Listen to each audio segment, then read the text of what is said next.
Chapter 173, 065 Alien, Idiots, Just Play by Yourselves, Second Update, _3 Her gaze was dark and cold.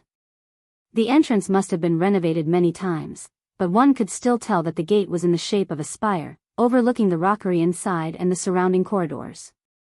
She knew that just beyond the corridors lay the conference hall. She wondered if the sand table was still there. Now, the entrance and the corridors were adorned with bright red silk. Firecrackers and fireworks were lined up at the grand entrance, while the staff bustled about cheerfully. Her hem was gently tugged. Bai Lian looked down to see Jianghu looking up at her. Bai Lian stretched out her hand and ruffled his hair. "Miss Bai," Ming Dongheng said respectfully, holding the car keys, "I'll wait for you outside. Please take care of the young master." Bai Lian, holding Jianghu's hand, stepped inside, crossed the corridor, and saw the sign-in desk on the left at a glance. A long row of tables was set up, covered with tea-colored tablecloths. The hostess greeted them with a gentle smile and perfect demeanor. "Hello, guest, please sign in here." She gracefully reached for the sign-in sheet and handed Bai Lian a pen, asking Bai Lian to sign her name. Bai Lian had arrived early and saw the lengthy sign-in sheet untouched. No guests had arrived yet. Her eyes scanned from top to bottom, but her name was nowhere to be found. "Hello," the hostess said in surprise, quickly taking the sign-in sheet. "May I know which guest you are? Let me help you find it." "No need, my name's not on there," Bai Lian said, instantly knowing her name was absent. "I'll ask around." She took out her phone, intending to ask Qiu Shuezheng. "What's the matter?" At the entrance, Ren Qian's secretary-general and a middle-aged man were laughing as they entered. They noticed the scene from afar. "Minister Su," the hostess said, "this guest can't find her name, and I'm checking for any omissions." Minister Su, upon seeing Bai Lian, instantaneously realized who she was. He involuntarily turned to the secretary-general. The secretary-general's gaze met Bai Lian's, and his smile vanished in an instant. He stood at the threshold and addressed Bai Lian. "Miss Bai, I know you're proficient in Liang style, and joining the Xiangqing Calligraphy Association must be important to you, right? Ordinary people in Xiangqing could not easily secure notable masters like Ren Wanxian had." Minister Su stood beside the secretary-general, looking up at the sky. The hostess from before seemed to have understood something as well. She looked down and quickly stepped back. Bai Lian calmly ended the call, looked up, the sky-blue dress complementing her serene face. Go on." "You're quite sensible now," the secretary-general looked at Bai Lian, silent for a moment. He now had complicated feelings about her. Jingjing said, "The promotional video was recorded by you as a stand-in for Miss, right? If you agree to let our Miss re-record the video, I'll ask Minister Su to add you back to the list." He no longer dwelled on their past issues. Bai Lian's mastery of Liang style would eventually come to Ren Qian's attention. "Give it to her?" Bai Lian narrowed her eyes. The secretary-general was about to praise Bai Lian for being understanding when her unhurried 3 words struck him like a thunderbolt the next second. "Is she worthy?" "You," the secretary-general glared at Bai Lian, his eyes fierce. "You're nothing but dogs that grovel behind the Ren family, begging for scraps. Old Master Ren might respect you, but you've certainly started to take yourself too seriously." Minister Su at his side was taken aback by the secretary-general's tone. The Ren family indeed had the final say in this part of Xiangqing. He just didn't know how this girl had managed to offend the secretary-general. Fortunately, he hadn't rejected Ren Wanxian yesterday. Minister Su wiped off a bead of sweat, otherwise this secretary-general would have inevitably spoken ill of him in front of Ren Qian. Bai Lian stood in the arcade beneath, her almond eyes clear and deep, reflecting the inverse of the rockery before her. She scoffed at the secretary-general. "Do you think giving me a spot is such a great favor to me? You can't possibly believe I'm keen on joining the Calligraphy Association, do you?" The secretary-general frowned, not comprehending her meaning. Tired, Bai Lian glanced at the secretary-general. "Idiot, go play by yourself." Leaving with Jianghu, she turned and walked out the door. Chapter 174, 066 just casually crossed out the applicant's name. _1 Bai Lian left in such a decisive manner that the Secretary General and Minister Su took a long while to regain their composure. Especially the Secretary General. Ren Xian was still unaware of the incident where Ren Wanxian didn't take a video. The Secretary General had originally thought that Bai Lian would make a compromise this time.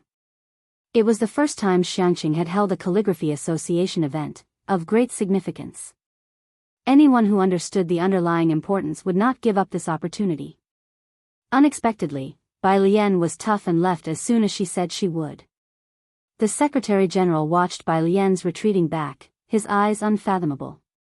Having obtained the video recording from Ren Wengshuan's hands and being able to join the first batch at the startup ceremony of the Xiangqing Calligraphy Association, Bai Lian was now far from being one of the Ji family's unimportant people in the Secretary General's mind. Next to him, Minister Su finally withdrew his gaze that had been fixed on the sky, acting as if nothing had happened. He personally handed a pen over to the Secretary General with a smile and a jest, "Please." He felt no particular sentiment about Bai Lian's departure. To him, she was just a name he had casually crossed out. She was merely one of the countless waves he had personally suppressed. For Minister Su, it was the Ren family and this Secretary General who were the most important at the moment. He had climbed to this position with great difficulty. Naturally, he had to grasp the thoughts of those above him. As for fairness, there's no such thing in this world. Ming Dongheng's car was parked not far away. There were many people today, so he didn't go in with Bai Lian and Jiang He but parked the car on the next street instead, from where he could see Bai Lian appearing at the end of the street. Bai Lian's coat today was the same color scheme as her inner garment, both close to sky blue. It wasn't that particularly dazzling blue, but rather a serene blue revealed through the gaps in clouds after rain, pure and gentle. However, it didn't match Bai Lian's indifferent complexion. Although he didn't know the reason, Ming Dongheng felt that Bai Lian seemed to be in a bad mood at the moment. Ming Dongheng quickly snapped out of it and got out of the car. He opened the door. "Miss Bai, why have you returned so early?"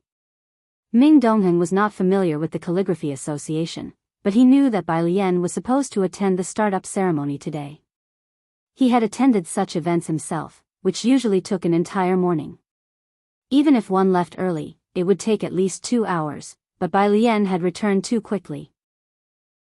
"It's nothing." Bai Lian stood at the car door with a languid yet sharp air about her and gestured for Jiang He to get into the back seat first. "Let's go to the library." Her backpack was already in the car, so there was no need to return to Purist Street just to pick it up. There was some distance from the city wall to the library. Taking bus route 12 would require a detour along the Ring City Road past Purist Street to get to the library. Ming Dongheng took a shortcut through the middle ring to drop off Bai Lian and Jiang He at the library. Ming Dongheng sat in the car, watching the backs of Bai Lian and Jiang He. After some thought, he reported to Jiang Fulai, "Miss Bai has come out." On Saturday, the library had more people than usual. When Bai Lian arrived, the second floor was already half full of patrons. She and Jiang He found an empty spot and sat down. As soon as she turned on her phone, she saw a message from Jiang Fulai. "Jiang teacher, back already?" Bai student, tired, nothing more was said. Bai Lian scrolled down further, seeing that Lance had also messaged her. "Lance, myopia can really be, Lance, goodness, this is unbelievable." Bai Lian. Lance never minded Bai Lian's reticence. "I am coordinating with my assistant to find time." Bai Lian, the two had intermittently exchanged medical knowledge over time. Bai Lian's mind was filled with thousands of years of uninterrupted traditional Chinese medicine, discussing many pharmacological aspects that amazed Lance. Meanwhile, the surgical videos sent by Lance also made Bai Lian realize the horror of Western medicine. In their respective fields, both held a kind of proud solitude that overshadowed all others. Initially resistant, Bai Lian's attitude had turned into one of reverence. She even somewhat admired those who had developed Western medicine to its current glory. She wished she could too. Lance was referring today to Bai Lian's suggestion from a few days ago that acupuncture could cure his myopia. Due to his profession, Lance couldn't use laser treatment and was planning to arrange some time for her to treat his myopia. Bai Lian was very straightforward. "I don't have a medical license." Lance seemed to take a moment to check what a medical license was, as his response was a bit slow. Lance, Bai Lian didn't look any further and kept scrolling until she saw the Jianghu brother who had competed with her. Bai Lian, spamming? With just a question mark, the Jianghu brother at the award ceremony was startled by her message, and dared not post another word afterwards. She replied one by one until she reached the back and saw the documents sent by Director Chen. Bai Lian slowly sat up straight. It was a document. Chapter 175, 066 casually crossed out the applicant's name. _2 Director Chen is not a detective agency after all, and the information he could obtain was limited. There was even less about Yang Lin, only her address, family information, and some records at the police station. Bai Lian looked slowly from the top down. There was no news about Yang Lin's mother. Director Chen had specifically noted in the mother's column that her mother was driven away by her father when she was 5 years old. And Yang Lin's father had multiple detention records, either for causing trouble while drunk or for gambling. Bai Lian's fingertips slowly scrolled down, flipping to a very old record. Yang Lin had called the police when she was 9 years old. Bai Lian sent a screenshot of this record to Director Chen. Frowny face, image. Director Chen replied very quickly. Frowny face. With such cases, he'd be detained for a few days, and once back, he would become even more abusive. Director Chen. Frowny face. Now that she's turned 18, I suggest she relocate her household registration and distance herself from him. Bai Lian was silent for a long time. As Bai Lian was pulling books out of her backpack, she asked Director Chen about the relocation of the household registration. Meanwhile, Ren Xian received Ji Mulan and Su En at the Ren family household.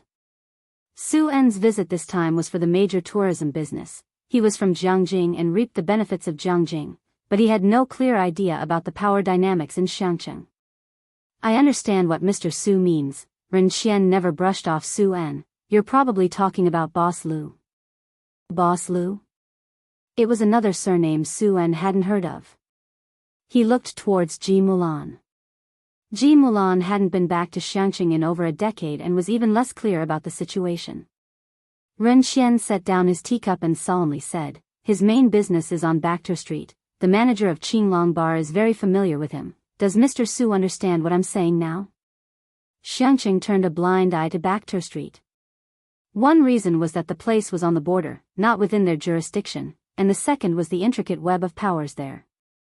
A bar with the most comprehensive information in Asia. A world-famous fighting arena. An auction house on the underworld that no one dares to provoke.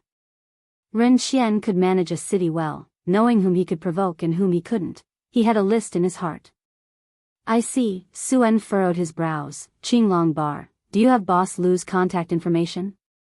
He had actually guessed as much. Since he couldn't go it alone, he also wanted to collaborate with this Boss Lu, especially with the backing of people from Qinglong Bar.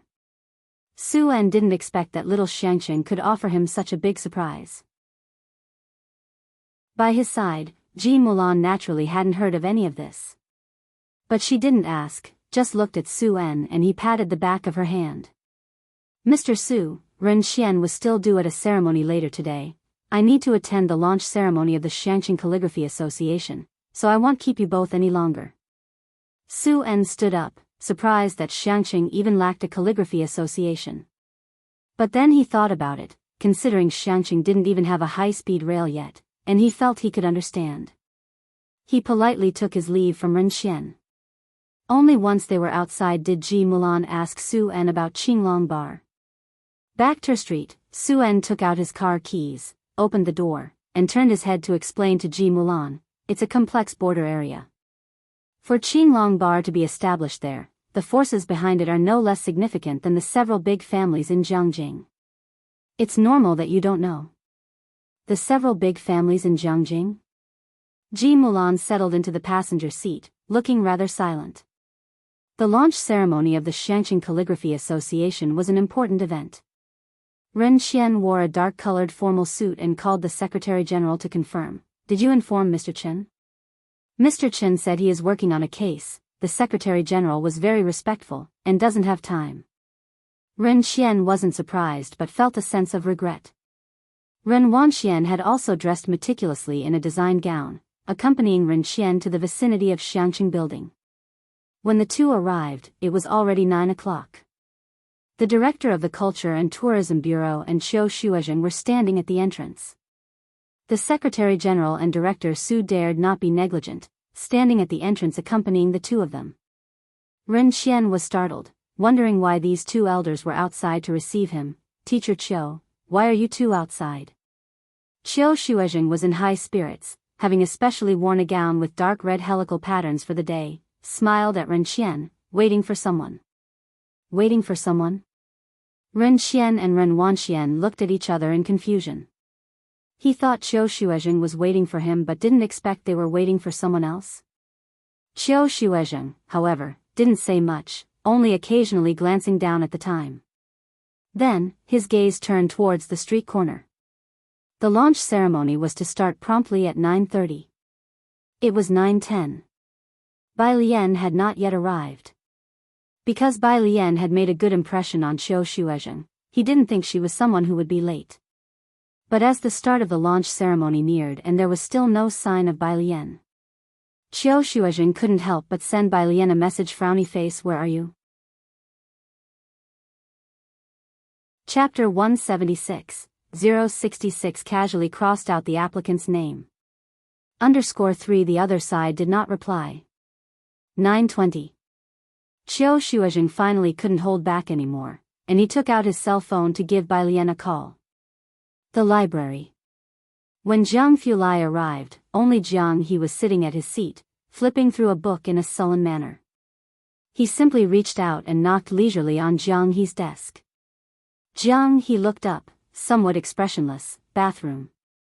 Jiang Fulai withdrew his hand, his gaze always carrying a nonchalant aloofness when he looked at people. Bai Lian had gone to the bathroom without her cell phone, which lit up on the desk. Jiang Fulai immediately spotted Teacher Qiu's call. He was the one who single-handedly facilitated the matter with the Xiangqing Calligraphy Association, and he knew who Qiu Shuozheng was. Bai Lian was supposed to attend the Calligraphy Association today but hadn't gone. Jiang Fulai glanced at the incoming call and directly cut it off. "Why are you here?" Bai Lian, who had just finished washing her hands, came out, wiping her fingers with a paper towel in a leisurely manner, and spoke in a lowered voice. Jiang Fulai didn't speak, he just coolly glanced at Jiang He. Jiang He angrily made room for him. Jiang Fulai sat down, his hand lightly resting on the desk, and spoke indifferently. "I was driven out by the people at the institute. Deep in the mountains of Xiangqing. CRFS Dark Matter Research Institute." He was observing particle collisions, using machinery to search for the decay products of strange atoms when he suddenly sneezed and muttered, "I hope it's not someone thinking of me." No reply to WeChat messages, and no answer to phone calls. Qiu Zhuzheng's brow furrowed. 9:25. Director Su didn't dare to urge Qiu Shuozheng and couldn't help but look towards Ren Qian for help. Ren Qian took 2 steps forward and said with a smile, "Teacher Qiu, let's go in and wait. It's almost the auspicious time." "All right," said Qiu Shuozheng, holding his cell phone, but his frown did not relax.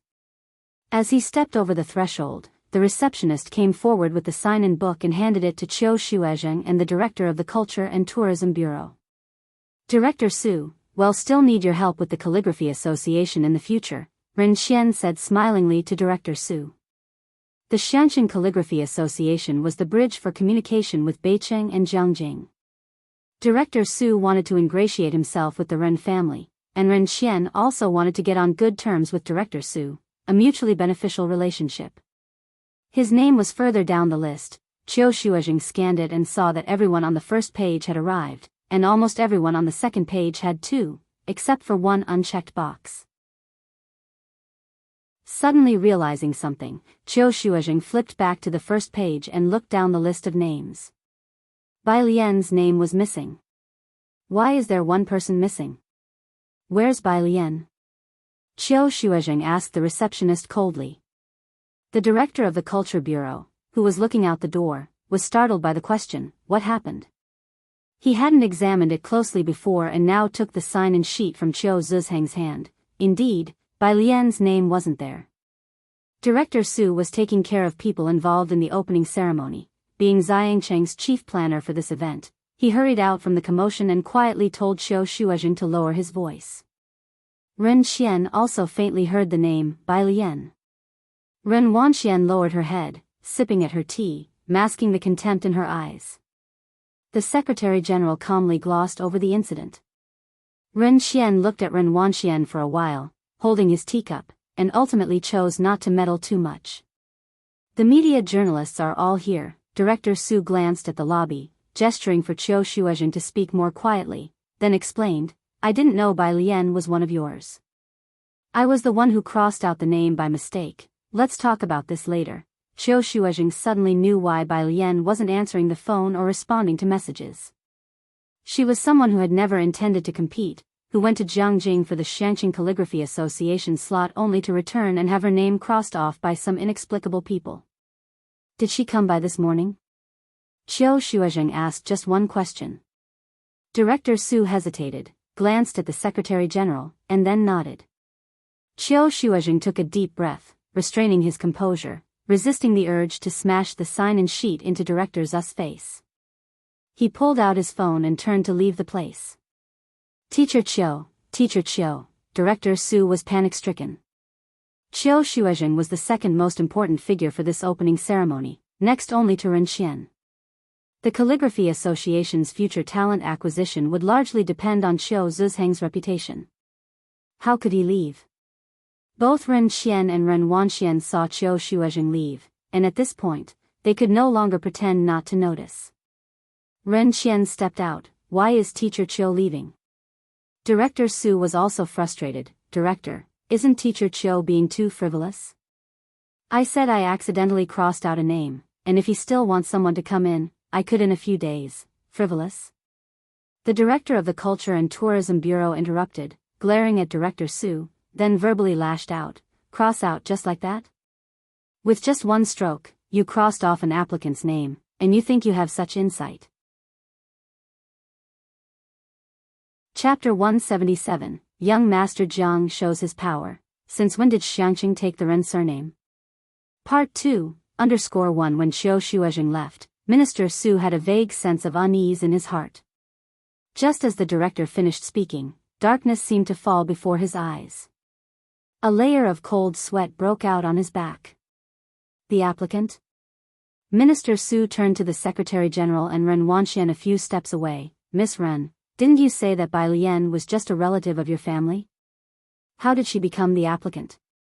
Minister Zu's face was darker than the bottom of a pot. He had finally gotten this opportunity, only to offend the most important person here because of a single remark from Ren Wanxian. Ren Xian, who had been observing with a cold eye, moved the corners of his lips slightly, finding it fantastical. She is the applicant. In his eyes, Bai Lian was someone completely unrelated to the Calligraphy Association, so how did she suddenly become the applicant? Why hadn't the Ji family let slip a word?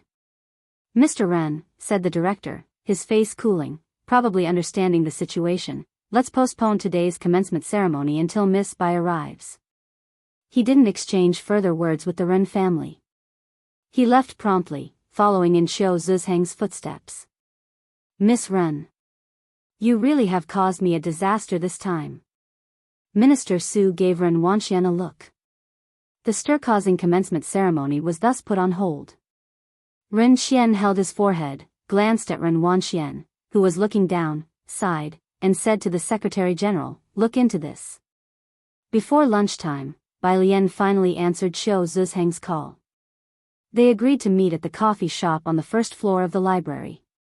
Qiu Shuozheng hadn't been to such a place in many years, and upon entering the coffee shop, he saw Bai Lian sitting by the window. Next to her sat a stranger, whose face he couldn't see, but whose silhouette was somehow disturbingly alarming. By classmate, Qiu Shuozheng sat across from Bai Lian, not daring to look at the person next to her, and apologized. I just found out about today's incident, and it's related to me as well. He and the director had already investigated the matter thoroughly. Jiang Fulai sat next to Bai Lian, a quantum mechanics book in hand, and upon hearing this, his long, narrow phoenix eyes lifted slightly. Russell, his pale, slender fingers turned a page. Even without saying another word, the nearly 70-year-old Qiu Shuozheng felt an inexplicable pressure. Old Mr. Ren also said he wants to personally apologize to you. Bai Lian sat leisurely inside, one hand lazily propping up her chin, quietly listening to Qiu Shuozheng finish, her long eyelashes casting a subtle shadow. It's her, huh? Qiu Shuozheng looked at Bai Lian, clearly tense. No need to apologize. I could continue, but then remove those two names from the list, Bai Lian said, turning her head to look outside the window, her voice neutral. Ah.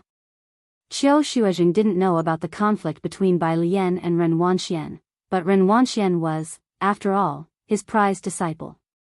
Hearing Bai Lian's words gave him pause. This was beyond his expectations. Minister Su is already making arrangements, but Wanxian, after all, she is Ren Xian's granddaughter. Qiu Shuozheng considered both sides. Bai Lian, although a student with decent calligraphy skills, also needed a stroke of luck. Bai Lian's phone vibrated, a message from Ji Xiaojun, inviting her to have a meal together. Bai Lian didn't want to talk more with Qiu Shuozheng and stood up, nodding slightly to Qiu Shuozheng. Teacher Qiu, I only have one request. If met, it'll continue. Qiu Shuozheng stood up, wanting to follow. At the seat, Jiang Fulai closed his book and looked up, glancing over at Qiu Shuozheng. Those pale, shallow phoenix eyes, with just a fleeting glance, made Qiu Shuozheng stop dead in his tracks. At Ji Shayan's home. An old 6-story building. The elder on the first floor brought a basket of eggs for Shen Qing, holding her hand. Little Shen, you and Xiaojun need to look out for us. We've lived here all our lives, we really don't want to leave. I know, Auntie. Shen Qing took the eggs, her tone calm. Don't worry, we don't want to demolish either. That's good to hear. The elderly woman, thin and bent over, descended the stairs. Mostly solitary elderly people lived in this part of the neighborhood. Some had children who went out to work and were seldom home, some had gone away for good after succeeding academically, and others were like the old couple on the first floor, with no descendants. In the entire old neighborhood, only Ji Xiaojun was the sole intellectual.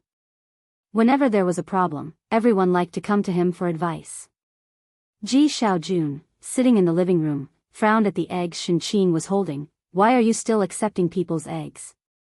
It's not easy for them without children. Shen Qing put away the eggs and glanced at him. Then you can go downstairs tomorrow and drink the dew. There was a knock on the door. Shen Qing closed the fridge door. That must be Alien and Dad, you go answer it. Chapter 178, Young Master Jiang shows his power. Since when did Xiangqing take the Ren surname? Part 2. _2 Ji Xiaojun quickly rose from the sofa and opened the door. It was indeed Bai Lian and Ji Heng. There was also a child with Bai Lian. Hey! Ji Xiaojun recognized him. It was Jiang He whom he had seen that night, and he made way. Kid, you're here too? Jiang He nodded. He didn't talk much. Shen Qing had never seen Jiang He before, so when she encountered such a delicate-looking child for the first time, she didn't know how to interact with him and washed a plate of grapes for Bai Lian and Jiang He to eat. Going fishing this afternoon? Ji Xiaojun noticed that Ji Heng had brought a fishing rod. Ji Heng set the fishing rod down. Xiaochen found a good spot for fishing. Well, try it out this afternoon.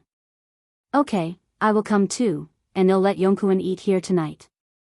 Ji Xiaojun didn't have many classes these days and was annoyed with the headache brought by the demolition issue, and he also enjoyed fishing with Ji Heng. Having said this, he went to the kitchen to join Shen Qing and help out. Ji Heng originally wanted to take a smoke break but, catching sight of Jiang he resisted the urge. The living room in Ji Shayan's house was small and not very well ventilated. The old-style phone rang once. It was Ji Xiaorong calling. Holding his empty pipe, he picked it up. Dad, the voice from the phone, Ji Xiaorong's, was calm. Is Alien there? She is. Ji Xiaorong paused. Ask her if she wants to come to the Ren family.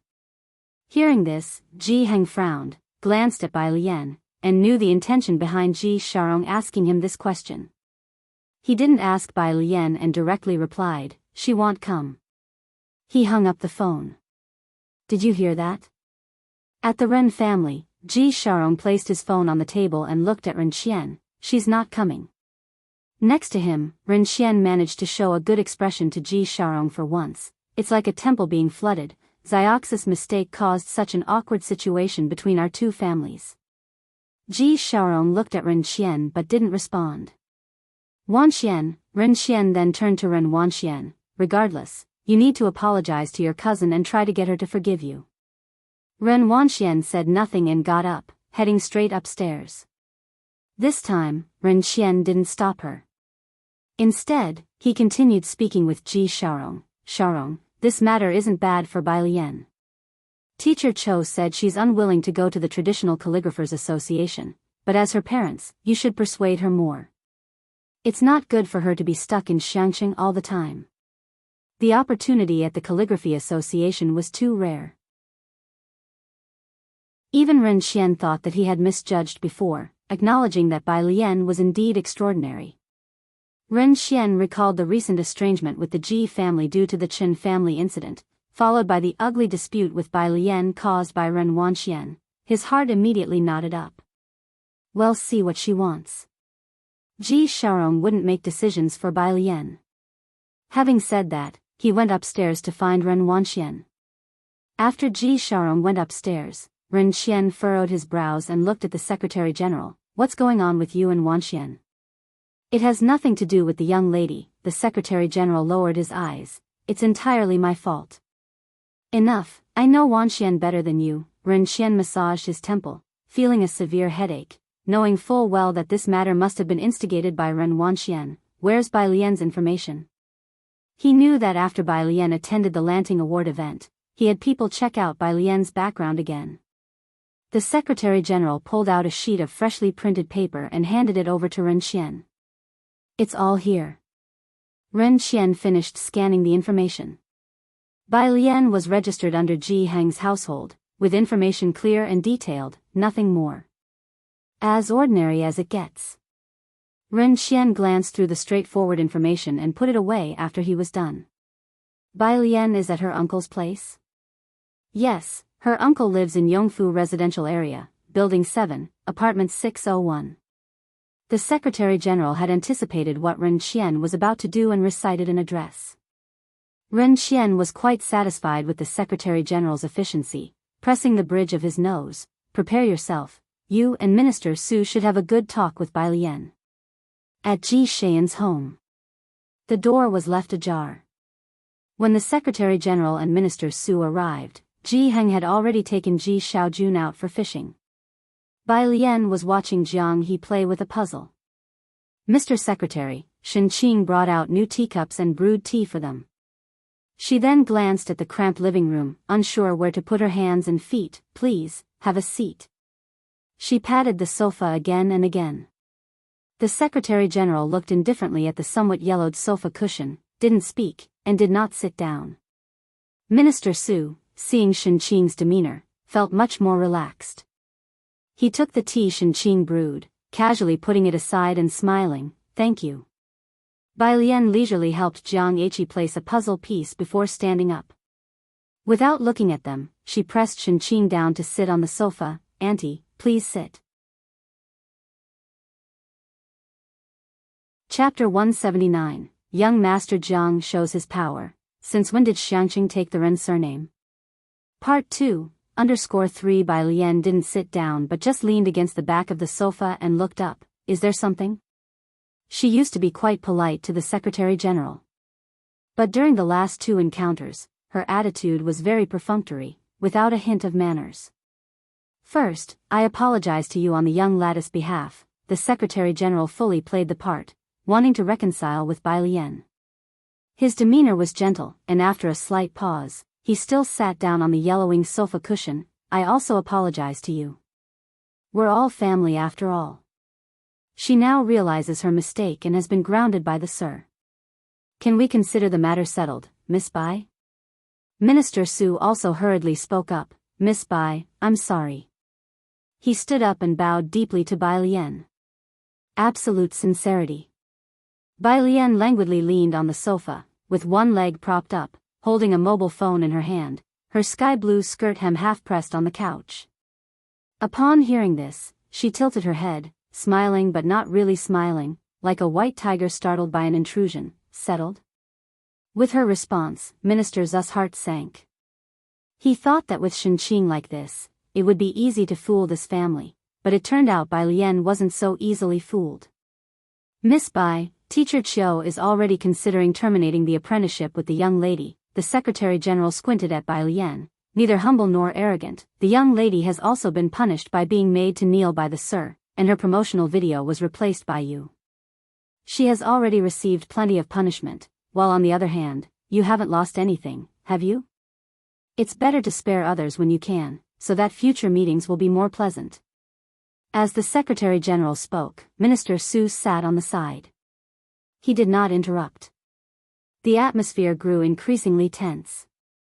Jianghu had been piecing together a puzzle all this time without lifting his head, but Shenqing couldn't help but grip Bai Lian's arm and looked up at her. Bai Lian's eyes did not change, she just gently patted Shenqing's arm, and then spoke slowly. It's better to spare others when you can? Why should I have such a thing? You and the young lady are relatives. The Secretary-General held back his anger, knowing that Ren Qian wanted to court Bai Lian. You, stop, Bai Lian laughed, extremely indifferent, lazily raising her hand. I'm not relatives with your young lady. The Secretary-General could no longer keep up his act and his face turned cold in an instant. He had intended to have a good talk with Bai Lian and to help each other in the future. He had not expected that she wouldn't give any face, and was just as stubborn as before, really thinking that with the Orchid Pavilion Award, she could have the world at her command? Miss Bai, I have already been dismissed and have apologized to you, isn't that enough? Minister Su had never seen someone like Bai Lian. After coming here, facing Bai Lian, who lived in the cramped old neighborhood, he truly couldn't harbor any other thoughts. You shouldn't be too excessive. Bai Lian chuckled lightly. You apologize and I have to accept it? Realizing Bai Lian was not joking, the Secretary-General turned to leave. Halfway through, he turned back and sneered at Bai Lian. Miss Bai, don't be naive enough to think that just with calligraphy and your background, you can make a name for yourself in Jianghu, right? Minister Su did not speak to stop him. The Secretary-General glanced at Shenqing and sneered, really thinking that old Master Ren had no temper, huh? To be in his position, Ren Qian was not someone to be easily manipulated. The Secretary-General almost ridiculed her. Bai Lian, you can prevent the young lady from entering the Calligraphy Association, but have you forgotten who Xiangqing belongs to? Forgotten that Xiangqing bears the Ren surname? What if we don't agree to the startup ceremony of the Calligraphy Association? Or perhaps, the Secretary-General's voice was almost soft, I remember you transferred to Xiangqing, right? Secretary, wait, Shenqing broke free from Bai Lian's hand, quickly standing up, almost crying out. The Secretary-General sneered and without stopping, simply reached out to open the half-ajar door. At the doorway stood a tall and indifferent figure. A knee-length black overcoat. His features were cool and detached, not looking at the Secretary-General, but slightly turning his head to look at the person behind him. When did I not know that Xiangqing suddenly changed its surname to Ren? Chapter 180, 068 Ren Qian suspended, VIP member. _1 The Secretary-General and Minister Su did not know Jianghu Lai, but even without recognition, they felt a tremendous pressure upon opening the door. It weighed down on them so heavily that they didn't dare lift their heads. Following behind Jianghu Lai, Ming Dongheng, who had lived for so many years, had never felt such a strong sense of oppression, not even when Jianghu Lai once told him, you might as well not bother going to university. Xiangqing is surnamed Ren? Ming Dongheng had no idea how they dared to make such a claim. He reached out and, with one hand each, he lifted the Secretary-General and Minister Su and threw them out. You go in first, I'll handle this. Having Jianghu Lai handle this matter would likely strip a layer of skin off the entire Ren family. After Jianghu Lai entered, Ming Dongheng glanced down at the Secretary-General and Minister Su, Chen Yangkun's men. Only after Jianghu Lai had left did the two men feel relieved. However, before the Secretary-General could catch his breath, Ming Dongheng's next words made his blood run cold. As Ren Qian's right-hand man, the Secretary-General naturally had received information about Director Qin. Even though Ren Qian and his people always called him Lord Qin, it didn't mean he didn't know Lord Chen's real name. Seeing the Secretary-General's reaction, Ming Dongheng knew he was correct and couldn't be bothered with him. I will have Qin Yongkuan communicate with you. After saying that, he went back inside and closed the door, leaving the two men outside. Minister Su, who had just been transferred here, naturally had not heard the name Qin Yongkuan. Only after Ming Dongheng and Jiang Fulai had gone inside did he look up at the Secretary-General. Who are those two? And who is Qin Yongkuan? Prejudice led him to look down on Bai Lian. Just as he had finished speaking, he saw that the Secretary-General had turned deathly pale. Qin. Lord Qin, the Secretary-General's finger trembled slightly, and he suddenly realized they had acted arrogantly in the wrong place today. We must hurry back and find the master. With the demeanor of those two individuals, the Secretary-General had no doubt that the Qin Yongkuan mentioned by Ming Dongheng was the one of the same name. Considering the Ji family's people, he initially thought today's matter would be easy to resolve, but now how could it be related to Lord Qin? He almost sprinted downstairs. Behind him, Minister Su belatedly realized that something seemed amiss. Following down the stairs, once he reached the bottom, he turned back and looked at the nearly dilapidated building in a daze. Who exactly is Qin Yongkuan? The Ji family. Shen Qing was being tugged at her sleeve by Alien. Alien, please let me go to the secretary and talk again, don't hold on to me, she looked urgent. The Ren family's status in Xiangqing was well established in people's hearts, and being located in a remote area, they might as well have been the emperor. Shen Qing couldn't comprehend everything, but the mention of the school had thrown her into panic. She was aware of Bai Lian's seriousness about her studies. Ji Heng often said Bai Lian would study until 1 in the morning, determined to work hard for a place at university. What's the rush, auntie? Alien was strong and forcibly made Shen Qing sit down, comforting her. If worst comes to worst, I can switch to another school. The best school in Xiangqing was number 1 middle school. What good would changing schools do? Shen Qing opened her mouth. You child, stop pulling me. What do you know? Are you just like your uncle, so stubborn you can't see sense? Why are you causing trouble with the Ren family? At this rate, you'll miss the secretary. She had spoken only halfway when she suddenly felt a chill throughout the hall and shivered. Looking up, she caught sight of the tall figure entering leisurely. With his head slightly lowered, fine black hair slightly droopy, his skin pale and cold, and his light-colored eyes devoid of any superfluous emotions, his black coat was casually open, emanating a frosty demeanor, making even this old hall seem to take on a different elegance. Almost instantly Shen Qing recognized him, the young man she had seen at the police station last time. Alien was contemplating how to stop Shen Qing from leaving when, without a word from anyone, Shen Qing quieted down on her own. She touched her chin thoughtfully. He was quite useful. Don't worry, said Jiang Fulai, glancing at Jiang He playing with a jigsaw puzzle on the floor. To Shen Qing, it will be all right. Really? Shen Qing was somewhat hesitant. Her eyes, those of an ordinary citizen, always saw the Ren family as an insurmountable mountain. Jiang Fulai replied with ease. How could Xiangqing possibly be surnamed Ren? Xiangqing belongs to the people. Bai Lian nodded in agreement. That's right. Ah, Shen Qing felt something was amiss, but also thought it made sense. You're right. Alien, let go of me, you're hurting me. She rubbed the hand that Bai Lian had been squeezing painfully and went in to make tea for Jiang Fulai. She also got a new cup for him. Chapter 181, 068 Ren Qian suspended, VIP member. _2, you didn't lie to me, did you? Shen Qing handed the teacup to Jiang Fulai. Jiang Fulai sat on the sofa, taking the new cup emblazoned with the Durunduo supermarket, and gracefully blew on it before taking a sip, of course. When it came to bluffing, Jiang Fulai had a knack for it. Just by sitting there, he was as formidable as an army of thousands, so much so that even if he told Shen Qing the sun in the sky was square, she would feel there was some sense to his words. Good, Shen Qing's eyes darted around, as she started to inquire more about Jiang Fulai. Xiao Jiang, where are you from? Bai Lian was listening on the side and it was giving her a headache. "Auntie, we still need to go make some checks outside." She picked up Jianghu, "So we'll be leaving now." "Hey," Shinqing yelled from inside the door, "Hee, remember to come play with your sister next time." Jianghu, being held by Bai Lian, struggled to turn back to look at Shinqing. It wasn't until they reached the downstairs that Bai Lian set him down, and Jianghu stared at the several excavators that had just entered the neighborhood for quite a while.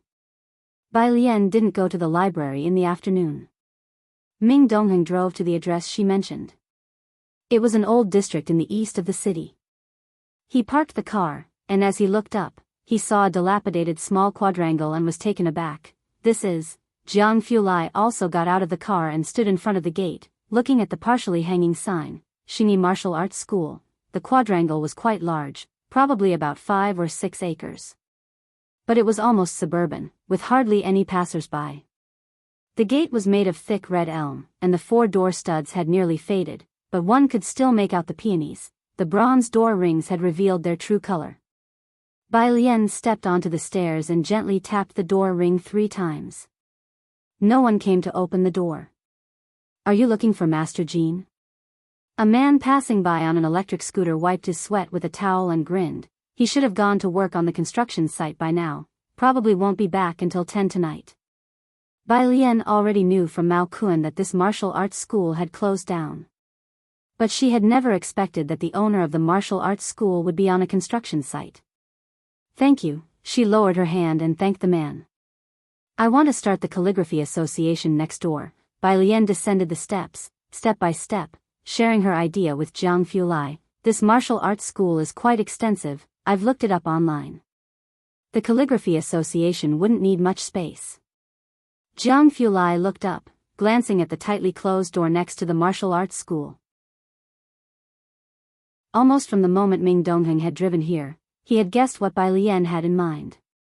He led Bai Lian around the area, pointing across the spacious front of the martial arts school. "We can apply for a bus stop here. Transportation is always the most important thing, no matter what."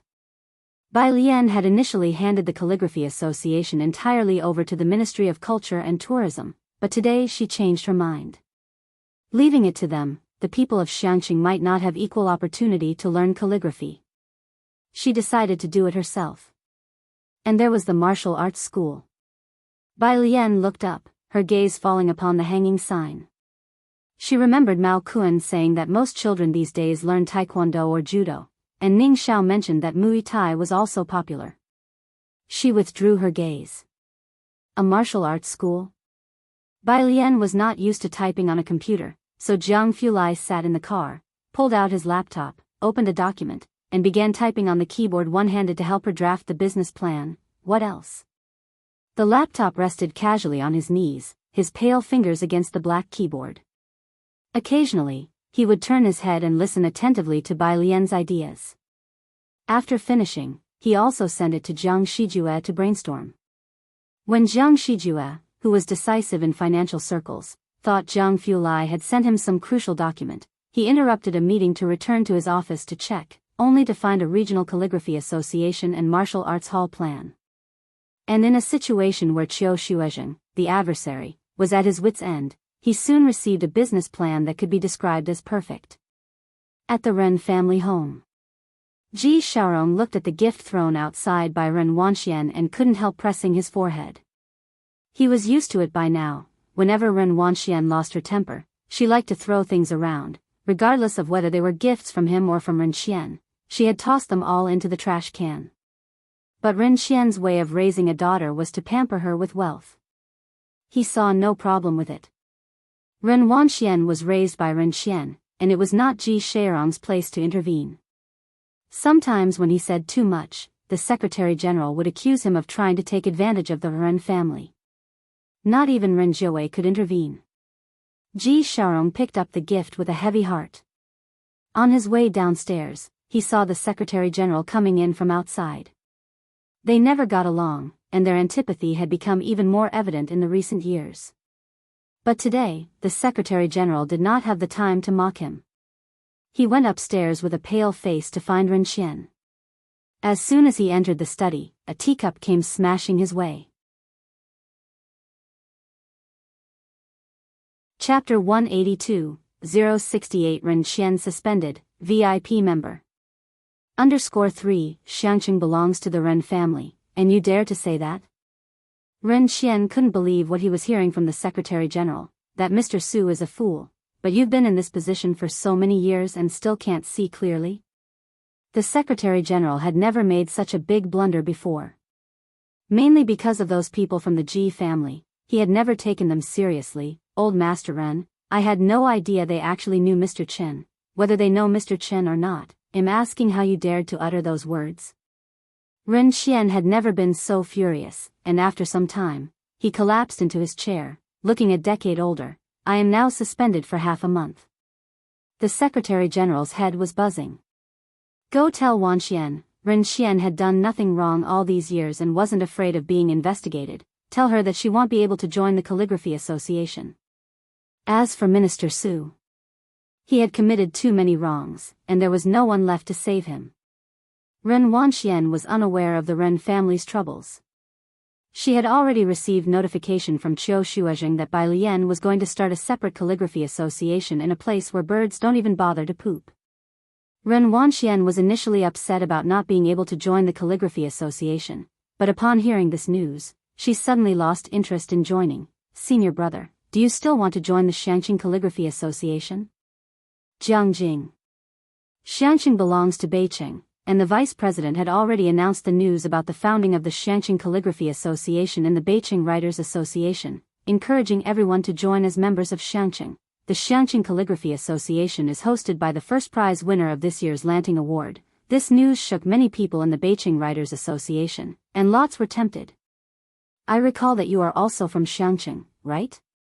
Jian Rong had ideas of his own. Looking at Qiubuqing, Xiangqing was ordinary, but this by Jian was truly attractive to Calligraphy Association members. The team leader helped me sign up. Jian Rong was holding a registration form. I advise you not to go. I'm already trying to find a way out. Qiubuqing pursed his lips, addressing Jian Rong and others around him, giving you all a heads up. You know what kind of place Xiangqing is. Although she ranked first, she joined only the Xiangqing Calligraphy Association, not the Jiangjing Calligraphy Association, and the Xiangqing Calligraphy Association is situated in a suburb. The vice president will surely have to send a few people down there. I suggest those of you with connections start looking now so you don't find yourselves being dispatched there. Joining a newly established junior association, especially one not part of the traditional calligraphers association, will make it difficult to leave once you're in. As he spoke, Qiubuqing also sent an application report to Qiu Shuozheng. Everyone looked at each other, knowing the reputation of Xiangqing. Those who wanted to go were mostly tempted by Bai Jian's fame, but what use would that fame be if Bai Jian didn't join the Jiangjing Calligraphy Association? Without joining the Calligraphy Association, it's impossible to find top-tier teachers. How can they progress without that? One's career would surely stagnate at that point, with no further development possible. Who isn't striving for the Jiangjing Calligraphy Association? Who wants to be sent to the hopeless Xiangqing? Poor and nameless. There were no famous teachers, and the only person of note, Qiu Shuozheng from the Beiqing Writers Association, was average at best. She performed exceptionally this time, but without joining the Jiangjing Calligraphy Association, how can she develop without a teacher's guidance? I'll mention it to my grandfather and ask him to talk to the vice team leader. I'm going to apply to withdraw. Jian Rong frowned, abandoning the idea. I have a third-class award, which meets the application criteria for the Jiangjing Calligraphy Association. I'll find a better teacher to instruct me. Brother, just as he got up, a male student approached from behind. You're not going, are you? Can you give me the application form? You? Jian Rong looked at the student, recognizing him as his uncle's son, Jianzhe. Why would you go to Xiangqing? His gaze toward Jianzhe was akin to looking at someone with an intellectual disability. Everyone was looking for connections to avoid being sent to Xiangqing, yet here was someone volunteering to go. My female buddy, Jianzhe scratched his head. I want to check out that rock at Xiangqing No. 1 high school. You were chosen by the vice team leader, so it would be awkward for you to withdraw, but it's different for me. Grandfather would certainly not refuse. Mainly because It was only today that Jianzhe saw the work and realized Bai Lian wrote in the Liang style. And the style he studied was also Liang. Whatever suits you, Jian Rong gave Jianzhe a glance, handing over the registration form. Then you talk to grandfather yourself. It wasn't me who pressed you.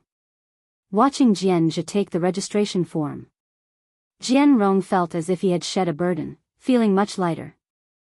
Jianzhe, holding the registration form, called his grandfather again.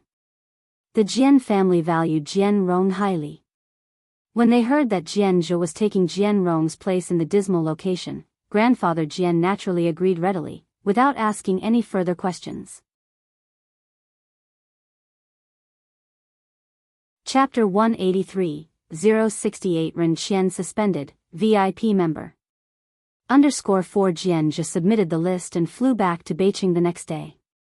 After taking a train transfer, he arrived in Xiangqing dusty and disheveled on Monday afternoon. No one from the Jian family came to pick him up.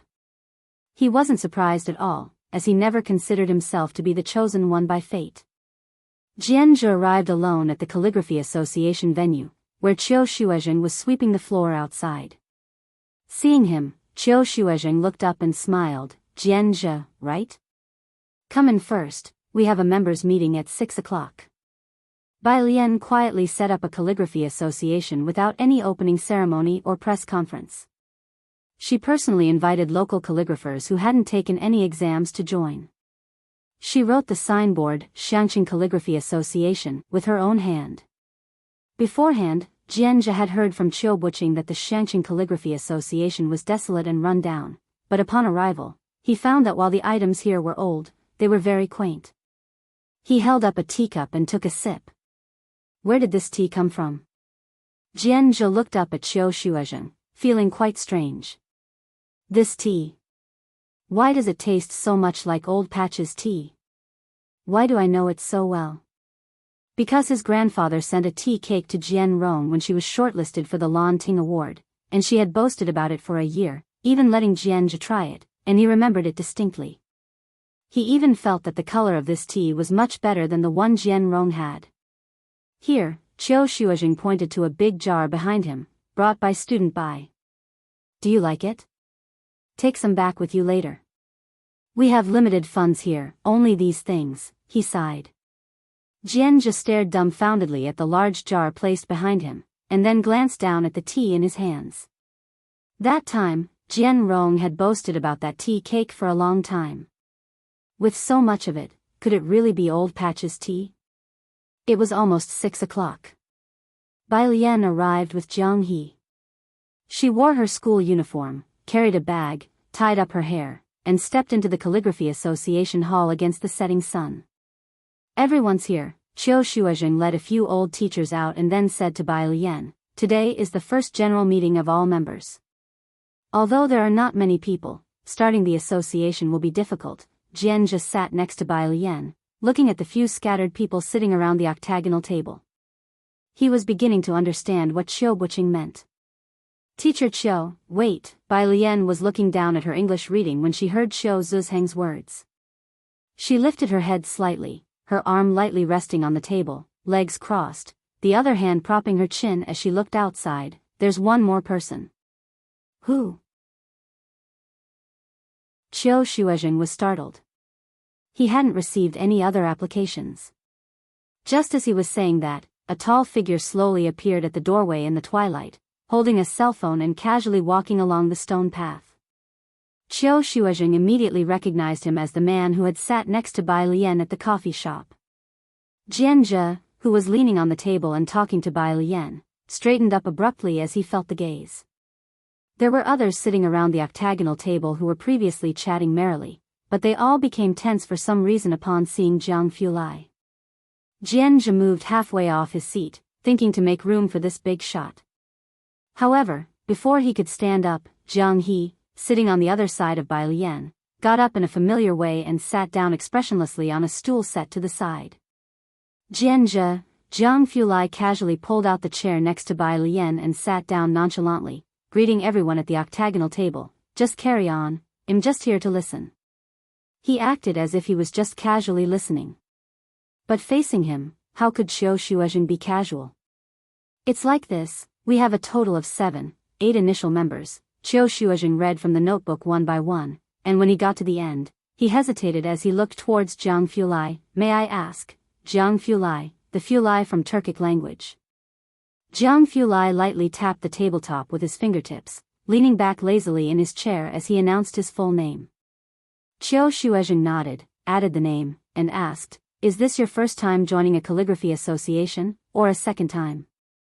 Second time joining. Qiu Shuozheng looked surprised again, as he had thought Jiang Fulai, like Bai Lian, was joining for the first time. After all, Jiang Fulai had an aura of elite about him, more like someone in finance or politics, and didn't quite fit the artistic image. Second time joining, he took a sip of tea to ease himself before continuing to write on the paper. Which calligraphy association were you previously in, and do you have a rank? Traditional Calligraphers Association, ranked. Jiang Fulai started lazily, then thought for a moment, special grade member, I guess. Qiu Shuozheng, about to take note of Jiang Fulai's information, paused with his pen in shock and looked up. Chapter 184, 069 Practices with a Bunch of Iridium, Director of Jiangjing Hospital. Second update, _1 at the 8 Immortals table, except for Bai Lian, everyone's gaze subconsciously converged onto Jiang Fulai's face. His face, like Bai Lian's, was too deceptive, not the kind that seemed to belong to someone who would be good at calligraphy. Who would have thought that he would casually mention the Traditional Calligraphers Association? Even a special grade member?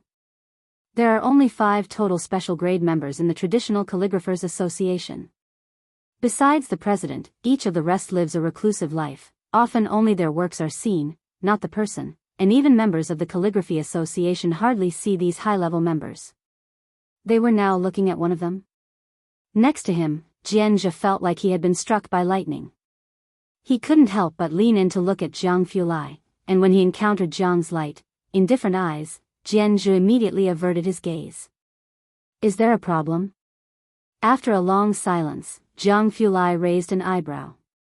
No, Qiu Shuozheng was shocked as well. Having weathered many storms, he slowly recovered from his amazement. No problem. His trembling pen tip inscribed the words, special grade, behind Jiang Fulai's name. You want to take the exam?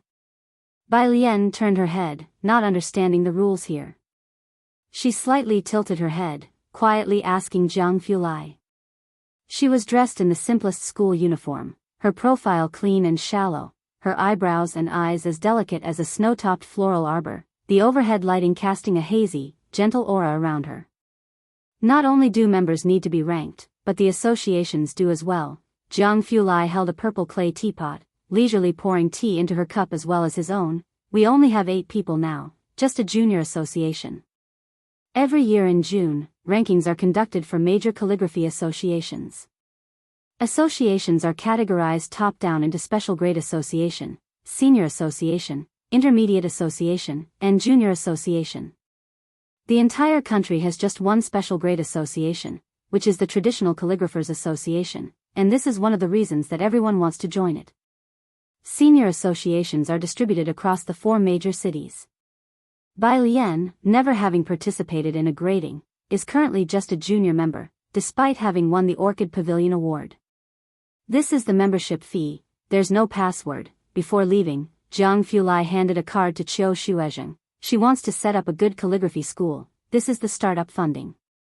Additionally, I've already had someone prepare a plan, someone will contact you.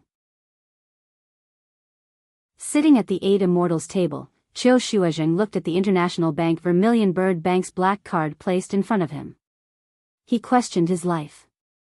Teacher Qiu, Jianzhe said, looking at the departing figures of Jiang Fulai and Bai Lian, then back at the black card, we shouldn't have difficulty becoming a senior association in the future, right? Qiu Shuozheng was also in a daze. Should be able to, I guess. He felt certain that Bai Lian would be able to make it to special grade member. With 2 special grade members to support them, they should be able to achieve senior association status, right? As for a special grade association, that would only appear in Jiangjing, something they hadn't really considered. Of course, Jian Zhe and Qiu Shuezheng at the moment didn't know that these two were not only extraordinary themselves, but they were most remarkable when teaching. Especially Bai Lian, who could even replicate Liang Zuan's teaching methods perfectly in calligraphy. Qiu Shuezheng took a deep breath and took out his phone to send a message to Vice President Xian. If they don't want to come, then don't force them. On the other side, when Vice President Xian said that he would not send anyone to Xiangqing, both Jian Rong and Qiu Buqing breathed a sigh of relief. Especially Qiu Buqing, who originally thought that Qiu Shuezheng would pressure him. He didn't expect not to receive a single word from Qiu Shuezheng. Meanwhile, Yongfu residential area. A man in a shirt, with a cigarette clamped in his hand, tattoos peeking through his tank top up to his neck, followed by 4 large excavators. No one here is signing? Boss Lu, mainly because of a painter, his subordinate carefully lit his cigarette for him. The household at 7 building, 601, Ji Shaojun. He's educated and highly respected here. He seems to have noticed the loopholes in the contract and has prevented people here from signing. As he spoke, the subordinate also handed a stack of files to Boss Lu. Yongfu residential area is located in the development zone, a piece of cake everyone wants to get their hands on. Here live ordinary people, and the agreement for demolition provided by Boss Lu had loopholes. It was originally thought that deceiving these solitary elderly would be quite easy, but unexpectedly, not a single person had signed. Upon investigation, 7 building, 601 was the cause of it all. Everyone in the residential area followed the painter's advice. Let's go, Boss Lu said, biting his cigarette and glancing at the files. Just an ordinary painter, a housewife full of pretense. It was nearly 8 o'clock. When they arrived, Ji Shaojun was washing dishes, and Shen Qing, upon seeing Boss Lu with his tattoo of a ferocious python and bared arms, involuntarily stepped back. Old Ji. Chapter 185, 069 Practices with a bunch of iridium, Director of Jianghu Hospital. Second update, _2, Shen Qing, Ji Shaojun, right? Mr. Lu sat down in the chair his subordinate had moved over, tilting his head slightly. The subordinate immediately handed Shen Qing a card. Mr. Lu, clenching a cigarette between his teeth, smiled. There's 1 million in here. As long as you get the people here to sign the relocation contract, the 1 million is yours. They had conducted a thorough investigation. Ji Shaojun was known for his integrity, but Shen Qing was a petty bourgeois. 1 million. Enough to buy a soul. 1 million? Shen Qing's eyes widened upon hearing this, staring at the card. For an ordinary person, this was a fortune. Shen Qing had never seen so much money. Without even blinking, Ji Shaojun returned the card to Mr. Lu. We won't do such a thing. Mr. Lu laughed. He looked deeply at Shen Qing and then waved his hand. Let's go. After the men had left, Ji Shaojun slammed the door shut and frowned at Shen Qing. Don't even think about it. Tuesday. Yang Lin had been coming to school regularly these past few days. Bai Lian took out the books one by one, pondering how to discuss the matter of moving the household registration with her. Unlike the others, Yang Lin always avoided contact with people. Lian, Xiaohan twirled her finger in front of her, looking at Bai Lian. Bai Lian looked up, her eyes reflecting the morning sun, appearing rather charming. Speak. Oh, Xiaohan said, looking at Bai Lian, I'm a self-media practitioner. Of course, I'm still at the starting stage. I want to post your school anniversary video on my account. Can I do a little blurring? Zhang Xi's, who had just arrived in the classroom, felt dizzy.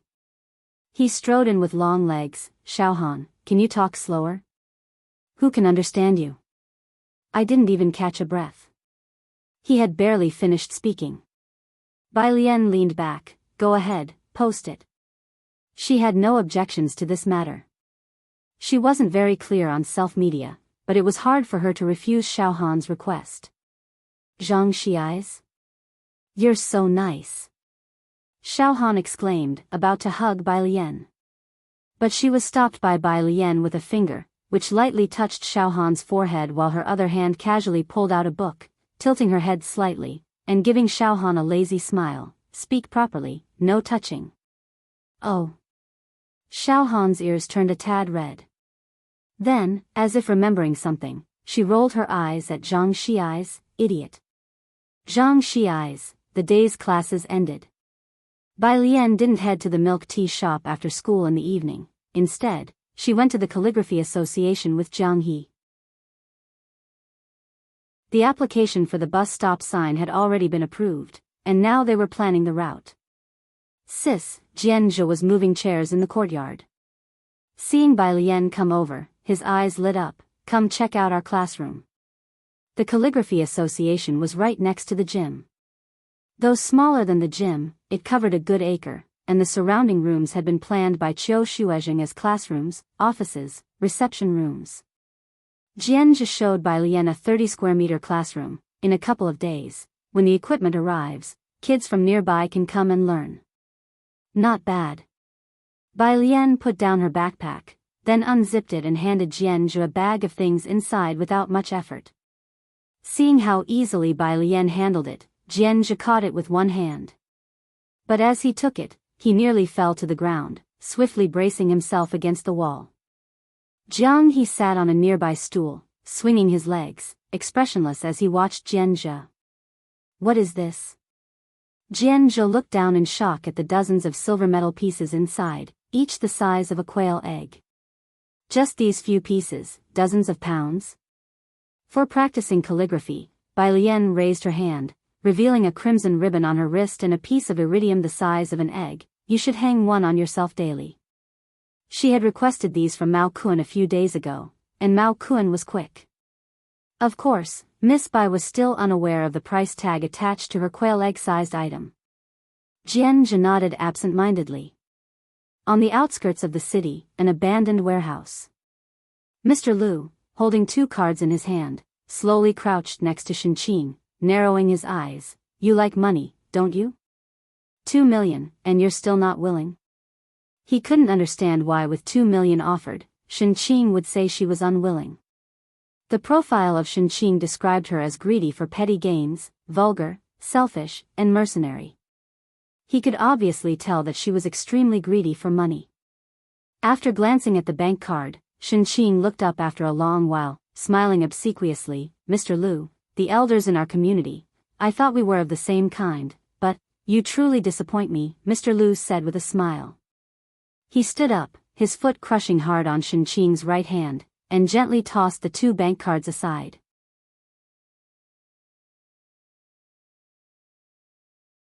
Chapter 186, 069 Practices with a Bunch of Iridium, Director of Jiangjing Hospital. Second update, _3 Shenqing felt the pain at her fingertips, her features twisted together in an instant. President Liu took pleasure in Shenqing's painful expression before he stepped back and with a turn of his head said, You guys, come here. 5 minutes later. I didn't expect you to be so tough, he said as he watched Shenqing collapse to the floor, lighting another cigarette. And now? Shenqing lifted her head again and spat at President Liu with blood in her saliva. You even cheat the elderly out of their money, and you call yourself a human being, huh? President Liu slowly wiped the spit off his face, his smile unwavering, but his gaze was like a venomous snake hidden in the abyss, much like the python trailing up to his neck. Teach her a good lesson. 9 o'clock in the evening. Ji Mulan, who had just finished taking a bath, received a phone call, almost dropping the towel in her hand. What? She hung up the phone. Quickly changed her clothes and scrambled for her coat. What's wrong? Suan had just finished a meeting when he saw Ji Mulan grabbing her coat and heading out the door. My brother, Ji Mulan said with furrowed brows, grabbing her car keys. He's in the hospital right now, my sister-in-law is in emergency, they need panda blood, and I'm the only match. She didn't have a high opinion of Shenqing, the kind of petty bourgeois who fawned over others for personal gain. But the call was from Ji Xiaojun. Emergency? Suan quickly followed her, taking her car keys and handing them to his assistant since he couldn't drive after drinking that evening. Don't panic, I'll go with you. Ji Mulan felt much calmer following behind Suan. They arrived at Shangqing Central Hospital. Standing at the entrance, Ji Xiaojun rushed towards Ji Mulan as soon as he saw her, pulling her forward without a word. "Brother, slow down." Ji Mulan stumbled. What exactly happened? Ji Xiaojun didn't say a word. He simply handed Ji Mulan over to the nurse with a deep look. "She is panda blood. Please get ready." The nurse rushed Ji Mulan to draw blood, not forgetting to hand the critical condition notice to Ji Xiaojun. "The patient's condition is very bad." With shaking hands, Ji Xiaojun signed his name on the paper. In just half an hour, 3 critical condition notices had been issued. "You have to hold on." Suen patted Ji Xian's shoulder for comfort, then inquired, "What happened to Aunt Alien? If you need any help, just say so." After signing the critical condition notice, Ji Xiaojun slumped down against the wall to the floor. Without saying a word. Ji Mulan came out soon after having her blood drawn, looking somewhat pale. "Where are Shenqing's family members?" The nurse hurried in and out with the blood bag, her urgency clear. "The blood isn't enough, and the patient's condition is complicated. She has panda blood, we can't perform the craniotomy. It's best to transfer to an affiliated hospital of Beijing University or somewhere bigger. We've already helped to apply for a consultation with higher-level hospitals, awaiting their feedback. I suggest you also try to contact hospitals yourselves, and quickly. Transferring hospitals isn't simple, it requires advanced applications and connections." Xiangqing Hospital had already responded to Beijing, but Shenqing's condition was indeed complicated, plus she had panda blood. There was no word from the hospital in Beijing. Suen patted Ji Xian's shoulder to comfort him and then signaled his assistant to make calls to help contact hospitals for Shenqing. Suen was from Jianghu. Usually, he only knew the chief physicians in Jianghu. The assistant sent the medical information Ji Xiaojun provided to a doctor, who after reading it said directly, "Tell President Su, it's too far. The patient can't endure the journey, and this operation. I'm afraid only the director could do it. I wouldn't dare to operate." Everyone clearly heard the conversation via the assistant's speakerphone. Ji Mulan involuntarily tightened her grip on her coat, a little dazed. Although she didn't like Shenqing, she didn't want to watch her die on the operating table. "Is it really that serious? You can't contact that director either?" Ji Mulan looked towards Ji Xiaojun and then softly inquired of Suen. Suen's assistant, adjusting his glasses, looked towards Ji Mulan. He knew Ji Mulan. The old lady never recognized her, rumored to have been married and had a problematic daughter. Suen wanted to bring the daughter back home, but the old lady had sarcastically dismissed the idea as wishful thinking. Nevertheless, the assistant treated Ji Mulan straightforwardly and told her the truth. "Madam, that's the director of Jianghu Hospital, and appointments with him are scheduled until next year. President Su. Even Miss Su would have a hard time seeing him." Ji Mulan didn't know about the situations in Jianghu. But upon hearing that even Yajun couldn't meet that director, she could roughly understand the gravity. After a long silence, Suen looked at his assistant. "Call the young master, he's at Jianghu University, he might know some people." The assistant hesitated, knowing that disturbing the young master would trigger criticism from the old lady, but in the end, he went to make contact anyway. "Thank you." Ji Xiaojun sat on the ground, his eyes hollow as he looked at the emergency room. "It's all my fault. It's all my fault." "Where are Shenqing's family members? We're short of blood for the patient." Ji Mulan quickly stepped forward. The nurse glanced at her and shook her head. "You can't draw any more." Ji Mulan had already been drained of quite a bit of blood, her head buzzing. She remembered that Bai Lian had blocked her number, and asked Suen to make the call. "Hurry, Alien. Alien also has Rh-negative blood."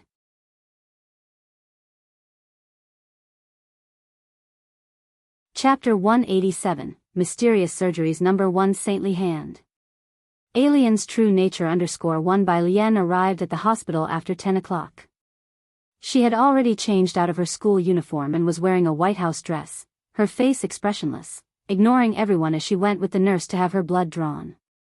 The nurse carefully inserted the needle into her arm, and the dark red blood climbed up the transparent tube. Halfway through, the nurse was about to remove the needle. Bai Lian's arm was still on the table, the faintly visible greenish veins just beginning to show as she had kept her eyes downcast. She only then slightly lifted her gaze, revealing depths that were extremely deep and cold, and then spoke her first words, "Continue." The words seemed to shatter into ice, one by one. The nurse knew that drawing more blood would harm the donor's body, but the look in Bai Lian's eyes startled her, and she shakily drew 2 more tubes. Finally, mustering her courage, she spoke up, "You really can't draw any more." Thank you." Bai Lian lowered her sleeve and stood up. The call was urgent. Bai Lian hadn't told Ji Heng, she had come alone. Outside, Ji Xiaojun was intermittently talking to Su En about something, and when they saw Bai Lian come out, both involuntarily stopped their conversation. "How is Auntie?" Bai Lian stood in front of Ji Xiaojun, looking at the emergency room where resuscitation was underway. Ji Xiaojun was burying his head in his knees, silent, while Su En stepped in to explain, "Your auntie accidentally fell down the stairs." "Stairs?" Bai Lian nodded. Su En made an affirming sound. Bai Lian didn't ask any more questions, nor did she know whether to believe him. "Shenqing's family, where is Shenqing's family?" A nurse came out from the emergency room holding a form. "Have you contacted the hospital? The patient needs to undergo craniotomy surgery as soon as possible, or there is a risk of evolving into a vegetative state." Ji Xiaojun abruptly got to his feet. Su En quickly turned back, urging his assistant, "Have you contacted the young master?" The assistant returned with the phone in hand, just as helpless in response to Su En's prodding. "The young master is also trying to find a way, but the director is not someone who can be approached by just anyone, so what do we do now?" Ji Mulan was somewhat panicked. Bai Lian, understanding the meaning of vegetative state, lifted her eyes, more composed than anyone present. "Give me the diagnosis." The nurse was taken aback. She instinctively handed the diagnostic report to Bai Lian. Bai Lian took it, glanced over it quickly. Many of the technical terms she had never heard of: titanium mesh implantation in the skull, cerebrospinal fluid leakage. Without examining it closely, she simply took out her phone and snapped a few photos. She opened WeChat and sent them to Lance. "Bai Lian, help me look at this." After sending, she handed the diagnostic report back to the nurse. Next to her, Su En's assistant looked at Bai Lian's actions with surprise. Was she going to post it online for crowdfunding or ask for medical advice on Qiandu? The people from the Ji family seemed pretty unreliable. Ji Xiaojun wiped his face and, after signing the necessary documents, looked at Bai Lian with a calmness that bordered on a whisper. "Alien, you still have school tomorrow, you should go back and rest. Don't worry about your auntie, she'll be all right." He almost muttered the words. Su En and the assistant moved aside to discuss affairs related to Jianghu Hospital. It was only then that Ji Mulan asked Ji Xiaojun, "It wasn't a fall down the stairs, was it? Why don't you tell the truth to Su En?" "Yongfu residential area, it must have been that President Liu. I've already called the police, but there's been no response." Ji Xiaojun tugged at his lips, looking at Ji Mulan with an expression that was both calm and crazed. "So, do you think Su En would confront them? Or did you really think that with your relationship with him, he would be willing to antagonize someone with such a deep background for our sake? And then drag Dad and Alien into it too?" Ji Xiaojun had long known that President Liu was not a good person. But what he hadn't expected was that Shenqing would get caught up in it. One Shenqing was enough for him. He didn't want to drag the whole Ji family into this. Calling Ji Mulan and Bai Lian was solely because of their blood type. What? Ji Mulan's mind was in a whirl, immediately recalling the person Su En had mentioned. She stood still for a while. Her heart was a mess. It couldn't be that President Liu, could it? Jianghu, Su En's family home. Madame Su sat up from bed, draping a coat over her shoulders as she left the room, her cold gaze sweeping over the butler. "Su En is confused, and so are you? Don't you know that he's currently focused on an experiment at the Ma Institute? And you disturb him for such a trivial matter?" The butler lowered his head, a wry smile on his lips. It was the sir's request. "Su En?"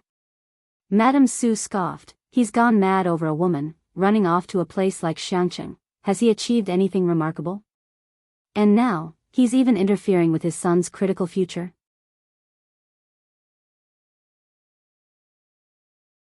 Chapter 188, Mysterious Surgeries Number 1 Saintly Hand. Alien's true nature _2 for the sake of a nonsensical woman, to disturb the development of the Su family's future heir. If Su-an had been in front of the old lady, she would have beaten him to death with her walking stick.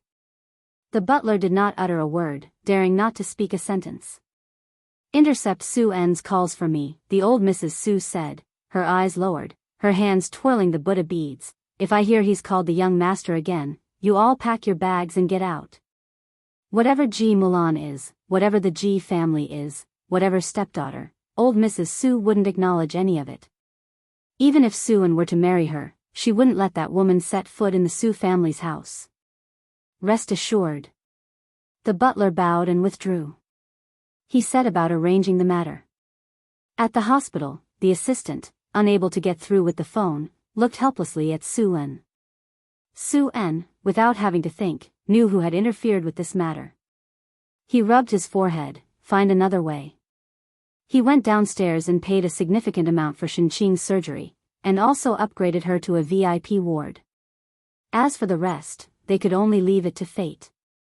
The craniotomy hadn't yet been done, and Ji Xiaojun was there, keeping vigil through the night. Su-en and Ji Mulan went back first. On the way, Ji Mulan brought up the matter with CEO Liu. "That CEO Liu my brother mentioned, Yongfu residential area?" Su-en gasped in shock, sitting up straight. That same CEO Liu, whom Su-en had been trying to get involved with but had never managed to meet. "Listen to me."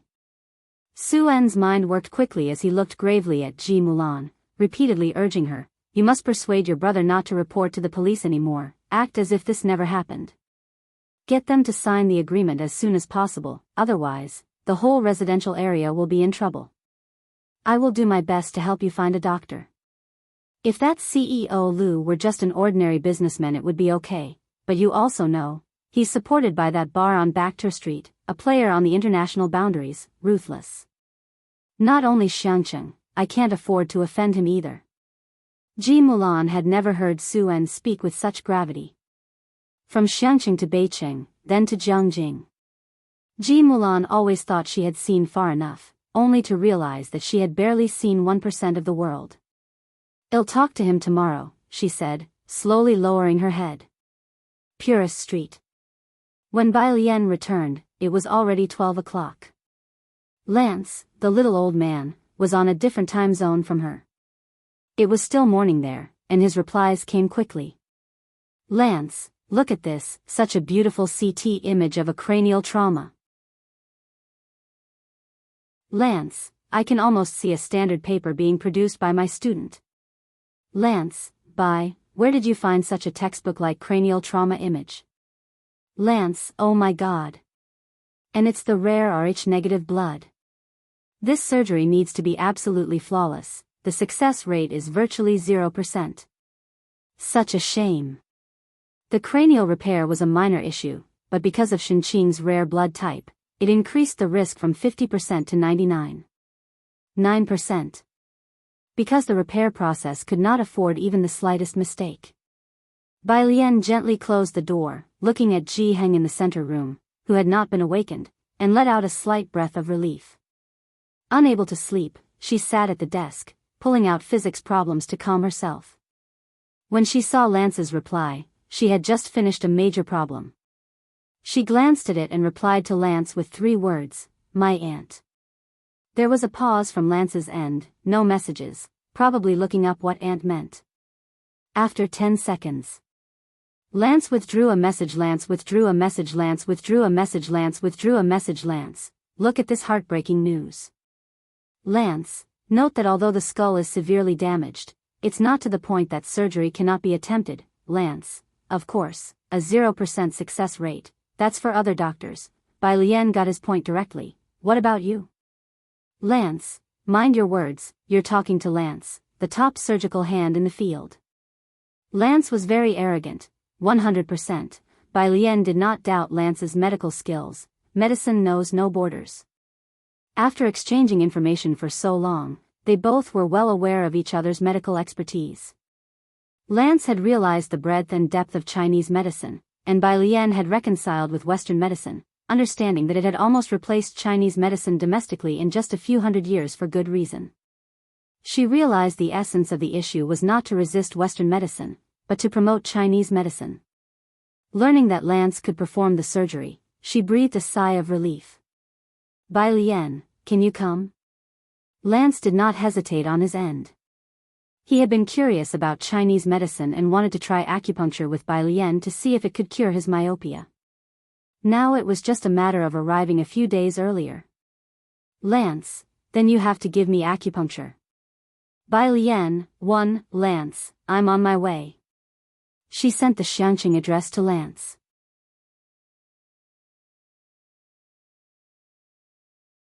Chapter 189, Mysterious Surgeries Number 1 Saintly Hand. Alien's true nature _3 Finally, they all let out a sigh of relief. Lance was abroad, and even if he took a flight right now, he wouldn't arrive until tomorrow at the earliest. Bai Lian hardly slept that night. The next day, it was rare for her not to ask Ji Heng any questions, and she left the house with her backpack at 6 in the morning. At 6:30, on the first floor of Xiangqing Hospital, a group of people was talking to the nurse at the front desk, led by an old lady leaning on a walking stick. She stared at the shiny nurse's station, hesitant to speak, and it took her a long while to step forward carefully and ask, "Nurse, we are all here to donate blood for Shenqing. Where can we give blood?" Behind her were construction workers with safety helmets, a middle-aged couple who had started selling breakfast early and hadn't even taken off their aprons, and underage kids who had come with their parents.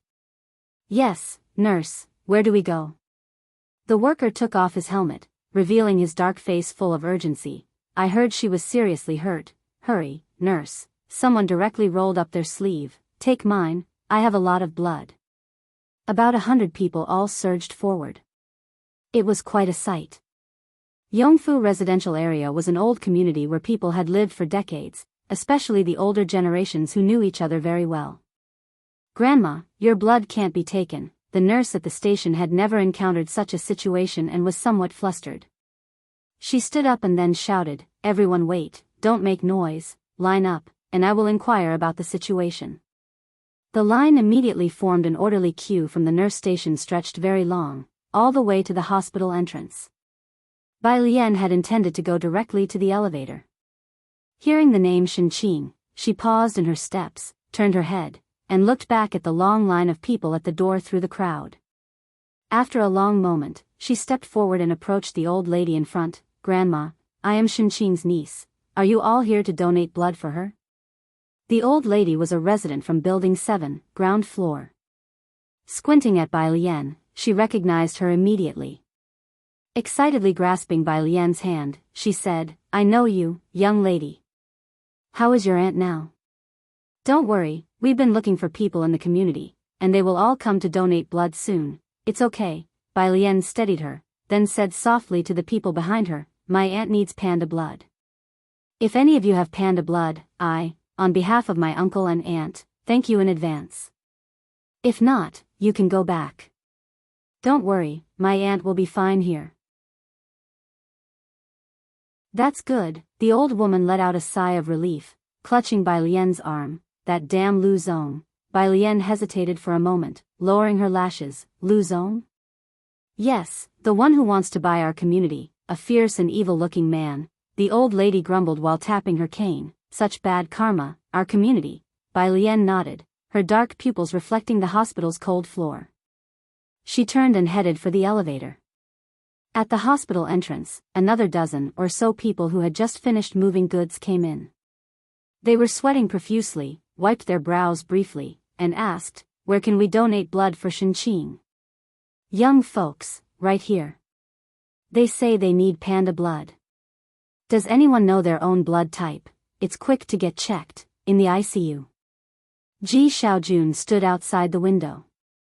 Not far away, Ji Mulan and Su En had also arrived early.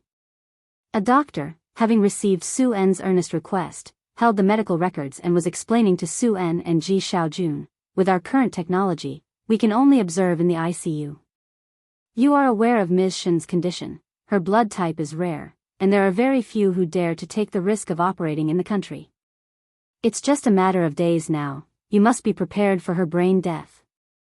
As for what preparations, the doctor's meaning was very clear. Ji Mulan looked towards Su-en. Su-en gave a wry smile. I can't get in touch with that dean. Ji Shayan's gaze calmly shifted towards the ICU, the depths of his eyes brewing a storm. Uncle, Bai Lian stood beside Ji Xiaojun, dressed in her school uniform, her hair tied up messily at the back of her head. Her eyebrows and eyes drooped, speaking almost as calmly as a light breeze. That Lu Zong is still in Xiangqing, right? My aunt ended up like this because of him? That sentence made everyone present shiver. Ji Xiaojun quickly turned his head, looking at Bai Lian with great nervousness. Who told you this? What Lu Zong? Alien, you're just a student, don't get involved in this matter, just focus on your studies. Your aunt is fine now. Bai Lian silently watched Ji Xiaojun for a while, did not answer, and said almost nonchalantly, I'm going to class. She turned and went downstairs. 7 o'clock. Downstairs at the hospital. Director Chen's car hurriedly stopped. He got anxious as soon as he received a call from Bai Lian and rushed over. He immediately spotted Bai Lian leaning against a tree. Miss Bai. He got out of the car. Bai Lian placed her backpack at her feet. She wore an open blue and white school uniform, her arms crossed over her chest as she calmly leaned against the tree, watching the traffic with a tranquil gaze. A breeze passed, and her stray hair fluttered as if it were the low pressure before a storm. So oppressive it was hard to breathe. You're here. Bai Lian extended her hand, slowly plucked a withered yellow leaf that had fallen on her arm. There's a Lu Zong who wants to buy Yongfu residential area. Do you know him? No matter when or where, Bai Lian was always languid and easygoing, and Director Chen had always thought she had a good temper. This was the first time he faced her tempest. He belatedly realized that facing such a Bai Lian, the pressure was no less than facing Jianghu Lai in a furious state. Director Chen responded very cautiously, I don't know him. That's good. Bai Lian tilted her head slightly, looking at Director Chen with a smile on her lips but frost in her eyes. The pressure she emitted was menacing. I want all his information.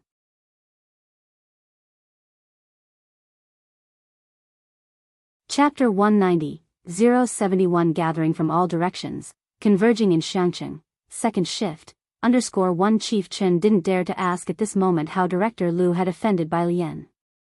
Miss Bai, rest assured, Chief Chen's mind spun rapidly, it's just a background check. I will make sure to investigate thoroughly, even his ancestors won't be able to escape. Bai Lian bent down, picked up her backpack, her eyelashes lowered, and she thanked him at an unhurried pace. Thank you. Chief Chen didn't dare accept Bai Lian's thanks. Such a small matter, and the several suggestions Bai Lian had given him had made him feel on top of the world recently. He stood still, watching Bai Lian leave, and waited until she boarded the bus. Only then did Chief Chen wipe the sweat from his brow, unable to help thinking, would Bai Lian have torn him apart as well if he had known that Director Lu? After that thought, he shivered with cold. He immediately placed a phone call to look into the issues at Yongfu residential area and that Lu's surname, who truly seemed to have a death wish. Then he called Ji Xiaojun. Ji Shayan's words were vague, only mentioning that Shen Qing was currently in the hospital and sticking to the same story, that she had fallen down some stairs. Nothing more was said. Linking this to Bai Lian's reaction, Chief Chen almost instantly guessed, this matter must be related to that Director Lu. This Xiangqing, Chief Chen said as he dialed Jianghu Lai's number, why is it always causing me such trouble? He returned to his car, his demeanor incredibly stern. This Lu's surname, he's done for. School. Pu Xiaohan saw Bai Lian and originally wanted to share the news that her video had gone viral. But as her eyes lifted, she saw Bai Lian enter with a wrapping of coldness. Bai Lian gently placed her backpack on the desk, her black hair gathered behind her head, and those black pupils seemed to swallow all light. The tranquil atmosphere spread outward from her at the center. Even the usually oblivious Zhang Xiai sensed something was off, and became quiet. The physics teacher came to class and found the usually lively class eerily quiet. That's how it should be. Everyone is doing very well today, Zhang Xiai's included. The physics teacher was very pleased. Zhang Xiai's, with his head lowered, was inwardly cursing. He was just scared. Pu Xiaohan passed Bai Lian a note during class, asking her what was wrong. Bai Lian held the note and wrote back briefly, stating that Shenqing was still in emergency care but in need of panda blood. Pu Xiaohan took the note back and looking at the reply, took a secret photo of it with her phone after class. One big bowl per meal. The young lady who played the guzheng yesterday, her aunt is in emergency care. Are there any friends with Rh-negative blood nearby? Xiangqing, praying hands, praying hands, praying hands. Picture. She hadn't yet shared the good news that her video had gone viral with Bai Lian. She gained 200,000 followers overnight, with views surpassing 5 million and still rapidly increasing. Her comments section became active again as soon as she posted the video. Alien, Pu Xiaohan looked back down. Do you have your aunt's medical certification? Bai Lian, resting her chin on her hand, quietly gazed out the window. At the sound of the voice, she tilted her head, and sent Xiaohan the photo she had taken the day before. The photo contained Shenqing's information and the name of the hospital. At noon, Bai Lian didn't join them for lunch. She took her phone and left the school. In class 15, Pu Xiaohan gazed at Bai Lian's retreating figure and murmured, her aunt must be very ill. Zhang Xiai's also frowned, scratching his head. It's a pity I'm not panda blood, I'm type B. Pu Xiaohan, busy replying to messages from concerned people, felt annoyed and dismissed him. That suits you well. The whole class inquired, but not one was panda blood.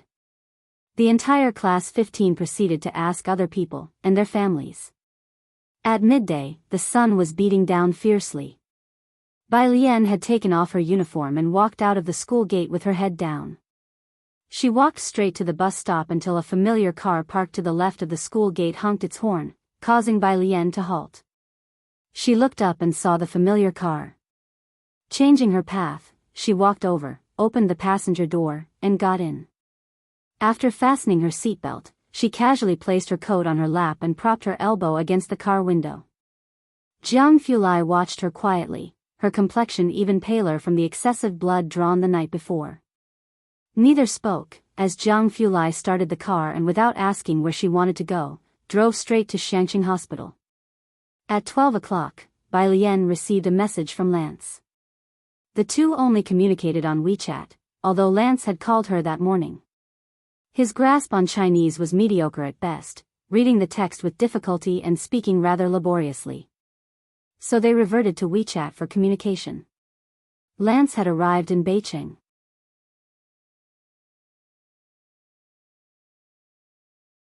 Chapter 191, 071 Gathering from all directions, converging in Xiangqing, second shift, _2 Lance. My assistant says there's no plane in Xiangqing, we don't know when we'll be able to get here. He then sent a location, they are now looking for a car to drive there. The plane. Bai Lian slightly lifted her face, her fingertips propping up her chin, suddenly turning her head to look at Jianghu. She remembered that someone owned a private plane. It was parked at Danping City. Red light.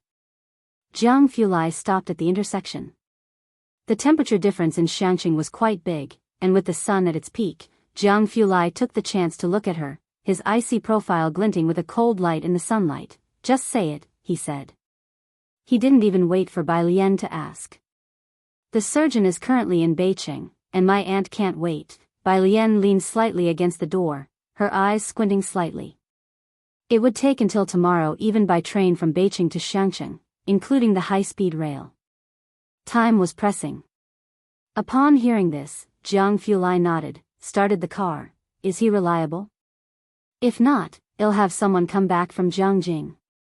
Should be. Bai Lian wasn't familiar with the medical field or the current level of medical expertise, but she knew from their discussions that Lance's medical skills were definitely extraordinary. Jianghu, he didn't know how to judge her, should be. He had just come back from the laboratory and didn't know the specific condition of Shenqing. He planned to go to the hospital later to get a clear picture and make preparations just in case Bai Lian's should-be doctor wasn't reliable. The hospital. The intensive care unit. Ji Xiaojun was still outside. The consultation with the experts from Xiangqing Hospital was almost useless, and they could only try to report to a higher-level hospital. Suan had already gone back to his business, asking Ji Mulan to stay here with Ji Xiaojun. When Jiang Fulai and Bai Lian arrived, the chief physician was communicating with Ji Xiaojun and Ji Mulan. The three of them stood at the door of Shenqing's ICU room. Ji Xiaojun hadn't slept in a day and a night, looking utterly world-weary. Today, both Jiang Fulai and Bai Lian brought a double dose of low pressure. Although the hospital itself had a low magnetic field and exuded a chilly aura, the chief physician couldn't help but rub his arms. I also told Mr. Su that she definitely needs to be transferred. It's not just that no one dares to operate here, but we also have problems with our equipment. What equipment is needed? Jiang Fulai also took off his coat, holding the black coat in his hand, 2 steps behind Bai Lian at an unhurried pace. He looked through the glass at Shenqing in the ICU before turning to the chief physician. Just say it. The chief physician was originally talking to Ji Xiaojun. When Jiang Fulai arrived, he felt a tingling sensation on his scalp and began to explain to Jiang, "Our hospital is not equipped with ECT and DSA technology up to the required standard." Jiang Fulai took out his phone, quietly listening.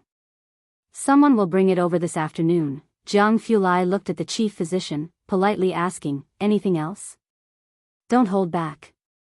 His voice was very light. "Even if you need equipment from MTR Laboratory, it will be here by tomorrow."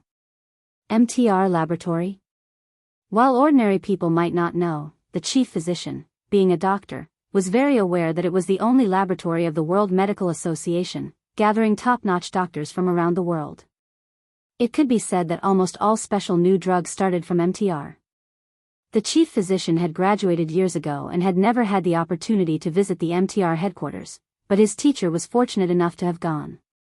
Hearing Jiang Fulai's words, the chief physician's heart skipped a beat, and he couldn't help but stealthily glance at Jiang Fulai. Could he really procure things from MTR just like that? Who was this man? Ji Mulan didn't know about MTR Laboratory and didn't recognize Jiang Fulai. She just watched him with squinted eyes as he came over with Bai Lian, wanting to say something but not daring to. Jiang Fulai indifferently swept a look at Ji Mulan, then lowered his head to send a message. After composing the message and showing it to the chief physician, he asked, "Did I leave anything out?" The chief physician looked down and was almost terrified to find that Jiang Fulai had noted down all the equipment he had mentioned verbatim. "No, that's it." Jiang Fulai's fingertips sent the message. He looked up and saw Bai Lian standing at the end of the corridor, concentrating on the messages on her phone. He walked over. Bai Lian was reviewing the information on President Liu that Chen Bureau had investigated for her. President Liu, Luan Yulin, was planning to dig a hole to acquire Yongfu residential area. Bai Lian, who could usually scan 10 lines at a glance, was reading very slowly today. She scrolled through every line, not missing a single word. When Bai Lian finished reading, Jiang Fulai spoke, "I'm going to clear a runway. Call me if there's any situation here." Runway? Bai Lian probably realized, okay.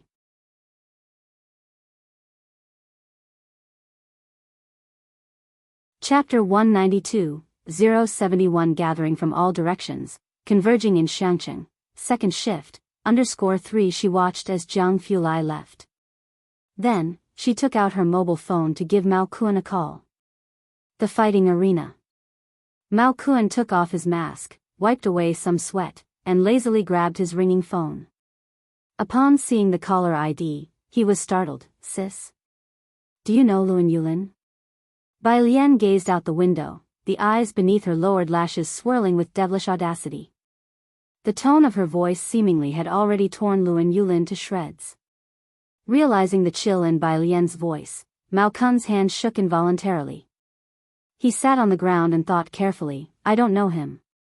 Bai Lian nodded, her voice particularly calm. "I'll give you some information, wait for me at Purist Street later."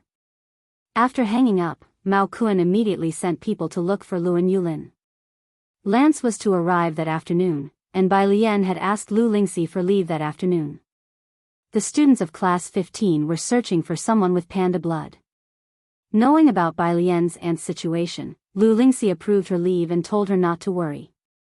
2:30, Su En's assistant rushed over in a hurry. Su En was very concerned about the Ji family's affairs, and the assistant, coming out of the elevator, said to Ji Xiaojun, "Quick, Mr. Su has contacted Jianghu Hospital for you. There's a chief physician who says he has a 60% chance. Head out for Jianghu now." "Thank you." Ji Xiaojun, who was sitting outside the intensive care unit, suddenly looked up. "I'll go find the chief physician." He stood up, feeling a bit dizzy. Almost falling over. Caught by Ji Mulan. "Be careful." The assistant had already contacted the hospital and was there to notify Ji Xiaojun. "Mr. Su has already communicated with the hospital, and they will arrange everything to head to Jianghu as soon as possible." Ji Mulan finally breathed a sigh of relief, looking at the assistant. "Thank you for your trouble." The attending physician had obviously also received the message from the hospital. He hurried over from his office. "Are you really going to Jianghu?" He looked at Bai Lian, unaware of others. Just now the man who brought up MTR laboratory with Bai Lian. "Of course, Mr. Su has arranged everything. Although the success rate is not as high as that of the director, he is willing to give it a try," said Su En's assistant, a surgery hard won by Su En. "No need."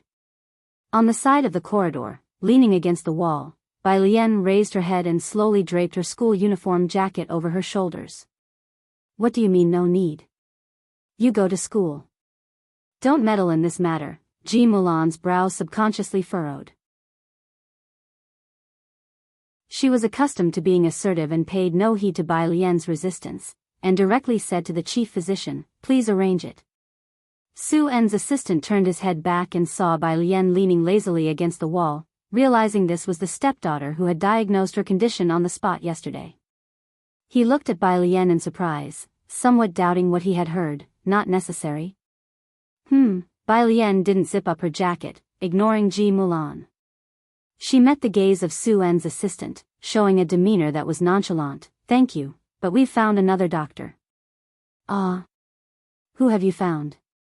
Su En's assistant was slightly stunned. Bai Lian looked towards the elevator. "He has already arrived in Xiangqing." Xiangqing was recently building a new expressway. It was a 6-lane main road. One section had just been constructed up to the city center, from Wallow Road to the roundabout. Both ends were blocked by iron fences, and the accumulated cement on the road was being cleared away one by one. At both ends of the road, there were 2 teams of men in black, preventing anyone from trespassing. Drivers passing this road couldn't help but look over. 2:35. Rumble echoed in the sky, and nearly every resident in the center of Xiangqing saw a white plane slowly circling at a low altitude against the backdrop of clouds. For so many years, Xiangqing had not even built a high-speed rail, and suddenly, seeing a plane hovering in the city center, crowds of people looked up in astonishment. The plane finally aimed for the road under construction, almost skimming over the houses on both sides, and slowly landed on this main thoroughfare. Rumble, the roar as the plane's wheels rolled over the highway stirred up a flurry of dust, and gradually, its speed decreased. Finally, it stopped in the middle of the road. The white fuselage bore no airline logos. The plane's door was opened by people, and the boarding stairs descended from mid-air, with an old man in a polo shirt and sunglasses being the first to step off.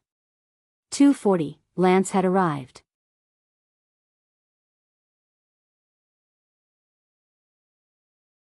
Chapter 193, 072 Surgery successful. Please be considerate of the feelings of ordinary people. _1 Xiangqing Hospital. Outside the intensive care unit. Assistant Su En's gaze shifted back and forth between Ji Mulan and Ji Xiaojun for a long time before he realized that Ji Mulan might not be able to make decisions for Bai Lian, so he focused on Ji Xiaojun. Ji Xiaojun stood in the middle of the corridor, looking travel-worn. His eyes were ancient and red, listened to alien. His voice sounded exhausted. Unlike Su En, Ji Xiaojun knew that Bai Lian had at least once lived in the Bai family. She wasn't the kind to joke around. This is insanity. Assistant Su-en couldn't understand Ji Xian's thinking.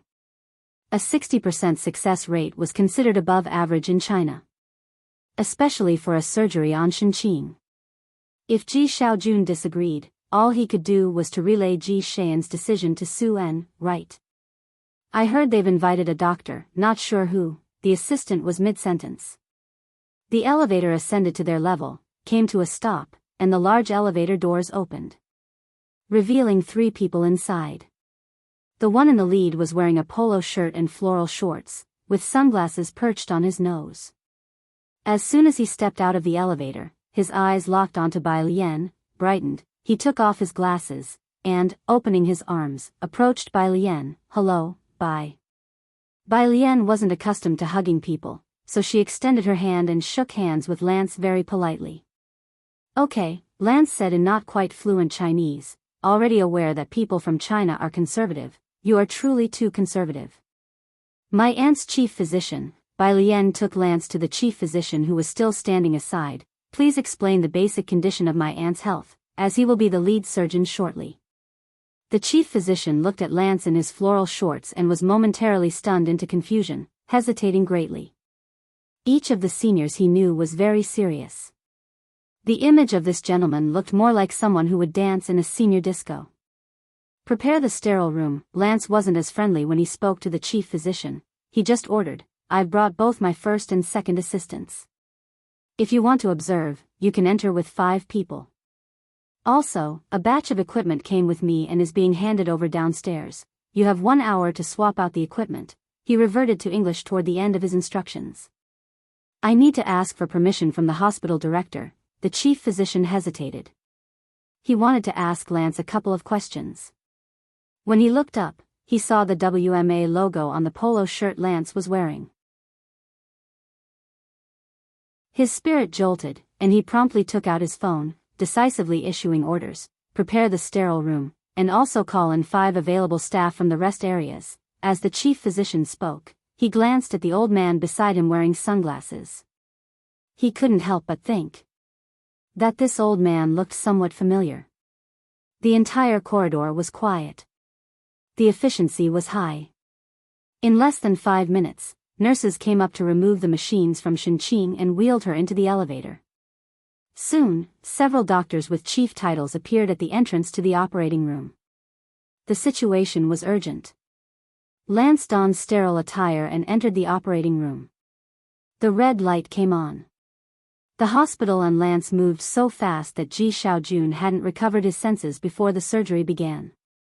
He looked towards Bai Lian. "Alien, was that the doctor you mentioned?" "A Western doctor." Bai Lian leaned against the wall. Her deep dark eyes slowly said, "His success rate is higher than 60%. There won't be any problems. Uncle, you should rest for a while. You will need to take care of her when Aunt comes out." Ji Xiaojun didn't want to rest, but, hearing that he needed to take care of Shenqing when she came out, he lay down on the bench outside the operating room. He couldn't sleep but kept his eyes shut. Ji Mulan and assistant Su-en followed as well, exchanging surprised looks with each other. How come there were suddenly so many doctors around? Especially in the assistant's view, the Ji family had reserved the high-ranking wards in advance with the help of Su-en. They shouldn't have this kind of network. They didn't know Lance, but they also knew that the surgery was likely to involve the old man wearing sunglasses and a polo shirt with floral shorts. Ji Mulan wanted to ask Bai Lian a few questions, but she dared not speak to Bai Lian. Since Shenqing's surgery was going to last over 5 to 6 hours, Ji Mulan and the assistant naturally didn't feel like waiting around. 10 minutes after the surgery began, the two entered the elevator and went downstairs. Once the elevator doors closed, Assistant Su-en turned to Ji Mulan. Pausing, he asked politely, "Madam, did you recognize any of those people just now?" "I don't know them." Ji Mulan was familiar with Beicheng but unclear about Xiangqing. "What about you?"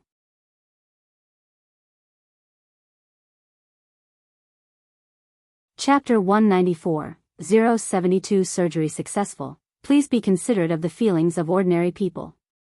_2 As Su-en's assistant, he should know more than she does. The assistant shook his head. Ji Mulan also felt that Su-en definitely did not know, as all of Su En's connections were in Jianghu. On his way back, the assistant drove past Wallow Road. From afar, he saw a plane parked on the unfinished section of the 6-lane road and instinctively hit the brakes, almost as if by magic. He blurted out, "Why is there a plane here?" Xiangcheng, a place without even a high-speed rail yet, had a plane proudly parked in the city center. "I have no idea. Could they be planning to build an airport in advance?" Ji Mulan looked over, equally surprised. The assistant immediately called Su En. Ji Mulan was startled, thinking that such a matter also needed to be reported to Su En. Before she had finished thinking, she heard the assistant on the phone, explaining to Su En with a grave expression, "It seems to be an Airbus ACJ350. "What?" On the other end of the line, Su En was also shocked. "Are you sure?" They recognized the plane solely because of a rumor in Jianghu, with virtually no information about the owner of the Airbus ACJ350 to be found online, but almost everyone in their circle knew which family it belonged to. "It's right here on Wallow Road." The assistant faintly saw the black-clothed men guarding both ends. "Did you see anything about it online?" With one hand holding the phone and the other on the computer's search page, Su En replied, "Absolutely nothing." Leaning against the driver's seat, the assistant muttered, "That makes sense. Who would dare post it online?" "I'll ask around to see if anyone else knows anything." Su En let out a breath. After hanging up the call, Ji Mulan turned to the assistant. "Is this plane important?" "A private jet. Mr. Su heard a bit about it at a banquet." The assistant discreetly snapped photos of the plane's condition before reluctantly driving away. "Madam, this is not just about a plane. It's about being able to use an unfinished road as a runway in Xiangcheng, applying in advance for Xiangcheng's flight path. For others, it's as hard as reaching the heavens." With Ji Mulan's imagination, she couldn't fathom such a huge jet being privately owned. Of course, neither Su En nor his assistant knew about the flight path of this plane. It hadn't been applied for in advance but was instead a last-minute report, with all aviation procedures completed in less than half an hour. 6 o'clock. The operating room. The door opened, and Lance, dressed in blue surgical scrubs, raised his hands as he came out, with the chief nurse respectfully changing his gloves beside him.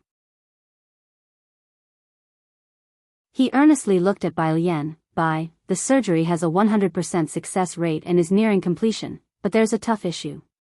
She has Rh-negative blood, and we still need a large supply of blood." Ding, the elevator doors opened once more. Standing at the forefront was a tall figure with one hand casually in his pocket, his eyes downcast, his face unclear. As he faintly raised his head, his presence was as cool as moonlight. "Don't worry about the blood supply. There are plenty of people downstairs." Lance looked at Jiang Fulai, initially hesitant to speak. Upon understanding Jiang Fulai's intention, he couldn't hold back. "What? At least 50 people with Rh-negative blood?" Jiang Fulai stopped, raising an eyebrow. "Is that enough?" "Enough, of course, it's enough. But how could there be so many people with Rh-negative blood, often dubbed panda blood?" Lance didn't believe it. In his country, arranging emergency surgery involved calling one by one from a special blood bank, and it would be incredibly lucky just to get one person with panda blood willing to donate. How could such a small place have so many? Lance ran down to the first floor in disbelief. On the left side of the first floor, a temporary blood donation station was set up, and the queue of people stretched from inside the door onto the street. The small Xiangcheng, with a hospital that lacks the facilities found in larger cities, had gathered dozens of panda blood donors in less than an afternoon. And there were more donors continuously arriving from surrounding cities. How is this possible? Lance turned back to Jiang Fulai incredulously, never having experienced such an impressive spectacle. He blurted out in English, "How did you find so many people in such a short time?" While speaking, another woman from the neighboring city hurriedly arrived, dusty from travel. "I saw it in a short video. Is there a lady Shenqing in need of panda blood? I had a major bleeding incident before, and it was a bunch of kind-hearted people who saved me. I hope this lady Shenqing will definitely be safe." Among them, there were contacts from the Yongfu residential area, relatives of classmates from Shangqing No. 1 Middle School. And even more so, strangers who came after watching Pu Xiaohan's video. After hearing the explanation from the hospital, Lance stood there silently for a long time. Your country is really...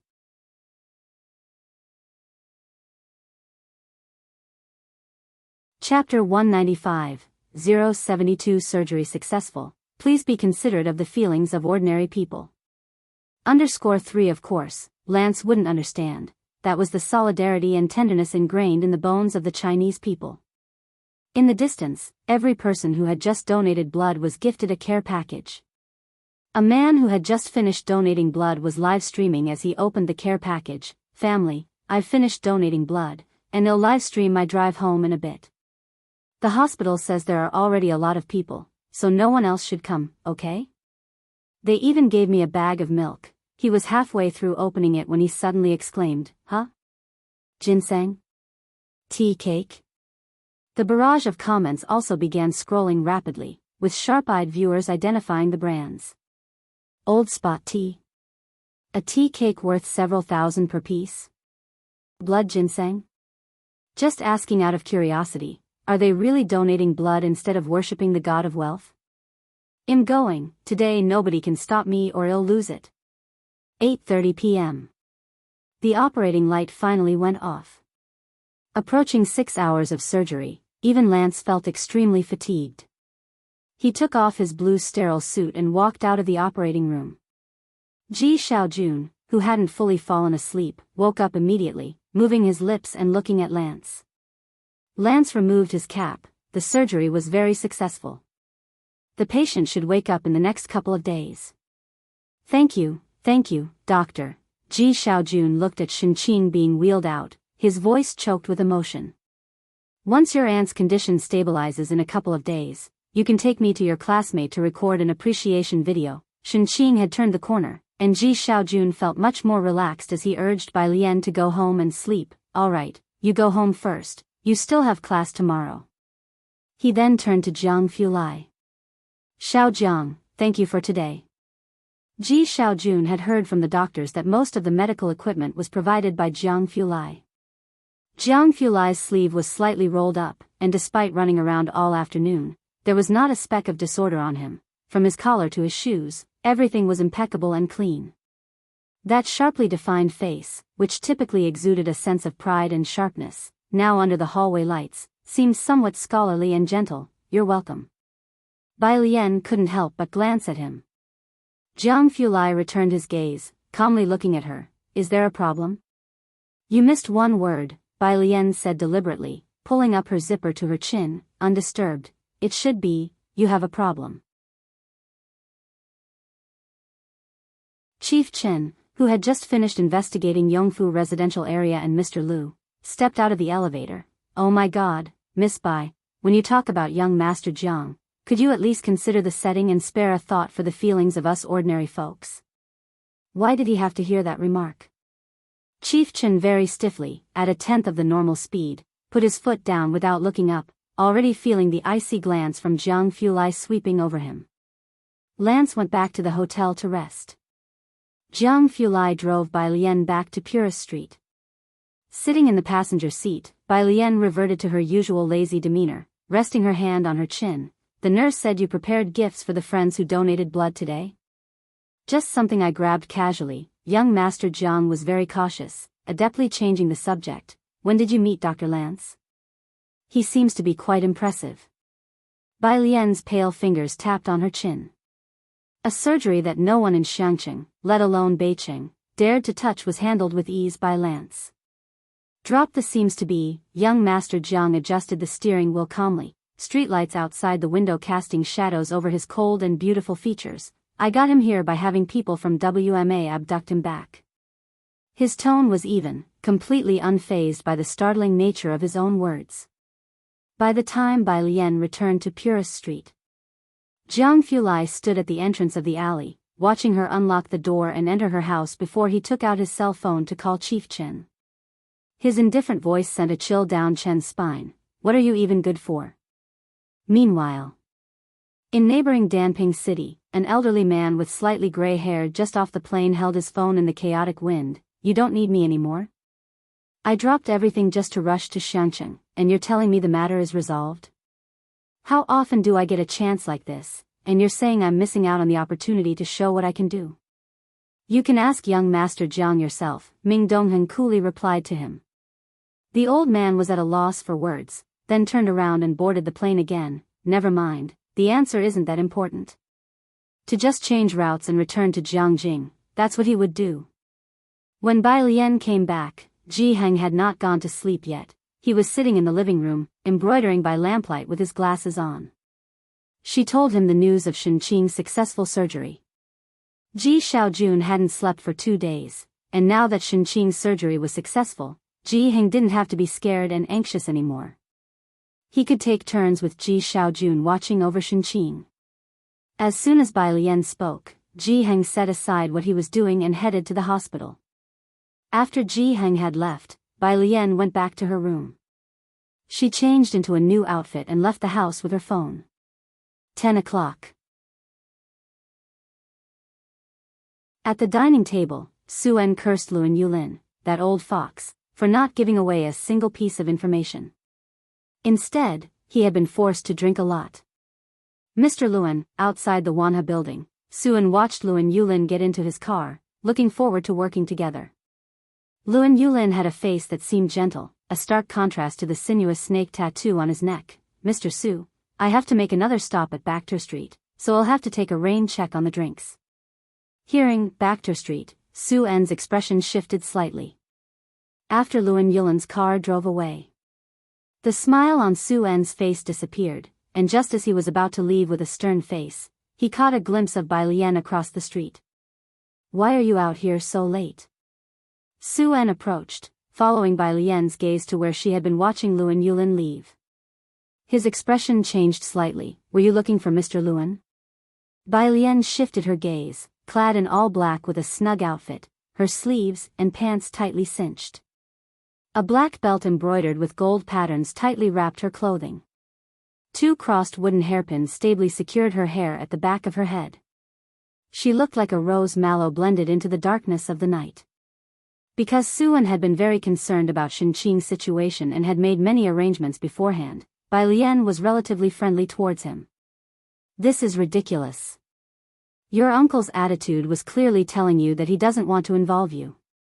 This Mr. Luan is not simple. Don't be rash. Su En, observing Bai Lian's casual demeanor, knew she wasn't taking his words to heart, so he spoke more sternly. His name is Luan Yulin. You might not have heard of him, but there are people from Bacter Street behind him, and it's said that he's also connected to the Qinglong bar. Mr. Su, Miss Bai probably hasn't heard of him. An assistant interrupted from behind Su En.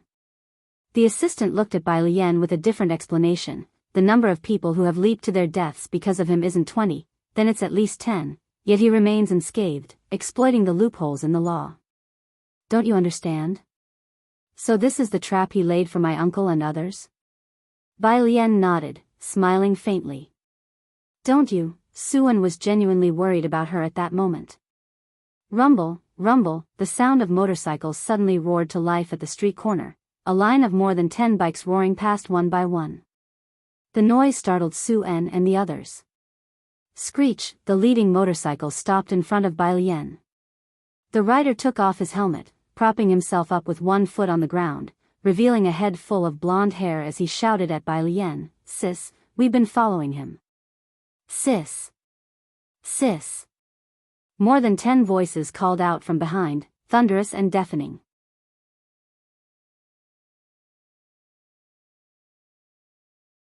Chapter 196, 073 But she is Bai Lian. Second update, _1, Xiaoqi, give your helmet to your sister, Huang Mao called out to the person behind him. Xiaoqi took off the helmet and tossed the black motorcycle and the helmet to Bai Lian. Bai Lian didn't even look, she just reached out and caught them. The original owner knew how to street race. Almost the moment she touched the motorcycle, she knew how to drive it. She secured the helmet on her head with one hand and gripped the handlebar with the other. Her long legs straddled the bike, and with one foot planted on the ground, she glanced at Su En before flipping down the visor. Don't worry. As soon as she had spoken, she slowly bent forward, her gaze icy as she looked straight ahead. The black, streamlined body of the bike blended with her clothes, radiating an innate defiance and wildness. With the rev of the engine, rumbling loudly, the motorcycle shot off like a wild horse, hugging the turn and vanishing down the street in a flash. Elegant yet brazen. A gang of youngsters arrived quickly and departed just as fast. Only Xiaoqi remained behind, standing still for a while before slowly heading back to Bacter Street with his cell phone. He only gave Su-en a brief glance, nodding at him politely. It took Su-en a good while to come back to his senses. He could never have imagined that Bai Lian, who usually looked so gentle, even somewhat docile in front of Jianghu, would be so adept at hugging a turn on a bike. By the time the motorcycle was out of sight at the street corner, the assistant finally found his voice and turned to Su-en. President Su, he had never seen such a scene before. Even before coming to Xiangcheng, Ji Mulan had mentioned that Bai Lian was tough and would do anything, but this was their first time seeing Bai Lian street racing. Just like those unruly youths from moments ago. It's no wonder they were the kind of people who needed Su-en to arrange a school for them. Forget it, Su-en said with a headache, pressing his temples. Don't tell Mulan about this, it's fine as long as she's meeting with President Liu. If we can't get this case, it's time for us to head back to Jianghu, the assistant said, opening the car door for Su-en to get in. They had come for Xiangcheng's tourism, but now with Liu and Yulin here, it seemed like their opportunity was gone. Reluctant to return with the information they had barely obtained, he felt somewhat discontent. Bar VIP room. Liu and Yulin, with a cigarette between his fingers, used his polished leather shoe to lift the chin of an old lady kneeling on the floor. He smiled with a sinister softness. You lead the signing, or you know what I'm capable of, don't you? I really don't want to resort to such bloody measures. The old lattice gaze was fixed firmly on Liu and Yulin's face. Break one of her hands, Liu and Yulin said as he flicked off some ash and turned his head. Bang, the door to the VIP room was flung open.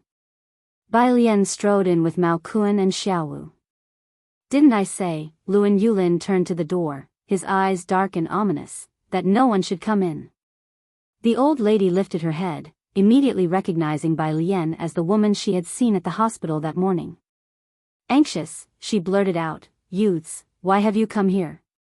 From the Yongfu residential area too? Liu and Yulin squinted at Bai Lian, Mao Kuan, and the others. Take them all down, too. Bai Lian didn't even look at Liu and Yulin but walked forward a few steps and helped the old lady up. Bang bang, the few men who came to grab Bai Lian didn't even touch her before being kicked to the ground one by Mao Kuan. Are you all right? Bai Lian eyed the old lady up and down, making sure she was unharmed, then instructed Xiaowu to help the lady to the side. To avoid any accidental injuries. Before being led away, the old lady looked at Bai Lian in surprise. When had Ji Xiaojun gotten such a fierce niece? Mao Kun's moves alerted Liu and Yulin that something was amiss. He put out his cigarette and stealthily pressed his phone for a rescue call while asking warily, Who are you? Who am I? Bai Lian reached for a bottle of unopened liquor on the table. Weighing it in her hand, she curled her lip at Liu and Yulin. Her pitch-black, cold eyes, however, held no trace of a smile. Raising her hand, she smashed the bottle right onto Liu and Yulin's head. Smack! Blood streamed down Liu and Yulin's forehead as he suddenly looked up. You dare? Mao Kuan swiftly stepped aside.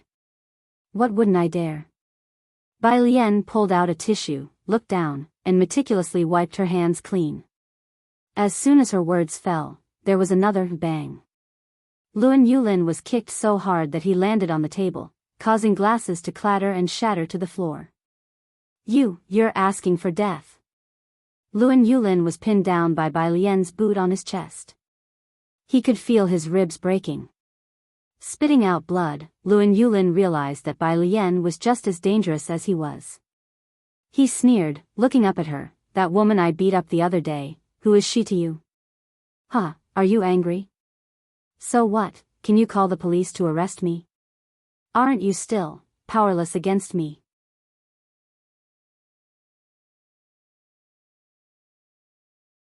Chapter 197, 073 But she is Bai Lian.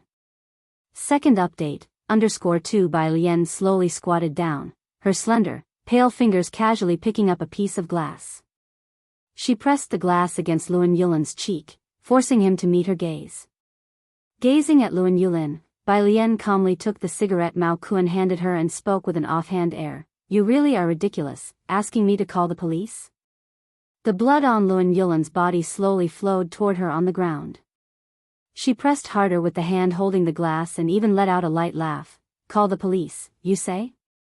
Do you think you're qualified enough to have me call the police?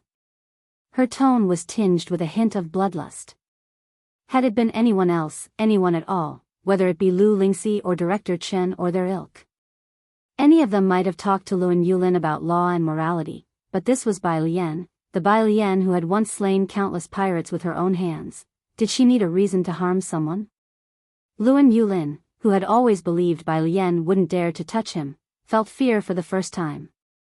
He burst out, do you know who's backing me, huh? Backter Street, Qinglong Bar. The glass Bai Lian was pressing paused, her eyes narrowing slightly. Luan Yulin licked his lips, mistakenly thinking Bai Lian was scared. You know about young Master Mao from Backter Street, right? Child, the old lady came over, tugging at Bai Lian's clothes. Let's just go. Before she could finish, Mao Kuan immediately jumped up, pointing at Luan Yulin in disbelief. Damn it, when have I ever known you? Don't fucking frame me. Then, he hopped in front of Bai Lian, almost in tears. Sis, I really don't know him. Where did this jerk come from, daring to frame his white tank top? Alright, Bai Lian stood up, looking disdainfully at his spineless state, and brushed off her sleeves carelessly, speaking unhurriedly. Take him back and deal with him properly. Seeing Bai Lian's trust in him, Mao Kuan was particularly moved. Then he turned to look at Luan Yulin as if he were looking at a dead man. Luan Yulin looked at Bai Lian and then at Mao Kuan, and after realizing something, his complexion turned deathly pale suddenly. The next day. Su En's temporary residence. Early in the morning, Ji Mulan shared with Su En the good news about Shenqing's surgery. It was actually a success. Su En, just learning of Shenqing's successful surgery, was quite surprised. Do you know who did it? Which hospital's doctor? The assistant recalled the old man in flowery shorts from the day before. Luck? The assistant pondered briefly. That old man didn't look like a surgeon at all. Otherwise, the assistant wouldn't know how to explain it. He wasn't familiar with medicine, but judging by that old man's disco-era vibes, he really didn't seem like a serious surgeon. Su En appeared thoughtful. Ji Mulan said nothing. That Airbus ACJ350 yesterday, Su En suddenly remembered the incident. The phone rang once. It was a call from the Su family's main house in Jianghu, and the caller was old Madame Su. You didn't come to an agreement with Mr. Luan? You know him, Su En replied, falling silent for a moment. The Ji family would have reservations. Su En, you're truly blinded by that woman. On the other side of the phone, the old lady tapped her cane. With such a golden opportunity like Backter Street, you want work with him? You've accomplished nothing in Shangqing. Wait until you come back for the shareholders' meeting and see how they'll override you. And, that woman and her daughter, don't even think about them stepping through the Su family's door. The old lady hung up the phone with a snap. Her voice was loud, and the assistant and Ji Mulan heard everything very clearly. The assistant bowed his head, acting as if he hadn't heard. Ji Mulan still sat upright, her expression unchanged. Don't mind it. Su En patted Ji Mulan's hand, then knit his brows. The assistant glanced at Ji Mulan, worried. If Mr. Lun's case can't proceed, we truly have no other option but to return to Jianghu. If Master Chen can make a move, I haven't even met Master Chen. Su En held his forehead, his head throbbing, and spoke wearily. Let's not talk about this now. Later, I'll see if Miss Su can ask Master Chen for help on my behalf. Ji Mulan could not fail to understand the look in the assistant's eyes. Yet it was precisely because of Ji Xiaojun and Shenqing that she also felt uneasy. She couldn't advise Su En to cooperate with Mr. Luan, could she? At that moment, a security guard brought someone in. Mr. Su, a classmate named Bai is here to see you. Alien? Su En looked up, surprised to see the figure clad in blue and white school uniform, carrying a black bag. "How did you find this place?" He hadn't given Bai Lian the address. On second thought, it must have been Jianghu who told her. Today, Bai Lian appeared carefree and casual, starkly different from the night before. "I'll just ask something and leave." Bai Lian didn't sit down. She slung her backpack over one shoulder, holding a document in her hand, slowly rolling it up and tapping it against her palm. "I remember you're also vying for the development rights to the Yongfu residential area. How much resettlement compensation would you offer them?" Ji Mulan seldom spoke with Bai Lian these days. But at this moment, she was distraught over old Madame Zu's remarks. The tourism businesses in Xiangqing couldn't take off, and Suan was too affected. Now Bai Lian had to touch on what was causing them pain. It was as if she was deliberately rubbing salt in their wounds. "What are you doing here instead of going to school? You don't understand these things. What's the use of asking so many questions so specifically?" Ji Mulan looked at Bai Lian, her patience running out. She had explained the Bai family's business to Bai Lian countless times. Bai Lian hadn't absorbed a single word. "It's fine, it's nothing that can't be mentioned," Suan said. Although he felt a little sore, he still gave Bai Lian a number. "I was planning to apply early to the authorities, but Mr. Luan got the jump on us and obtained the demolition rights first." "It doesn't matter." Bai Lian didn't even acknowledge Ji Mulan, listening to the number Suan gave, which was a bit more than Ji Shayan's estimate. She stopped the tapping against her palm and with a lazy look in her eyes, she spoke in a particularly disdainful tone. "From now on, it's yours." She handed the rolled-up document to Suan.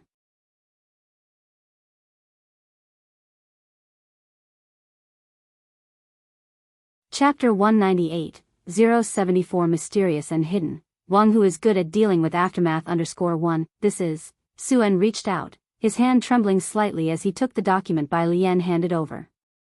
He seemed to have some realization of what it was. Bai Lian didn't say a word, only waiting for him to take it. Without looking at Ji Mulan, she calmly turned and left the room. Suan reacted and followed her. "Let me drive you to school." His place was quite far from Xiangqing No. 1 middle school. "No need." Bai Lian casually waved her hand behind her, brisk and efficient. "There's a car waiting for me outside." She disappeared at the front door. Suan's assistant approached, and he couldn't help but glance at the document in Suan's hand. "President Su, what Miss Bai gave you is..." Ji Mulan also found it strange. Suan looked down, opened the document. On the outside of the folder was the official seal of the Xiangqing Demolition Authority, and on the seal was a line of red regular script: Yongfu Community Housing Demolition Permit. A permit? Wasn't it taken by President Liu? The assistant exclaimed as if a thunderclap had gone off above his head. Suan stared at that line of text, piecing it together with what Bai Lian said. He too was in a daze for a moment. In business, what counts is the differential in information. Suan initially possessed information far superior to others, but he hadn't expected someone like President Liu to emerge from Backdoor Street and get hold of the demolition permit before anyone else. Suan then began to consider partnering with President Liu. After the incident at the Ji family, he thought he no longer had any chance to cooperate. But today, Bai Lian had brought the demolition permit to him. How did the certificate end up with her? Ji Mulan regained her senses too, as she too knew what the permit meant for Suan, but her mind was in turmoil. "So does that mean you can plan for fundraising now?"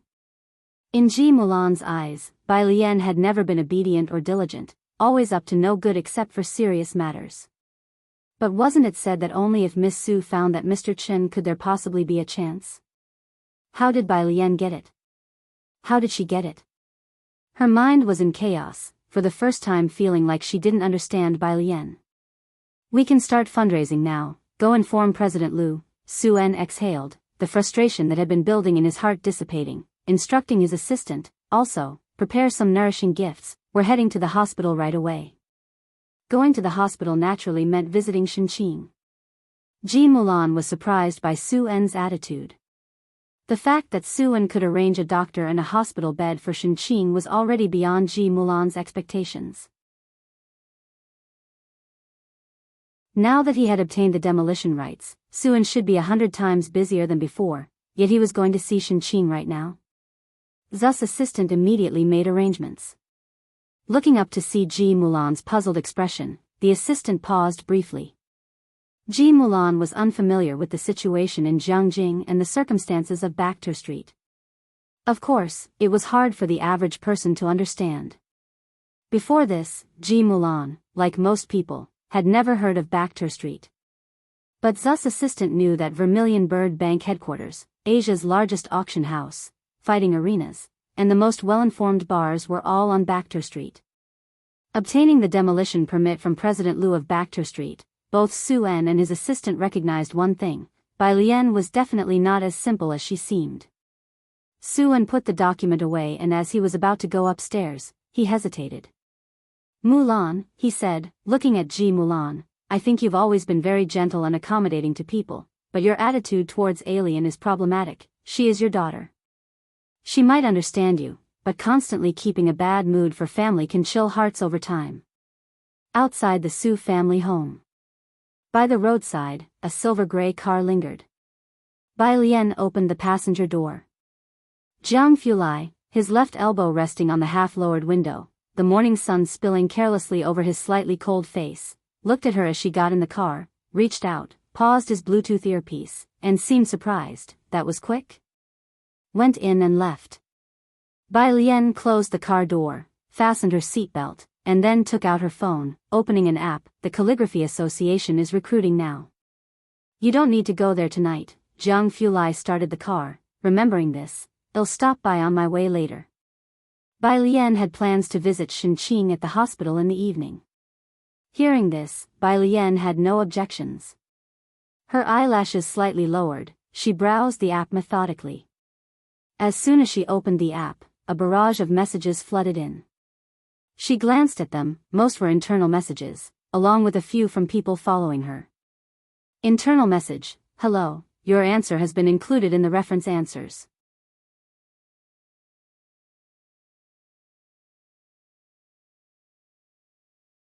Chapter 199, 074 Mysterious and Hidden. Wang who is good at dealing with aftermath _2 site message: Hello, your answer has been included in the reference answers.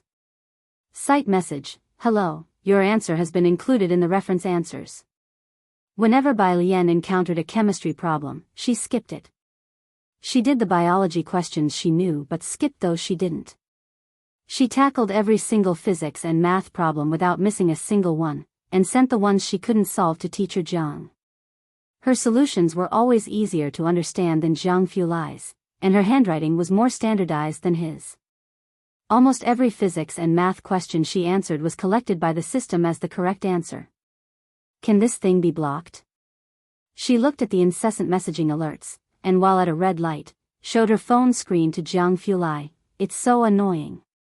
She had already blocked messages from strangers. Every time she seriously worked on problems, the site's messages would suddenly pop up. She had been busy recently and had not logged into the app, so the notifications were even more frequent. Jiang Fulai glanced at it and immediately understood. They'll send you a plugin later. Who wouldn't be annoyed by site messages? Young Master Jiang had once written a blocking plugin specifically because of the site messages. When they arrived at school, Bai Lian got out of the car with her backpack and waved goodbye. She was tall, and the bulky school uniform looked unusually slim on her. Not far away, Zhang Xiais and the rest of class 15 just spotted Bai Lian. He was tall and smiling. Is your aunt okay now? Yes. Bai Lian tilted her head, glanced at him, and slowly spoke. That's good. I just saw Sister Yan's Weibo when I woke up early. She's coming back to Xiangqing for promotion. Good things come in pairs, Zhang Xiais nodded. He reached out, wanting to pat Bai Lian's shoulder in a buddy-like manner. Suddenly he felt a chill down his spine, which brought goosebumps to his arms. Zhang Xiais quickly withdrew his hand. My mom wouldn't be cursing me with voodoo dolls, right? Even that won't help me score 60. Jiang Fulai leaned casually against the back of the driver's seat. Only after the group of students disappeared into the school gate did he leisurely press his Bluetooth headset, continue. On the other side, Director Chen hesitated. That Mr. Lu's VIP room, there's a surveillance camera. Now his family has come looking. Jianghu Lai, Miss Bai really didn't understand that there are things like surveillance cameras these days. He started the car, drove into the stream of people, found a clear space to stop, and said very calmly, now there isn't. What? Director Chen didn't understand. Jianghu Lai reached out, took a laptop from the back seat. His pale fingers pressed the power button, and Jianghu Lai said indifferently, I'm saying the surveillance, it's gone now. Director Chen got it immediately. Oh, okay. Xiangqing Hospital. Evening. When Bai Lian brought Jiang He to visit Shenqing, Dr. Lance had already arrived earlier to check on the patient. Shenqing was doing well. She had been transferred from the ICU in the afternoon and was now in the VIP ward. Learning that Dr. Lance was the surgeon for Shenqing, Ji Heng showed great respect. He poured Dr. Lance a glass of water. Dr. Lance, please have some water. Dr. Lance was wearing a floral shirt that day. His sunglasses were tucked into his collar while he reviewed the nurse's rounds record for Shenqing. Upon hearing this, he looked up. No, I don't want water, I want Hiqia. Ah. Ji Heng was startled. He thought Dr. Lance was speaking English and called Ji Xiaojun over. Ji Xiaojun had just woken up from a nap this morning and was feeling refreshed. He also had great respect for Dr. Lance. Dr. Lance, what did you say? Something about he? Chia, ka, chia. Dr. Lance held the rounds record in one hand and gestured with the other. Hiqia, chia. I want Hiqia. This was quite a challenge for Ji Xiaojun. Chia. He tentatively looked at Dr. Lance. Yes, chia, Dr. Lance excitedly explained, making a drinking motion. Water? No. I don't want it. Ji Heng, using all his knowledge, still couldn't understand what Dr. Lance was saying, so he suggested to Ji Xiaojun, you should check if Hiqia is some kind of drink. Okay. Ji Xiaojun took out his phone and searched for Dr. Lance. When Bai Lian arrived, Ji Xiaojun was still at a loss. Bai. Dr. Lance stood up, waving his hands at Bai Lian. Bai Lian had exchanged greetings with Dr. Lance and saw Ji Xiaojun searching cluelessly, so she raised an eyebrow and asked a question. Ji Xiaojun was showing Bai Lian his phone and explaining the Hiqia situation, still frustrated at not being able to find anything. Uncle, Bai Lian was silent for a long while, then looked up somewhat speechlessly. He means, he wants to drink tea. Finally hearing the words he wanted to hear, Dr. Lance quickly looked up again, excitedly saying, yeah. Yeah. That's Hiqia. Xia.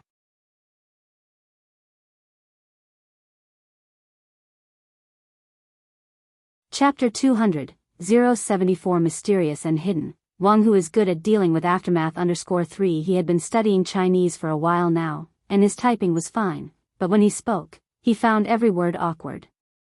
Ji Xiaojun, Ji Heng, both were very silent. Ji Xiaojun silently went to make tea for Dr. Lance with the leaves brought by Director Chen, earning himself a thumbs up from Lance. Shenqing hadn't woken up yet, but her vital signs were all good. Bai Lian sat beside Shenqing and casually placed her hand on her pulse. Bai, Dr. Lance, holding a teacup, stood aside, and after the previous incident, felt his Chinese wasn't good enough, switched back to English. Is this the Chinese medicine pulse-taking thing you're doing? Bai Lian withdrew her hand as Shenqing's pulse was steady. She exhaled slowly and said leisurely to Ji Xiaojun, Auntie will wake up tomorrow morning. Ji Xiaojun was eating beside them. When he heard Bai Lian speak, he thought she was just trying to comfort him. All right, it's okay, you don't need to worry about me. Ji Heng had stayed here for a whole day and night, would go back with Bai Lian in the evening, and bring food for Ji Xiaojun the next morning. Dr. Lance also followed Bai Lian downstairs. Bai, acupuncture, give me acupuncture, it's acupuncture. Bai Lian corrected. The next day. Morning. Ji Mulan and Su En routinely came to the hospital to see Shenqing. You two are busy, you don't need to come every day. Ji Heng's attitude towards Su-en had improved quite a bit. He then told Ji Xiaojun, wash the fruit Xiaochen bought last night. Ji Xiaojun went to wash the fruit. The two of them were grateful to Su-en, but didn't feel too close to him. Ji Mulan looked at the fruit Ji Xiaojun washed and placed there, and at Ji Heng's attitude towards Su-en, which was not even as good as that toward Xiaochen, who was only mentioned verbally. I still have to go sign a contract with Director Liu. Su-en was aware of this and didn't plan to overstay his welcome with the family. I will come again tomorrow. After people left, Ji Mulan looked at Ji Heng and said with an uncertain tone, you are not even as nice to us as that Xiaochen. She hadn't figured it out. When she left Xiangqing, she didn't know that Ji Heng had an old friend who was fond of fishing. Ji Heng frowned. Just as he was about to say something, Ji Xiaojun, who was sitting by the bed, suddenly pressed the emergency bell, excitedly saying, Nurse. Nurse, she's opening her eyes. Because Shen Qing had woken up. A bunch of doctors and nurses came again, and the entire ward was crowded with people. Ji Heng stood aside, no longer paying attention to Ji Mulan, just watching Shen Qing on the bed, suddenly remembering what Bai Lian had said the night before, that Shen Qing would wake this morning. Did she really wake up? A coincidence? For the first time, he felt a bit uncertain about his granddaughter, shrouded in mystery. Ji Mulan didn't want a crowd with so many people. Just then, her cell phone rang in her bag. She took it out as she walked out. It was a call from Beicheng. Hello. Mulan, it's me. On the other end of the phone was a woman's voice. Ji Mulan stood in the middle of the hallway, pausing, her voice growing distant, Mrs. Song. The person on the line laughed softly, her voice very gentle. You've been out of touch for the past 2 years. Just say what you want to say. Ji Mulan pressed the elevator button and scoffed. You don't have to beat around the bush. All right then. On the phone, Mrs. Song casually snipped off branch tips from a potted plant and threw the scissors aside. Do you know that Bai Lian has left the Bai family? The elevator doors opened, but Ji Mulan didn't get on. At those words, the chill in her eyes deepened. Hearing no reply, Mrs. Song understood and thought for a moment. You know, Song Min and Bai Lian never got along since they were kids. Talking about her son, Mrs. Song's voice became considerably softer. The two of them have different interests. Song Min has always liked research, and he's going to Jianghu University to be in a lab. The one who actually matches his interests is Xiaoqi. Mrs. Song stopped there, paused, and didn't continue mentioning Bai Xiaoqi to Ji Mulan. That's why Mr. Bai also agreed to annul their engagement. Ji Mulan had always been quite satisfied with Song Min's family background and talents. Mrs. Song talking about annulling the engagement now, Ji Mulan was all too clear about her intentions. Wasn't it just to ally with that illegitimate daughter? Anything else? Ji Mulan asked. You know about the jade pendant that was given when those two got engaged, Mrs. Song said, her voice growing much colder, but Bai Lian has always been reluctant to return it, not taking our calls.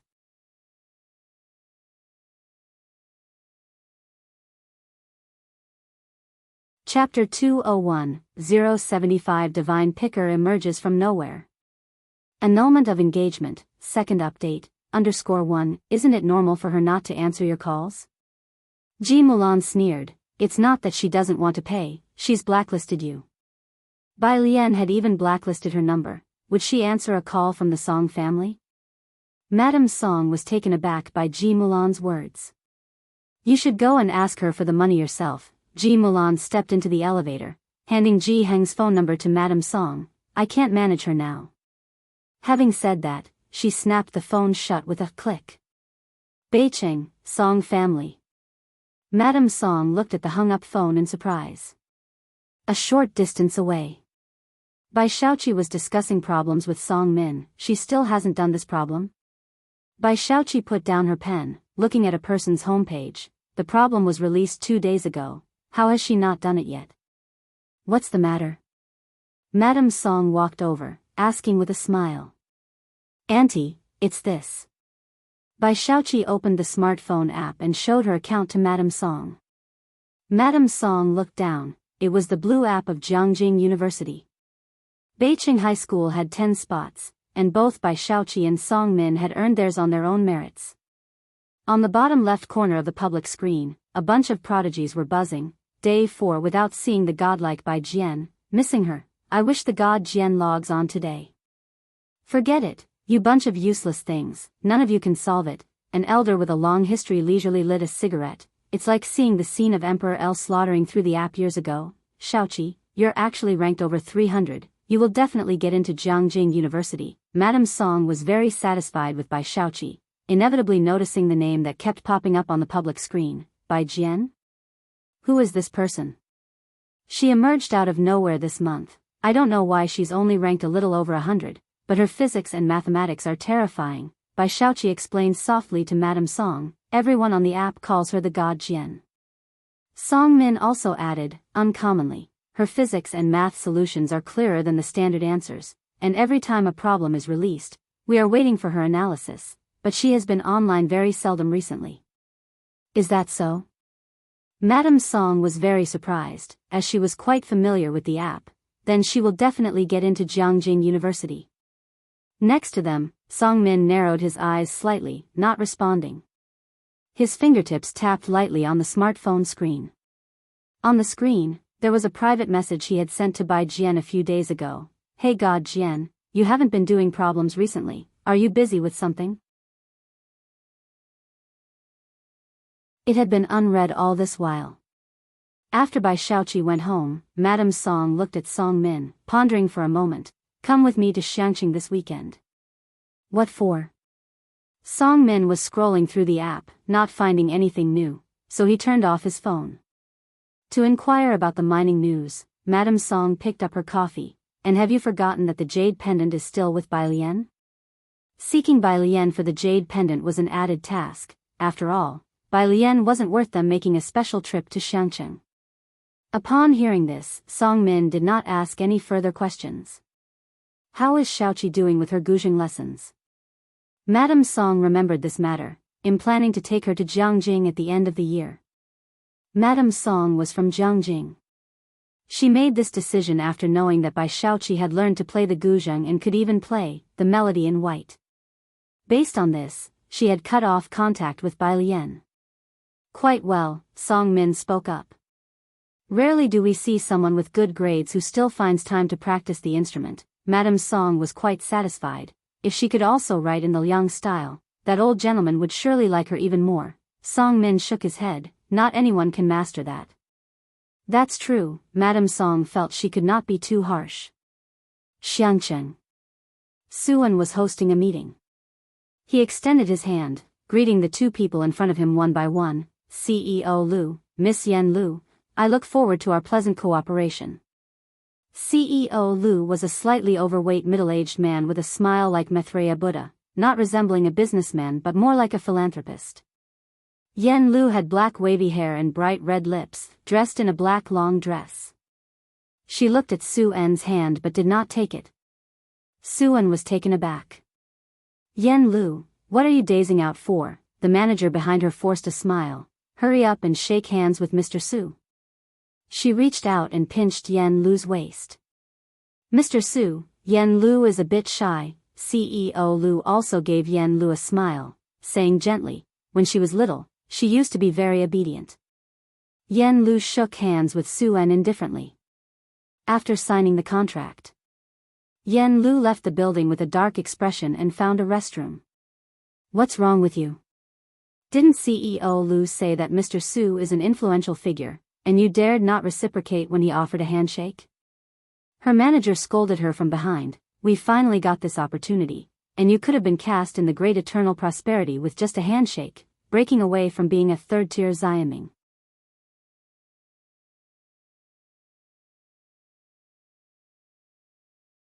Chapter 202, 075 Divine Picker emerges from nowhere. Annulment of engagement, second update, _2 Yen Lu turned on the faucet without a word, continuously scrubbing her right hand. Scrubbing until it was nearly red. Her manager paused, then said helplessly, how many times have you been criticized for your OCD? Can't you try to change it? I can't change it.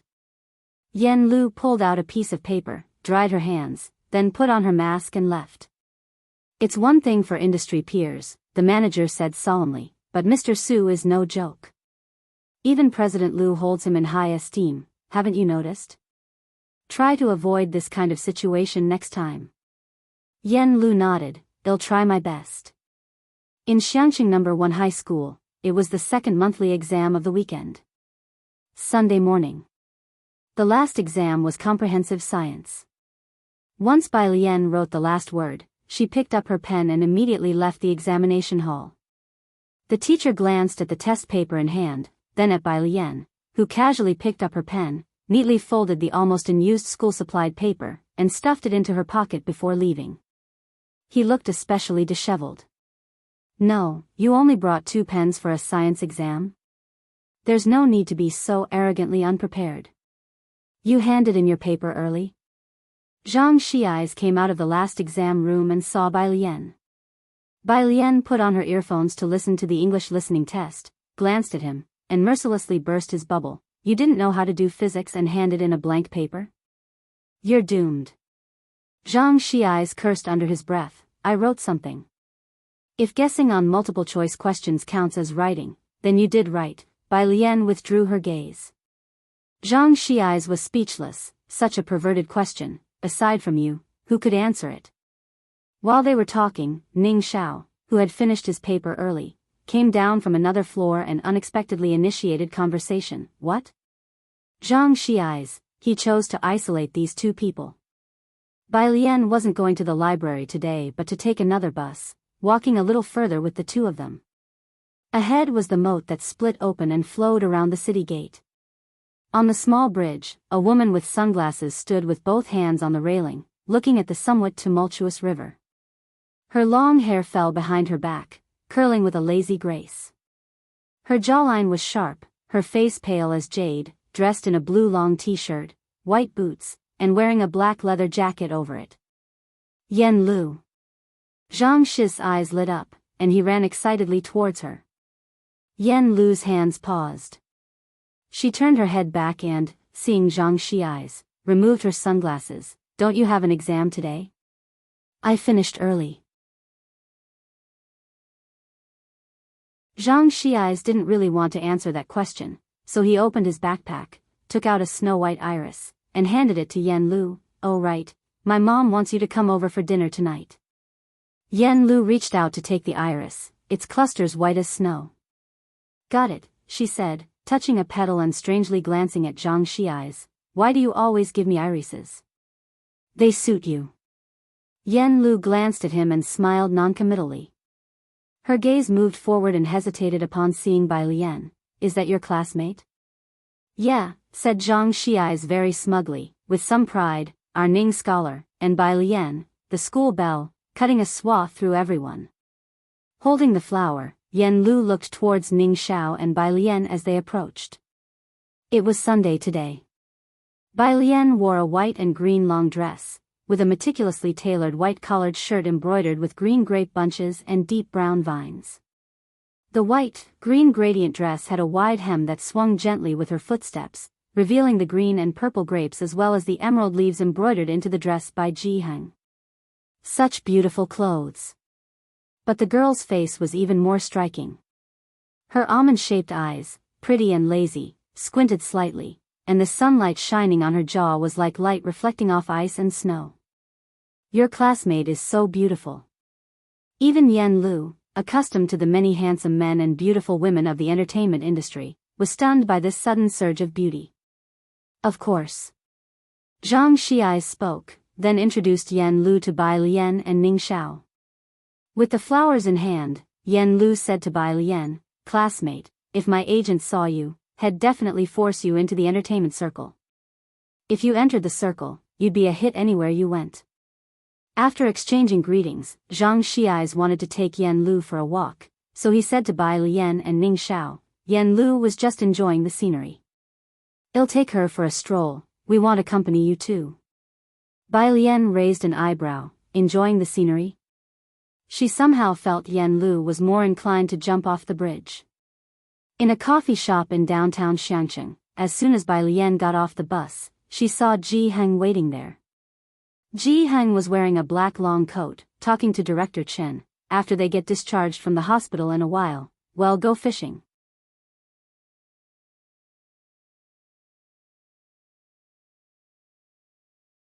Chapter 203, 075 Divine Picker emerges from nowhere.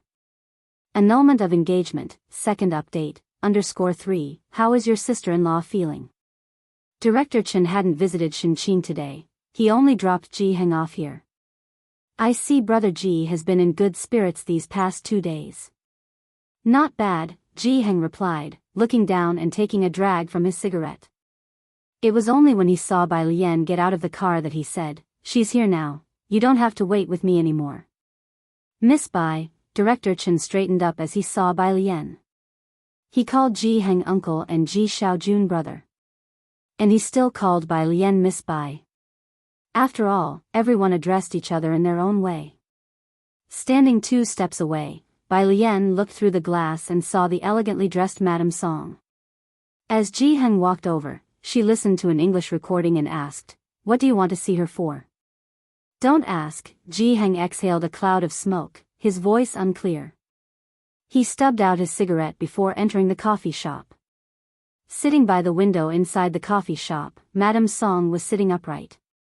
She had been holding her coffee and had noticed Ji Heng and Director Chen at the door for some time. Ji Heng was wearing the kind of traditional Chinese attire he made himself, the very picture of a common man from Xiangqing. Madame Song hadn't paid much attention until Bai Lian walked in with Ji Heng. Only then did she realize that this man was likely Bai Lian's grandfather, Ji Mulan's father. Mr. Ji, hello, Madame Song greeted Ji Heng very politely, inviting both to sit across from her and ordering coffee for them. Biyao will drink, right? No need, Bai Lian said, sitting next to Ji Heng, tapping her fingertips on the table, just speak directly to me if you have something to say. Song Min hasn't arrived yet, said Madame Song, somewhat embarrassed. She had called Song Min, speaking in a low voice, Alien and her grandfather are here, where are you? At the other end of the phone, Song Min hesitated before replying, I was discussing a topic with Xiaoqi and forgot. Give me 10 minutes. Madame Song had long been aware that Song Min wasn't very concerned about matters regarding Bai Lian. She looked up, helplessly explaining to Ji Heng and Bai Lian. Ji Heng had always been a man of few words. He set his pipe on the table, grunted in acknowledgement, and said no more. Bai Lian glanced at Ji Heng, and seeing that he was still waiting, she closed her reading app and sent a message back to Lance on WeChat. Only then did she open an app, took a pen and a neatly folded piece of paper from the hidden pocket of her long skirt, and began to work on a question. A newly released question on optical physics. Not overly difficult, she glanced at it, quickly sketched the refraction angles on the paper, and began writing down the solution at a measured pace. Ji Heng watched from the side. She never used a ruler when she drew. By the time Song Min arrived, Bai Lian had just finished writing. She was taking a photo of the analysis she had completed. He's here, Madame Song stood, allowing Song Min to come over, then turned to introduce him to Ji Heng, this is my son. Ji Heng looked up, turning his attention to Song Min. He had heard from Ji Mulan the previous night that Bai Lian was quite fond of this young man. Today, he was here to see for himself. Song Min, tall and long-legged, sat next to Madame Song, making the space feel a bit cramped. His demeanor was cold, and he only spared Ji Heng a glance, hello. As for Bai Lian, he didn't even look at her. He just casually took out his phone and lowered his head to open a question bank. Outside. Director Chen hadn't left yet. He was waiting here, ready to take Bai Lian and Ji Heng back later. When he looked up, he saw Song Min sitting opposite Bai Lian, and his expression changed drastically. He quickly took a photo and sent it to Jiang Fulai. Not good, young Master Jiang, Miss Bai is on a blind date. Song Min is using the Jiangjing University app. He prefers to solve problems online and is even ranked in the top 50 for this month, said Madame Song to Ji Heng, smiling as she spoke. Song Min had always been someone to be proud of. However, the two people across from her had no reaction. Madame Song paused, then shook her head. Jiheng probably didn't know what that was, and as for Bai Lian, she previously tried to cheat her way to getting that spot but didn't succeed, so she likely didn't understand what the ranking meant. This is the situation, Mr. G, Madame Song decided to be direct. The children were previously engaged, and we gave Alien a jade pendant. Now that the engagement has been called off, do you think the jade pendant should be returned? I know it was the Song family's fault for breaking off the engagement, and this is our compensation. She pushed forward a bank card. Now that Bai Lian had left the Bai family, seeing her with her grandfather, they must need money. Jiheng didn't say a word, nor did he look at the bank card, simply turning his head to gaze at Bai Lian. Bai Lian was busy uploading her answer to the app. On hearing this, she slightly raised her head. The light came through the window and fell upon her face, lending her marble-like complexion an extra hint of rosy allure. However, her dark eyes were clearly puzzled. Jade pendant? She searched her mind for this detail, trying to recall the jade pendant.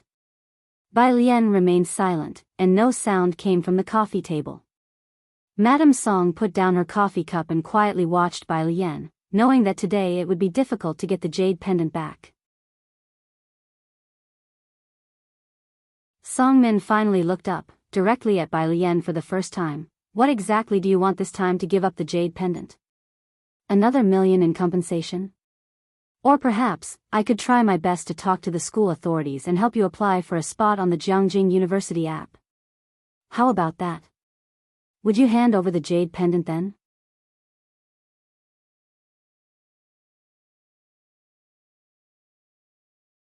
Chapter 204-076, Janshin has already been very law-abiding. _1 Song Min was the biggest dark horse at Beiqing High School in recent years. His rank was closing in on Jiangjing. If he stepped forward to negotiate with the school, there was a very good chance they would vie for this spot. Of course, as the negotiator, Song Min would also assure the school of his rank in the next joint exam. Song Min didn't want to keep entangled with Bai Lian like this. He knew that Bai Lian had always coveted this spot, so he threw her this irresistible bait directly. Jiheng was unaware of the matter regarding the jade pendant. When he received the call from Mrs. Song, she was afraid that mentioning the jade pendant to Jiheng would give Bai Lian an excuse not to come, so she deliberately concealed it. He thought he was here to meet Song Min today. Only when Song Min spoke up did he realize the intention of the two people from the Song family. Jiheng, who was usually silent and reticent, suddenly stood up, burning with rage. What do you mean by this? Bai Lian was still thinking about the jade pendant. Seeing Jiheng stand up, she hurriedly followed suit, patting his back and trying to soothe him. Grandpa, don't be angry. Mrs. Song across from them was also taken aback. How could she have expected that what seemed to be an honest and simple old man from the 18th tier Shangqing could burst into such a formidable aura when agitated? Even stronger than many others she had met. Mr. G, Mrs. Song hesitated inwardly but put away her contempt. Please don't be angry. This is a matter between the Song and Bai families, and Mr. Bai has already given his consent. It would be one thing to give you anything else, but this jade pendant is an heirloom of the Song family. We have come with enough sincerity to reclaim it, and I will agree to any conditions you put forth. At this point, Mrs. Song felt somewhat of a headache, of course, except for the engagement. You know, Alien has left the Bai family, and our Song Min will certainly not stay in Beiqing in the future.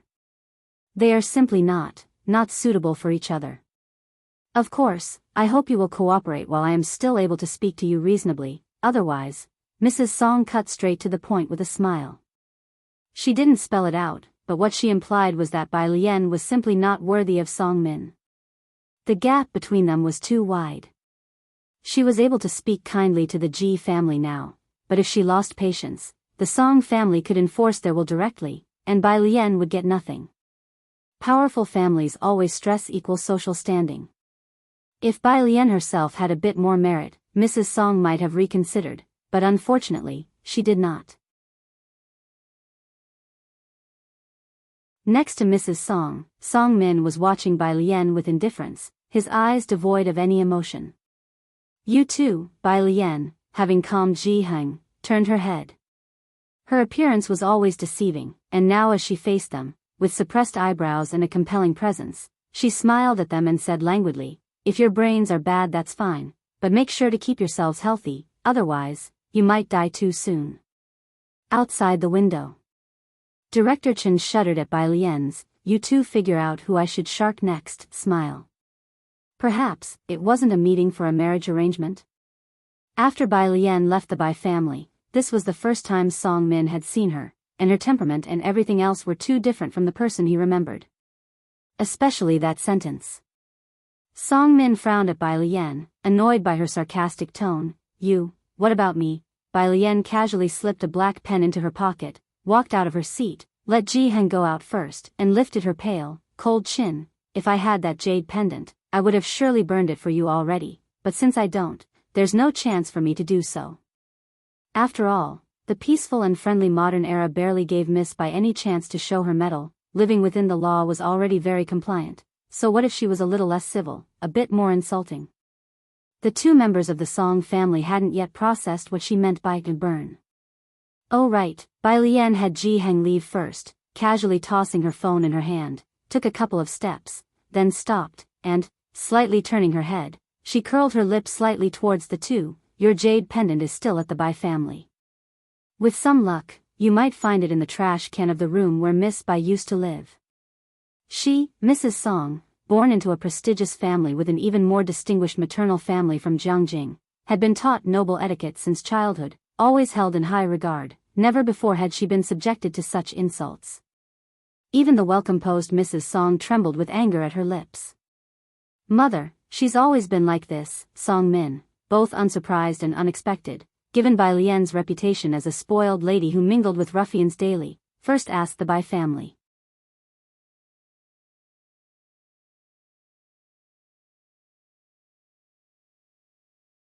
Chapter 205-076, Jianshan has already been very law-abiding. _2 He called the Bai family to confirm if what Bai Lian said was true.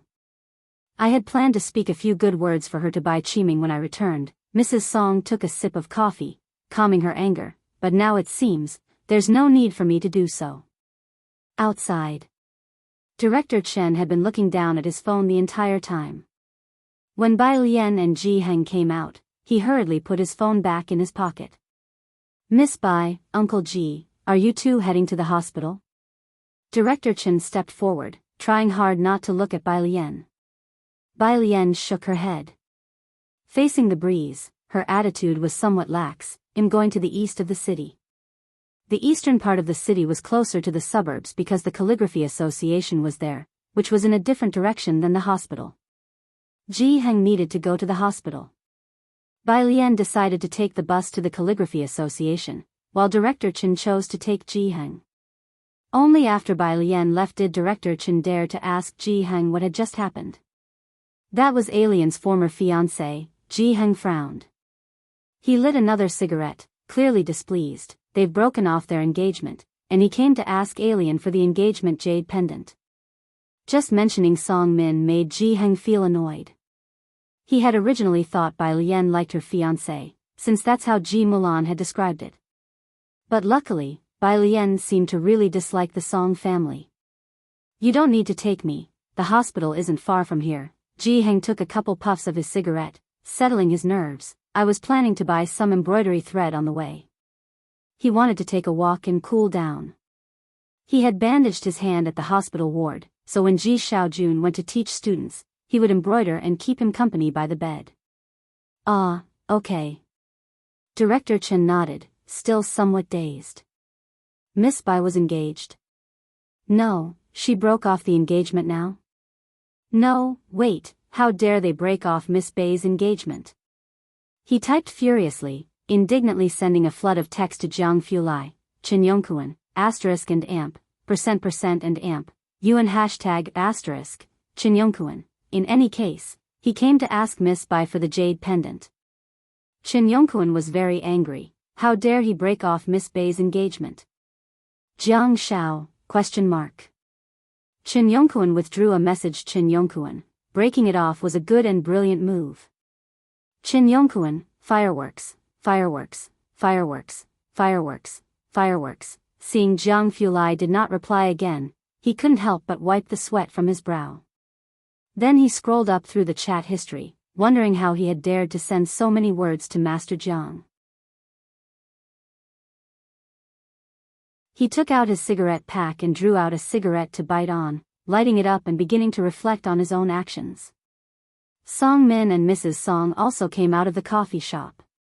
Confirmed, Song Min received a message from the Bai butler, his expression exceedingly surprised. Her jade pendant really wasn't taken. Even better, Mrs. Song nodded, still furious. As expected, the local conditions breed local people. Let's see what kind of splash she can make here. Director Chen exhaled a ring of smoke. Glancing over at the two, he said indifferently, "You two actually broke off Miss Bai's engagement? And who are you?"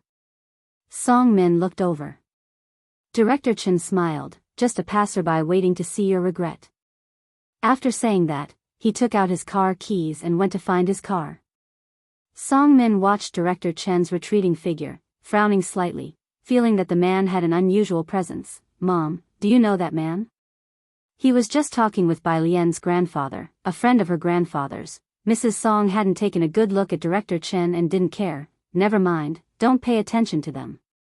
They live here. It's hard for them to understand the outside world, difficult to comprehend our existence.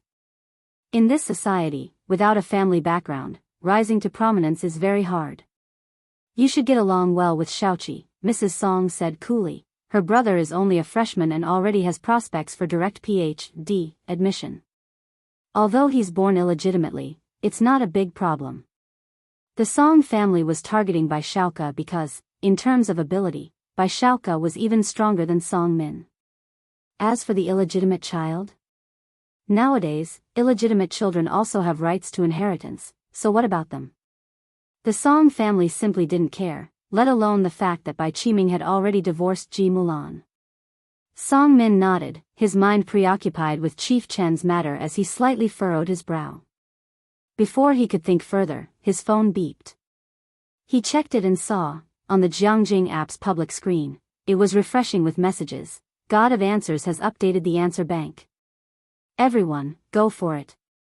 Song Min's attention was captured. He stopped thinking about Chief Chen's matter and immediately opened this month's question bank. He had been stuck on one question for a long time.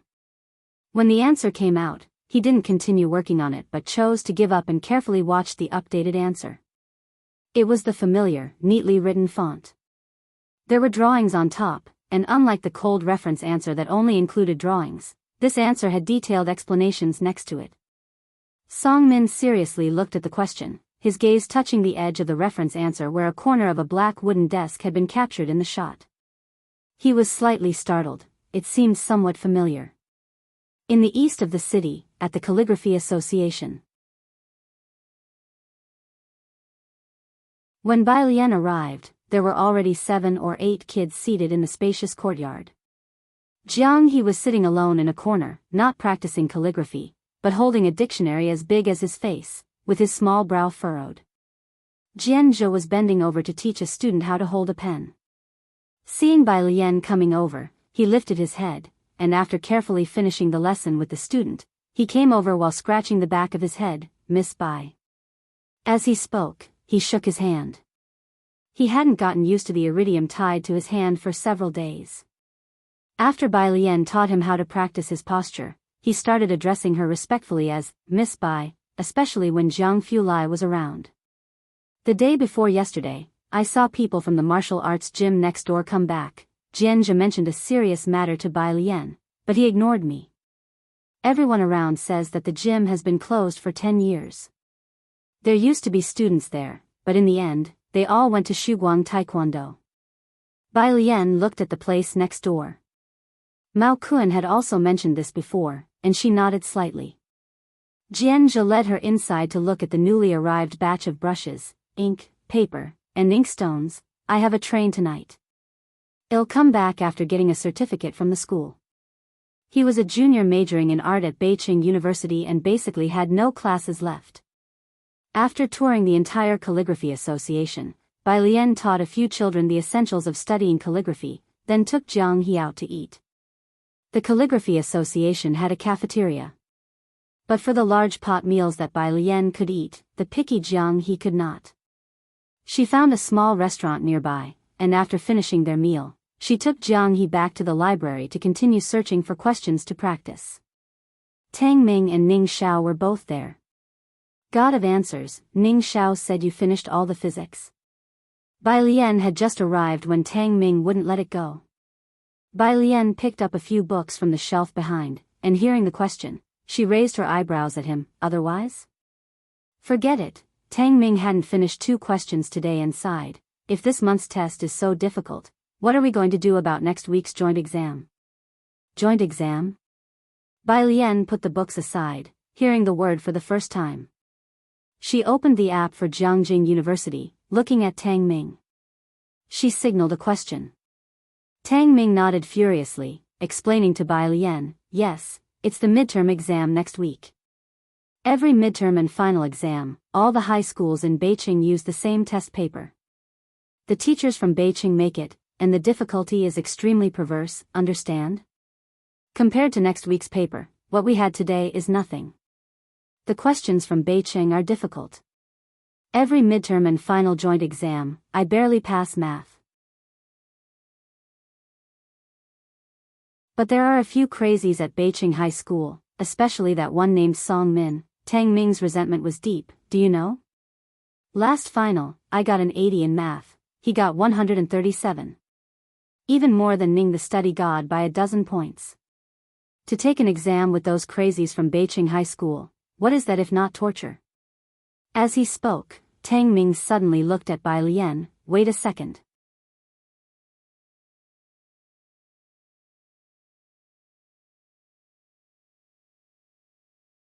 Chapter 206, 077 Ginger TT is online. Dean Jian personally pays a visit. Second update, _1 Not just Shangcheng, but schools from other areas in Beijing also face differences in resources compared to Beijing High School.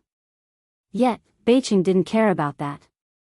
They only focused on making the test questions difficult, regardless of whether other areas could keep up. Even Tang Ming grumbled every time there was a joint exam. The top 100 rankings in Beijing were almost exclusively students from Beijing High School. But that was in the past. Watching Bai Lian, Tang Ming murmured, I feel like there might be a surprise this time, Song Min? Bai Lian was actually surprised. Even people in Shangcheng had heard of this name. Ning Xiao had obviously heard of it too and enlightened Bai Lian. He's the leading candidate for the top scholar in our cohort in Beijing. A hexagonal warrior, without any weak points. Tang Ming added and then looked at Bai Lian, god of scavenging, if only your chemistry was a bit better, you might have been able to compete with him. Bai Lian nodded her head and continued to do practice questions.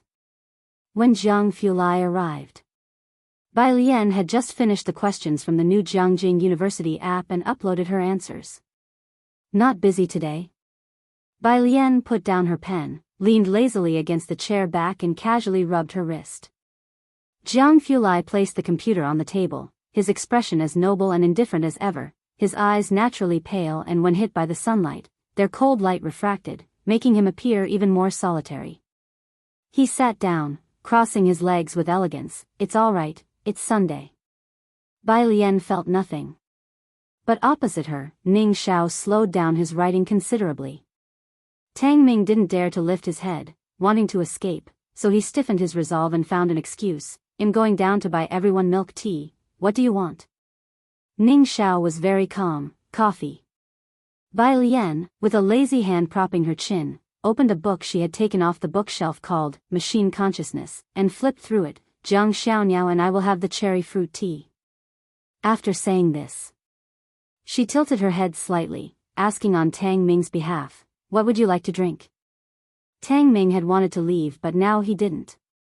Inwardly, he was drumming. No, did the young master Jiang seem like someone who would drink this kind of thing? Jiang Fulai's icy fingertips pressed the computer's power button and without lifting his head, his tone was light as a breeze, jade pendant. What? Not just Tang Ming, Bai Lian didn't quite understand for a moment either. Oh, okay, got it.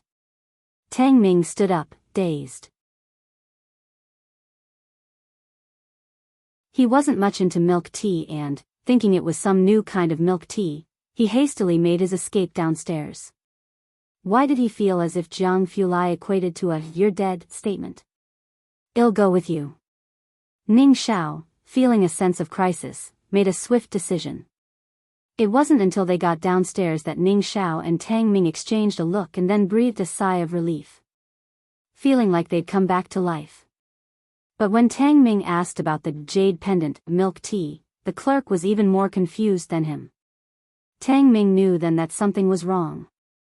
He quickly took out his phone and sent Bai Lian a WeChat message for help. "Wait, what milk tea are you talking about?" Bai Lian, with her middle finger and index finger holding the pen, spun it in her hand, propped up her leg, raised an eyebrow and asked, "You scared Tang Ming to death?"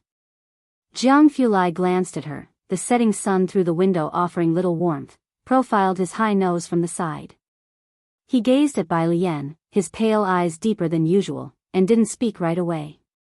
"Fine then." Bai Lian spun her pen and was just about to reply to Tang Ming the same way. Young Master Jiang withdrew his gaze and continued to stare at the complex patterns on his computer screen, inquiring very politely, "Did you find your ex-fiancé's jade pendant, or do you need help looking for it?" His face was as cold and beautiful as always, showing little emotion. Bai Lian, "Thanks, but," she hesitated for a moment before answering cautiously, "It shouldn't be necessary, I've returned it already." "Oh." Jianghu face remained cool. Bai Lian, touching her chin, took out her phone, typed a few characters to Tang Ming, thought for a moment, and then showed Jianghu. "So, is this okay?" Jianghu took a glance at the unsent chat on Bai Lian's phone that read, "Cherry fruit tea, double the sugar for him, double the sugar?" Jianghu glanced at the line and then silently looked at Bai Lian, his gaze lingering on her face for a long while. What exactly gave her the false impression that he liked double sugar? "It's fine." He nodded and looked away. Bai Lian sent the message, and Tang Ming eagerly showed his urgent request to the clerk. Tang Ming and Ning Xiao returned with an array of drinks. First, they gave Bai Lian and Jiang He their drinks, and then with both hands, Tang Ming held out young Master Jiang's double sugar drink. Of course, why would such a cold and aloof person like young Master Jiang actually like double sugar?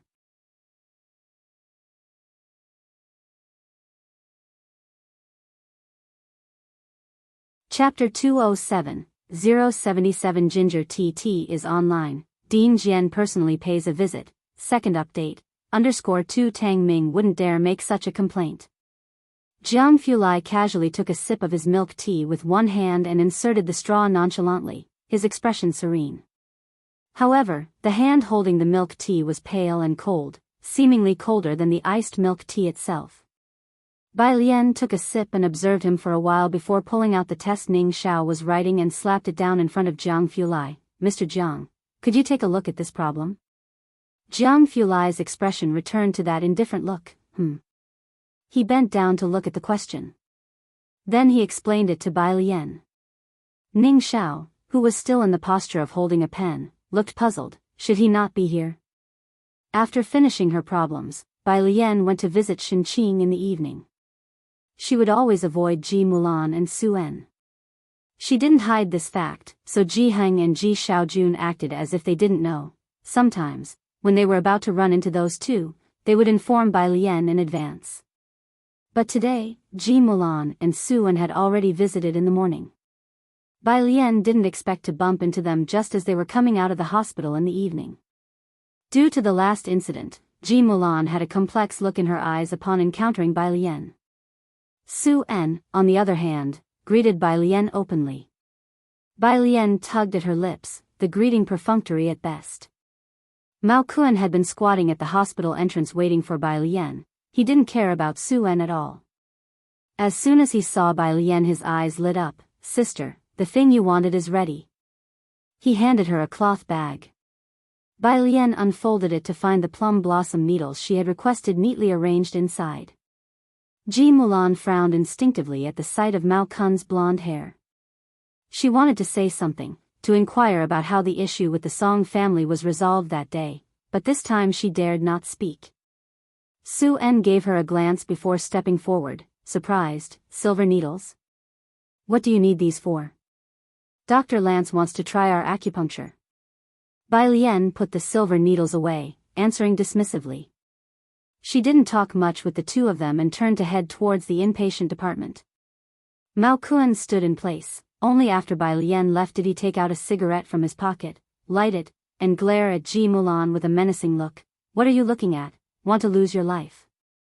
Mao Kuan, who could attract serious police attention and still dare to challenge the cops, only restrained himself in front of Bai Lian. Other people? Do you think he would take them seriously? Not to mention Ji Mulan, even Su En was startled by him. Once Mao Kuan left, Ji Mulan frowned. How come she makes these kinds of friends even after coming to Xiangcheng? Su En didn't speak, only remembering that night, the gang of youths on motorcycles, the leader seemed to be this blonde guy. Shinqing's ward.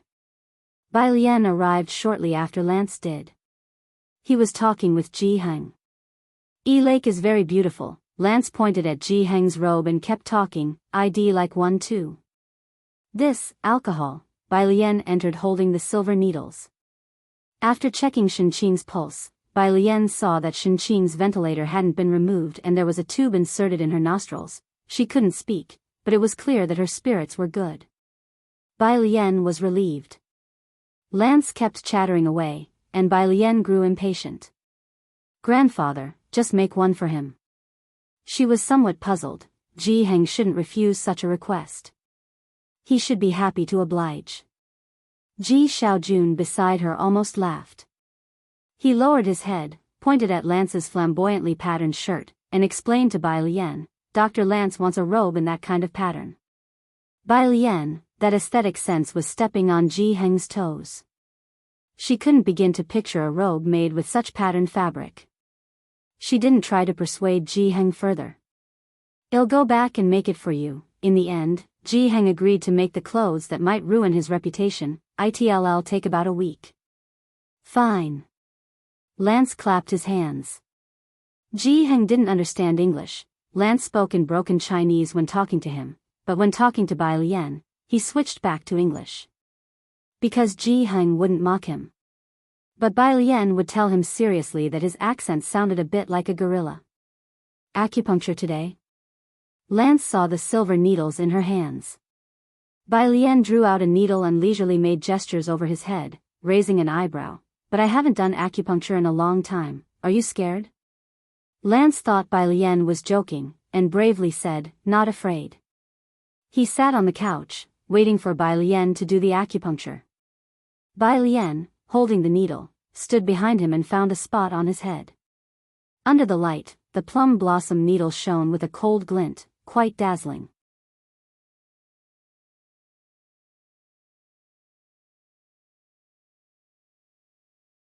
Chapter 208, 077 Ginger TT is online. Dean Jian personally pays a visit. Second update, _3 Ji Heng was startled by her. Alien, what are you doing? Without any hurry, Bai Lian precisely located the acupuncture point and inserted a needle, mouthing to Ji Heng, experimenting. Ji Heng, every 5 minutes, he would go and ask Dr. Lance, Dr. Lance, are you all right? Okay, fine. Dr. Lance, are you still? Anticipating his question, Dr. Lance exclaimed, okay. Dr. Lance, K. Lon, 1. Assured that Dr. Lance had survived Bai Lian's experiment, Ji Heng finally breathed a sigh of relief. Monday. The first class was still Lu Lingxi's, and one of the 3 notorious latecomers, Zhang Xiai's, arrived punctually at 8:01 a.m. as always. Lu Lingxi threw a piece of chalk out. The joint exam is the day after tomorrow, and you're still late? Look at you, fixing your test paper almost made your physics teacher pop a nitroglycerin pill. Zhang Xiai's reflexively replied, no way, I didn't guess a single answer correctly. Lu Lingxi. Stand outside and come to your senses. After finishing a Chinese lesson, Bai Lian, during the break. The students were all wailing about the joint exam. Her phone and her desk shone briefly. She checked it and saw a message from a friend. Dog friend, is this you? Dog friend, video. Upon checking, Bai Lian saw it was a video sent by Pu Xiaohan. Dog friend, is this you? Although it's blurry, I can still discern your beauty. Bai Lian, 1, dog friend, you're 1ing me again? Bai Lian. On the other side of the phone. At Beijing International class, Bai Lian's dog friend cursed and showed the video to the person behind her. Watch carefully, this lady plays the guzheng amazingly well. Really? A crowd gathered around. Who is it? Because she rarely praised people. Most of them turned their gaze that way. Song Min and Bai Shaoqi, who were discussing a question, also looked over, both sensitive to anything about the guzheng. Especially Bai Shaoqi. The dog friend, with her leg propped up, raised her eyebrows. Classmate Bai Lian, I sent the video to you. Hearing the name, Bai Lian, Bai Shaoqi lost interest and turned away, looking at Song Min. Song Min also frowned briefly, letting go of his inquiring gaze. Bai Shaoqi pulled out her phone and a message popped up. She was stunned. Song Min, I think I passed the first round of Principal Jian. What? Song Min quickly took Bai Shaoqi's phone to look at it. The message on Bai Shaoqi's phone read, Hello, Bai Shaoqi, your video has passed the preliminary round. Please bring your ID to Jianghu Art University on the 27th. I really passed. Song Min looked up at Bai Shaoqi and calculated, after the joint exam, I'll accompany you to Jianghu. Having said that, he took out his phone and sent a message to Mrs. Song. An academy member in Jianghu? Song Min's deskmate exclaimed, Bai, you're terrifying. The others also came over upon hearing this. As Song Min's deskmate provided some background, they all marveled. Not being from Jianghu, they didn't fully grasp the situation there or exactly what it meant to be associated with academy member Jian. Only Song Min, who had stayed in Jianghu, knew how terrifying this news was. Fortunately, Song Min felt some relief for having asked Bai Lian for the jade pendant back the day before. As for Bai Shaoqi, she remained calm amid the others' praises. Showing no self-satisfaction on her face, she just looked at Song Min. My brother is also in Jianghu, you needn't bother. But be careful in the upcoming joint exam, I've been improving a lot in math recently. I'm looking forward to it, said Song Min, putting down his phone and lifting his eyebrows. He liked the feeling of being equally matched. Stop showing off at Versailles. Song Min's deskmate turned his head back and teased them. Can't you two perform a little worse in math, just once, so the rest of us have a chance to live? This time I'm betting on young Master Song for first place. Hearing this, the two of them exchanged smiles. They were right, though. The students in the class were all exceptional, and those two were the ceiling for math, with everyone placing bets before each exam to see whether Song Min or Bai Shaoqi would come in first.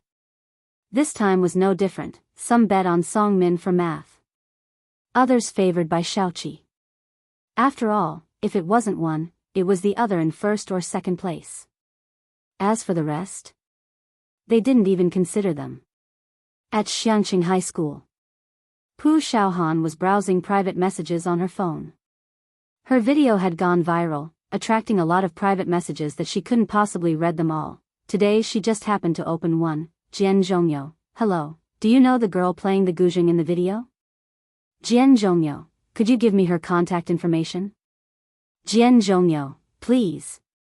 Pu Xiaohan raised an eyebrow. She clicked on this Jian Zongyi's profile, curious about who this person was and how they dared to set their sights on someone from her class.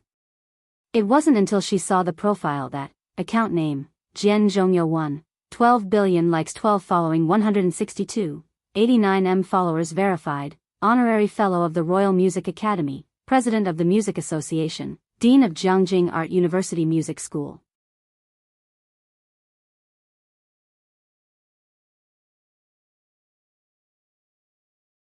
Chapter 209, 078 Disdain for all things Jianghu Lai. How awesome was the Daong era. _1 A long string of yellow verification badges dazzled Pu Xiaohan's face. Although she didn't understand, Pu Xiaohan knew this was someone important. She very unladylike mimicked Zhang Xiai's, holy shit. Pu Xiaohan quickly followed this Jian Zhongyo, then turned around and held her phone screen towards Bai Lian. This person wants your contact information, should I give him your phone number? Pu Xiaohan said and was about to send Jian Zhongyo the number. Bai Lian was doing problems. Upon hearing this, she looked up, her gaze falling on the profile page she had opened. Jian Zhongyo? The academician Jian? She continued to work on her problems, her expression extra lazy, no need. Huh. Pu Xiaohan didn't understand music and didn't recognize Jian Zhongyo, but seeing the number of followers, the string of verifications, and the Royal Music Academy along with Jiangjing Art University, she could tell how impressive this person was. She lowered her voice, I think I should still give it to him, this person looks like. Bai Lian silently looked up, her eyes were beautiful from every angle, clear and bright, with black pupils reflecting a clear upside-down image of Pu Xiaohan, like a beautiful white cat lazily sprawled on the table. Pu Xiaohan always found it hard to refuse, she fell silent, okay, I got it. She reluctantly replied to the Dean Jian, sorry, crying. Jian Zhongyo seemed to have been waiting for her response. Less than a minute later, he responded, okay, then I will ask again tomorrow. Pu Xiaohan quietly returned to the main page and followed Dean Jian. By the way, Pu Xiaohan always had her own thoughts about short videos. She held up her notebook for Bai Lian to see, in planning to do an edition about the Great Yong Dynasty. What do you think of these key contents? Pu Xiaohan had a nimble mind. After one of her videos went viral, many teams had approached her, but she hadn't accepted any offers. She wanted to post content that she liked. Bai Lian was originally doing her problems when Pu Xiaohan spoke, and her hand hesitated for a moment. Pu Xiaohan didn't notice. She excitedly chatted with Bai Lian, I've edited a collection of figures from the Great Yong Dynasty, and I've already scheduled the character charts. I'll post it tonight. Can you take a look for me? As she spoke, she wanted to show Bai Lian the edited video on her phone. I am not good at this kind of thing. Bai Lian paused, continuing to write with her pen, her voice emotionless, aren't you reviewing? Bai Lian wasn't lying, she really didn't know how to edit. I'm reviewing and editing at the same time, Pu Xiaohan said, excited about her own ideas. But Bai Lian always studied intensely minute by minute, so she went to discuss with the arts and entertainment representative on which aspects to edit the video. Chemistry class. The teacher taught the class with a worried expression and then called Bai Lian out. Zhang Xiai's and his group were joking around. Seeing the chemistry teacher call for Bai Lian, Zhang Xiai spoke out, she must have scored a 0 in chemistry. Go and see if that's the case. He teased Wang Qi by his side. Wang Qi recalled a day and rubbed his chilling neck, replying expressionlessly, you go, you're the one sitting behind her. The group argued for a while, but no one dared to actually go. Until Pu Xiaohan saw them and remarked solemnly, isn't life good? Group, outside. The chemistry teacher looked at Bai Lian, lips pursed, his face angry, and a few hairs on his head standing on end. Bai Lian, why did you score 70 in biology but still a 0 in chemistry? Are you isolating me? Bai Lian was startled and explained, teacher, no, I haven't fully mastered biology yet. She also spent a lot of time on physics, and maths was relatively okay. She had some memories from the original body, so it wasn't too hard to learn. It was just that she favored physics over biology and chemistry, which she didn't like much. Enough, the chemistry teacher interrupted her coldly, his aura commanding, so you want me to beg you before you're willing to learn? Bai Lian wanted to explain further. Fine, the chemistry teacher looked around stealthily, making sure no one was around, then he put his hands together and whispered, then what if I beg you, would that do? Bai Lian, teacher, I'll do my best. The chemistry teacher put his hands behind his back again, returning to a stern and cool demeanor. Lunchtime. Class 15 had a bunch of people gathered together for lunch. Pu Xiaohan, getting her meal, sat down next to Yang Lin and looked at the banner stretched across the cafeteria. Who is this CEO Lu? He actually donated a scholarship to our school. Apart from the Chen family, it was rare for anyone to donate to the school.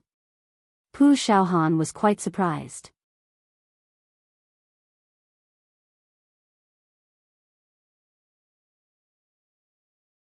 Chapter 210, 078 Disdain for all things Jianghu Lai. How awesome was the Daong era. _2 by Lian held her chopsticks, slightly leaning against the back of her chair. She seemed languid all day, her mood not very high. She spoke at a leisurely pace. I don't know him. I know. Zhang Xiais was very excited, filling in Pu Shaohan with information. One of the shareholders of Time Entertainment. He even came to Xiangqing with Sister Yan this time. He's Sister Yan's boss and also a philanthropist, having donated a lot to orphanages. There were many media reports about General Manager Liu's charity work. Time Entertainment, that's Man Zai's company. Wen Qi chimed in cheerfully. Zhang Xiai shot him a glance. What man she? She's not even as pretty as my sister Yan.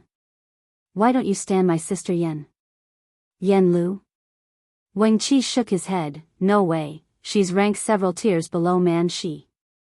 Man Shi is list, your sister Yan is. Okay, C-list, happy now? Can you even compare? Plus, Man Shi is the entertainment industry's recognized goddess beauty, her acting is great, and she can sing too. My sister Yan is clearly prettier. Zhang Xiais disagreed. The two of them started arguing about who was prettier. No need to argue anymore. Pu Shaohan slammed the table, settling the matter. None of them are as pretty as Sister Lian. Zhang Xiais and Wen Qi both touched their noses. That was a point they couldn't refute.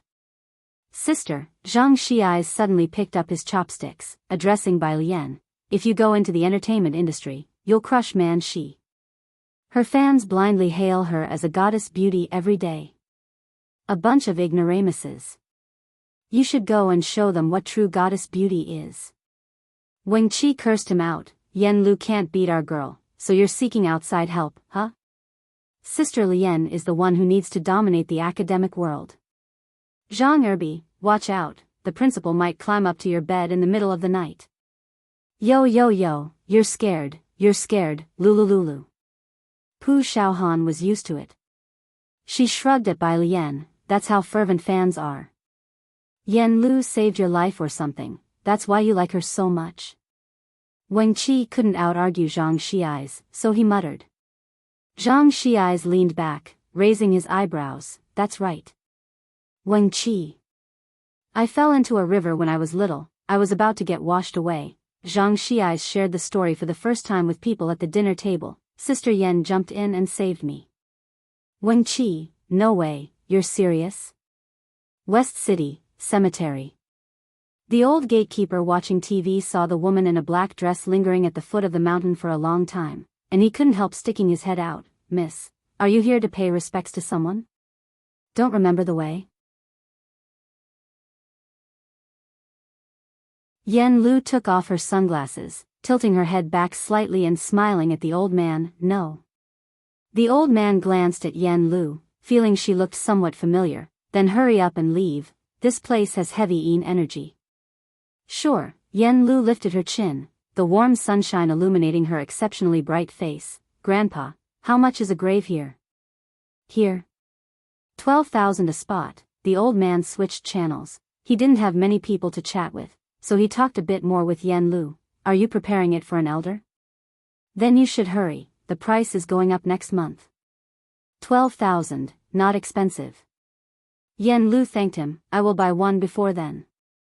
As she turned to leave, the old man suddenly remembered who she was. I remember now. Aren't you that celebrity Yan? Yan Lu paused. As a minor 18th tier celebrity, she almost never needed to wear a mask when going out. She didn't expect to be recognized. Yan Lu. Right, Yan Lu. The old man became somewhat excited. My granddaughter really likes you. She has many of your photos in her room. Could you give her an autograph? He took out paper and pen. Yan Lu stared at the paper and pen for a long moment, signed her name, and murmured softly, please thank her for her fondness for me. Evening. Ji Heng, who had been providing companionship at the hospital all day, was worriedly designing robes for Lance at home. Bai Lian intended to take the bus to the hospital. She hadn't yet reached the bus stop when she saw a car parked by the roadside. She opened the passenger door and sat down. In the back seat, Jianghu, who was twisting a Rubik's Cube, looked up at Bai Lian silently, then sighed dejectedly and continued with the cube. Jianghu was in the driver's seat, his left hand lightly resting on the steering wheel, his presence notably chilly. He turned his head slightly to look at Bai Lian, his fingertips absently tapping on the black steering wheel. Bai Lian casually greeted him, seemingly no different from usual days. He seemed thoughtful. Bai Lian felt that Jianghu must have known she was going to the hospital, otherwise, he wouldn't have been waiting for her. However, once she got into the car, he didn't speak for a long time. He just rested his hand on the steering wheel, looking out the window, offering her only the very sharp profile of his face.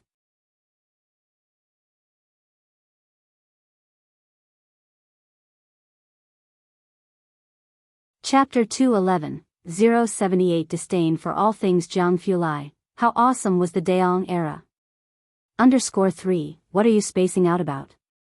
Bai Lian opened the app, checking the new questions while slowly repeating his own words back to him. Dressed in a casual white shirt and leaning against the car door, Jianghu looked over when he heard her, thinking about a problem. What problem? Bai Lian asked casually. Why do you always drink cherry-flavored fruit tea? Jianghu stretched his body and started the car.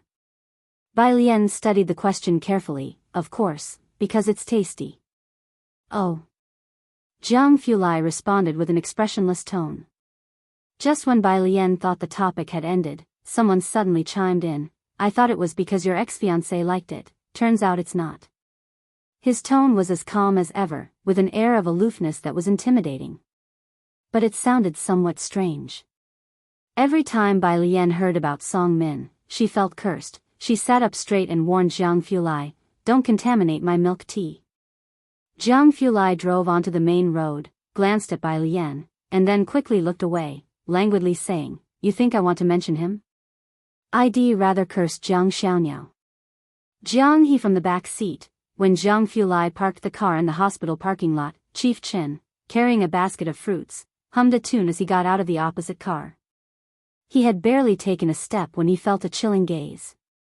He paused, slowly looking up. Seeing someone with one hand in his pocket, giving him a faint glance, Chief Chen quickly straightened up and shut his mouth. Chief Chen. Bai Lian greeted him in a friendly manner. Chief Chen was very cautious, Miss Bai. Xiaojiang, Yongkuan, you guys are here too. In the ward, Ji Xiaojun was wiping Shenqing's hands, then instructed Bai Lian, alien, pour them a glass of water. Bai Lian nodded, picked up the kettle to go outside to fetch water. Chief Chen's heart skipped a beat, hastily putting down the fruit basket. Miss Bai, he reached out to take the kettle from Bai Lian's hand, I'll do it, I'll do it. With Mao Kuan not there, no one competed with Chief Chen. Chief Chen took the kettle outside with a slight hint of pride. Jiang He glanced at Chief Chen, not understanding what there was to be proud of just for fetching water. Shenqing looked at Jianghu and Bai Lian, blinked her eyes, motioning to Ji Xiaojun that she wanted to remove the oxygen mask and the tube as she couldn't eat yet and was on an 4-drip. Bai Lian checked Shenqing's pulse as usual. Uncle, go find a doctor. I think Auntie doesn't need to wear these anymore. Jianghu looked at her. Bai Lian slowly withdrew her hand. Ji Xiaojun also felt Shenqing had lost a lot of weight from not eating, so he stood up to find a doctor. I'll ask the doctor. The doctor soon came to examine Shenqing. On regular days, the chief physician talked a lot. Today, because of Jianghu presence, he rarely even raised his head, only daring to say a few words when Ji Xiaojun asked. Finally, Shenqing's oxygen mask was removed. She blinked her eyes, finally able to speak. Cough, cough, Shenqing's voice was very hoarse. She looked triumphantly at Ji Xiaojun. The first thing she said was, 2 million, I didn't take it, I listened to you, right? Ji Xiaojun pursed his lips, he didn't speak. After a long while, he then said, next time you can take it. Bai Lian sat on the edge of the bed, one hand lazily propped on it, listening to Ji Shan's words. She just looked at Shenqing, curved her lips, and spoke leisurely. Right, aunt, feel free to take it, leave the rest to me. Ji Shaojun and Shenqing both smiled, taking it as a joke. Only Chief Chen sitting behind on the sofa, he glanced at Jiang Fulai, who seemed as if he hadn't heard anything, still noble and contemptuous of everything, and thought, oh, now it's really over. The next day, Tuesday. As soon as Bai Lian arrived at class 15, she heard excited chatter. We've gone viral. This time it's really viral. After 1,000 years, as soon as we bring out the Bai family army, these people are still helpless. Everyone was discussing it, including Zhang Xiais, who was very excited. Even Yang Lin, who was normally an exception, held her phone and watched for a while. Bai Lian returned to her seat languidly with her backpack, pulling out one book after another. Lian, Zhang Xiais knew that Bai Lian seldom looked at her phone. Bai Lian rarely even replied to messages. Did you see the video Pu Xiaohan made? It's truly awesome. It topped the trending searches overnight. Bai Lian was quite calm today. She leisurely placed her backpack under her desk, her brows and eyes strikingly cool, her entire demeanor laid back with a touch of nonchalance. Oh, I haven't seen it. I told you, she definitely didn't watch. I win. A few people had been betting on it. After all, Bai Lian was different from them. She seldom looked at her phone and hardly ever played games. Pu Xiaohan struggled to turn around from the crowd and quickly sat down next to Bai Lian with her stool. The group from class 15 still wanted to linger around Pu Xiaohan. They looked at Pu Xiaohan, then at Bai Lian. Bai Lian lifted her head from the book, her eyes pitch black and bearing a trace of laziness. She didn't make any move, just quizzically lifted her eyebrows at the group, still looking every bit the good student. Whoosh, the crowd dispersed. Pu Xiaohan clutched Bai Lian's wrist. Woo, Lian, you're so amazing. Get a grip, Bai Lian remarked. Your teacher Jiang is the amazing one. Pu Xiaohan, he shouldn't count as a person, right? Suddenly feeling her comment was inappropriate, Pu Xiaohan spit out a sound and quickly changed the subject. Oh right, Dean Jian came looking for you again. She opened her app. Because there were too many background messages, her phone froze for a moment before she found the direct message from a follower and handed it over for Bai Lian to see. Bai Lian glanced over. Jian Zhongyo, would she be willing to give me her contact information today? Bai Lian replied on behalf of Pu Xiaohan. After replying, she handed the phone back to her. Pu Xiaohan watched silently by the side. When taking back her phone, she started typing to explain to Jian Zhongyo. The thing is, her usually means, got it, now leave it at that. After typing this, Pu Xiaohan then deleted it one by one. Hello, this actually means she is unwilling. Bai Lian didn't concern herself with what she was typing. Rather, she rested her chin in her hand, squinting out the window. After so long, she had flipped through many books of this era. The only books she hadn't flipped through were history books. The only thing she hadn't looked up was the Great Yong Dynasty. She was afraid of seeing a brief description like, by Zhongyu, year 4 to 32 of the Great Yong Dynasty. She was afraid that a brief sentence in a history book would mark the end of their lives. Bai Lian faced the morning sun outside the window, stretching out her hand to let the sunlight fall on her palm, then gently closed it. It was warm. She thought she was truly alive. Let me see it, she said. See what? Pu Xiaohan didn't understand. Bai Lian looked at her phone, quietly saying, the video you made. Oh sure. Pu Xiaohan had been reluctant to bring up the video, feeling that whenever she mentioned these things, Bai Lian exuded an inexplicable sadness. But today, the sadness about her seemed much less than yesterday. Pu Xiaohan opened the video she posted last night and handed her phone to Bai Lian.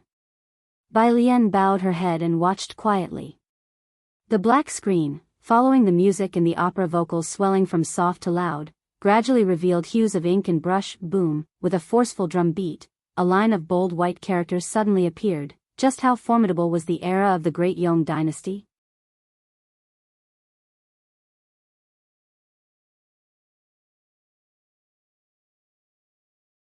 Chapter 212, The Unstoppable by Family's Young Miss Returns.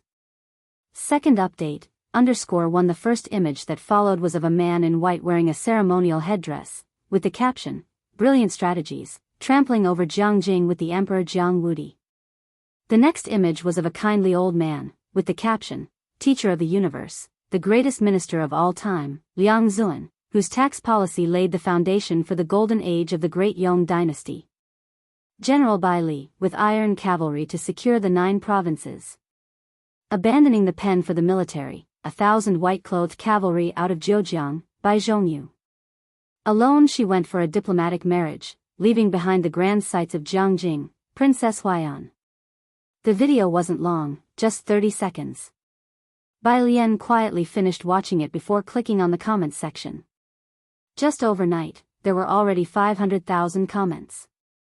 "This by family, they must be cheating, right? How impressive is the Great Yong dynasty? Let me put it to you this way, you know Jiangjing University, right? In its celebrity statue square, the front 2 rows are filled with their statues. Among these people, 2 surnames have been passed down to this day. You can figure out for yourselves just how impressive that is. Heart, why did the Bai family not have any descendants? With such fantastic genes, Brother Bai died at 28, why didn't he marry? Qinyi must have been in agony. General Bai took him out of the beggars' ranks, watched Bai Shangjuan grow up with Bai Zhongyu, and in the end, could only watch the members of the Bai family die one by one before his eyes. He probably regretted not rebelling against Emperor Jianghu sooner, perhaps than he might have managed to preserve the last seedling of the Bai family. Liang Zuan must have been in agony too. He knelt for 3 days and 3 nights in front of the imperial city, pleading with Jiang Wendi to send troops to save his disciple. Historical records show that before he died, his eyes were always fixed in the direction of Shangqing, never closing. Now I finally understand why the Qin family so venerates the Liang style. So why didn't Bai Shangjuan retreat with General Qin Yi when he went to Emperor Jianghu with the command tally to rebel? Only this comment had a strangely uniform response below. Because she is a member of the Bai family, because she is a member of the Bai family, because she is a member of the Bai family, because she is a member of the Bai family, she could die standing, but she would never desert her troops. Can you imagine? In the last battle of Shangqing, Qin Yi left with the elite troops to defect to Emperor Jianghu, while she led 800 elite soldiers to fend off 10,000 enemies. None of those 800 survived. 597,155 likes, and right at the top, a comment pinned by Jiangjing University. Surely no one still doesn't know that Bai Shangjuan is the universally recognized senior sister of all of us at Jiangjing University, right? Yawn, 999,752 likes. Bai Lian quietly looked at these comments. There was no judgment of right or wrong. Emperor Jianghu had died, which was within her expectations since she had sent Qin Yi with the command tally to Jiang Yi, aiming for Emperor Jianghu's life. The sun crept higher, shining painfully in people's eyes. Bai Lian squinted as if feeling the heat, unzipping her school uniform jacket, and her long eyelashes gently lowered. Old Teacher Liang, he knelt for 3 days and 3 nights. Her voice seemed very soft. It took Xiaohan a moment to respond, realizing that Bai Lian was asking her. Yeah, he and a dozen civil officials knelt outside the palace, begging Emperor Jianghu to send troops, but Emperor Jianghu didn't see them. Later he helped Emperor Jianghu subvert the dynasty. It's all in the history books, Xiaohan explained, somewhat surprised. Bai Lian, aren't you a liberal arts student? Ah, Bai Lian came to her senses, seemingly with a laugh. There's too much to remember, I forgot that. Physics class. The physics teacher was still lecturing at the front, throwing a piece of chalk in frustration at Zhang Xi's, who looked sleepy. Zhang Xi's, are you planning to score 0 for me in tomorrow's joint exam? Zhang Xi's was startled awake. After class, the physics teacher asked Bai Lian and Ning Xiao to go to the office to get some exercise papers. When Bai Lian went to the office, a group of teachers were discussing the joint exam for the next day. The physics teacher began talking about Zhang Xi's. In this joint exam, Zhang Xi's is definitely going to come last in physics, no doubt about it. This should be the last joint exam, Lu Lingxi said, sitting back down. Long before this conversation, Bai Lian had heard about the joint exam from Tang Ming. During every midterm and final joint exam, over 100 schools in Beijing would participate together. It wasn't only to measure each student's abilities, but more importantly, Beijing's exams were set by those involved in setting the national college entrance exams. Although the exams were tough, the test papers were extremely important for the students and teachers. Xiangqing did not have as good educational resources as Beijing, hence they placed great importance on each joint exam. Why is that? The physics teacher quickly stood up, frowning. Lu Lingxi sighed. There are too many county-level cities participating in each exam, and the results vary greatly from ours in Beijing High School. They don't want to take the exams with us. In simpler terms, Beijing High School didn't want to join those from municipal cities and below in the game anymore. This time, students Ning Xiao and Shinzhu from our school have a good chance of making it into the top 50. The physics teacher settled back into his chair and slowly said, "Are they planning to knock out everyone with one blow?" It's useless. Lu Lingxi was calmer than the physics teacher. Unless someone from other schools outperforms them this time, nobody else stands a chance. Isn't that a joke? That's Song Min, he's being compared to those monsters from Jianghu, the physics teacher said, exasperated. He had seen Song Min's name in physics competitions. Who in Beijing could possibly surpass him? As the two of them were talking, they saw Bai Lian with Ning Xiao. The physics teacher stopped talking about the topic at hand. He handed over the problems to the two students with a smile, his voice especially gentle. "These are from the head teacher of class 8 for you too. Study them well and give it your all in the test tomorrow." Bai Lian slowly took the problems with both hands. Her blue and white school uniform wasn't zipped up all the way, revealing the white shirt underneath, her eyes and eyebrows cast downward. "Thank you, teacher." Ning Xiao followed with thanks. Seeing her and Ning Xiao, the physics teacher felt a little better. "Hurry back to class," he said warmly. After the two left, the physics teacher watched their retreating figures and suddenly remembered something. Teacher Yang mentioned that Bai Lian is very strong in physics. I wonder if she has a chance this time. He wasn't part of the training class, so he was unaware of the level there. Bai Lian and Ning Xiao always scored full marks in physics, but that was on Xiangqing High School's papers, which were not comparable to Beijing's. "Clear your head," a colleague came over, opening his cup and placing it in the physics teacher's hand. "That Song Min is a once-in-20 years genius in Beijing. Don't set unrealistic expectations for your students and put too much pressure on them." The physics teacher was taken aback. "I'm just thinking," he said, taking a sip of water, helplessly. "I didn't say I expect Bai Lian and Ning Xiao to be like Song Min, but it would be nice if Bai Lian could also do well in the other two subjects." It was clear to them that apart from physics, Bai Lian was rather lackadaisical with the rest. Alas, the physics teacher sighed again. "In my lifetime, I don't know if I will see Xiangqing High School become a top 100 high school, so we won't have to live at the mercy of Beijing's mood." At these words, the other teachers in the office also fell silent. Class 15. Bai Lian took the problems back to her seat. For the first time, she didn't immediately work on physics problems. Instead, she took out her copied biology notes and, after thinking for a bit, pulled out her phone to send a message to Mr. Jiang. "Do you have biology and chemistry materials from Jianghu?" Mr. Jiang replied quickly, "Yes." Bai Lian, suddenly, "I feel like everything is fine." "Mr. Jiang, congratulations." Bai Lian then borrowed a biology question bank from Yang Lin. Sister Lian, Zhang Xi's was quite surprised as he looked at the thick stack of problems Yang Lin pulled out. "What's gotten into you?"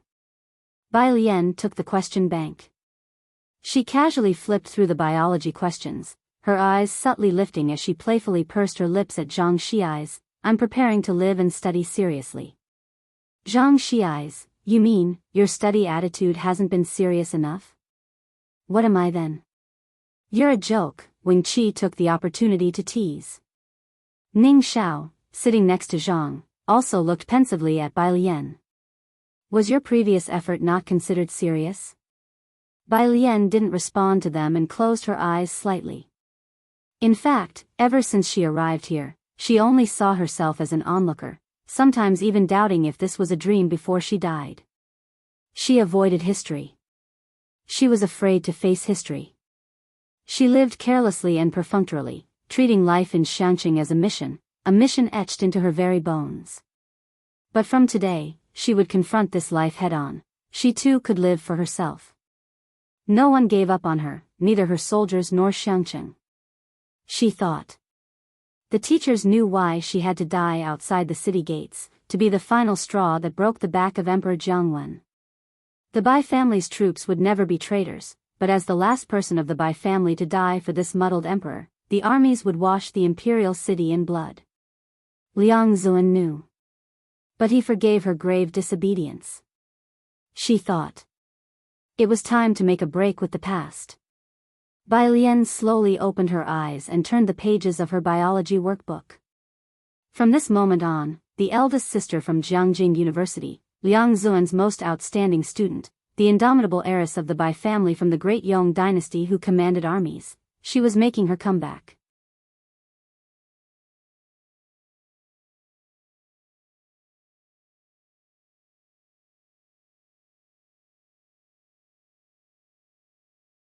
Chapter 213, 080 Lian Jie just wants to challenge the law, Beijing's top 10 schools. _1, Scholar God, look at Sister Lian. Zhang Xi's, sitting behind Bai Lian, felt it most acutely. For a second, he seemed to sense a chilling sternness pouring out from Bai Lian. But Zhang Xi's, with little ink in his belly, couldn't describe it and just gazed at Ning Xiao, finally squeezing out, has she changed a bit? Ning Xiao glanced at him but didn't answer. He stared at Bai Lian, who was seriously grinding through problems in front of him, and reflected painfully on why he had just wasted a minute, then quickly pulled out a math question bank and began to work on the problems.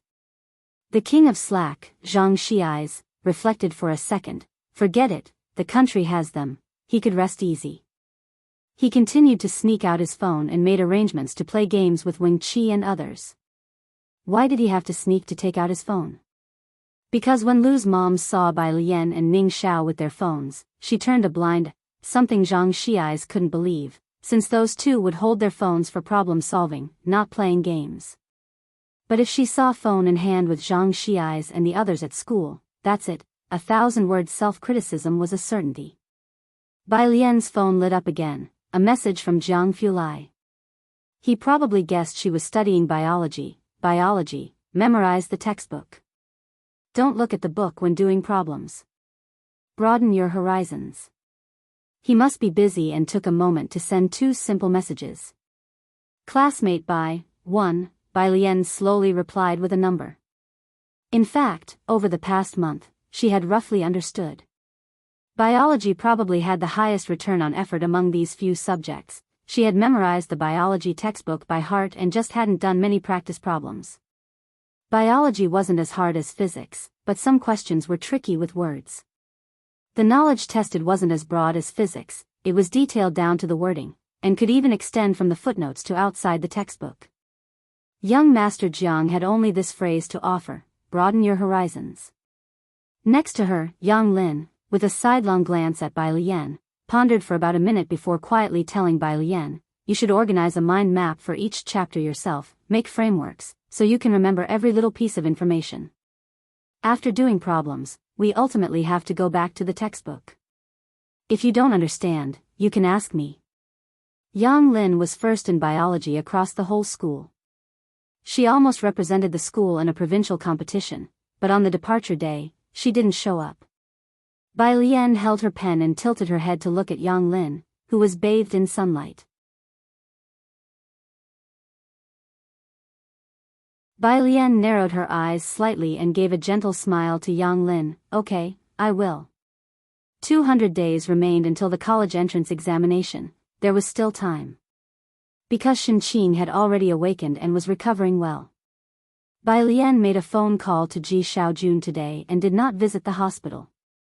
In the evening, she went to the milk tea shop to find Jiang He and ordered a cup of milk tea for both him and herself.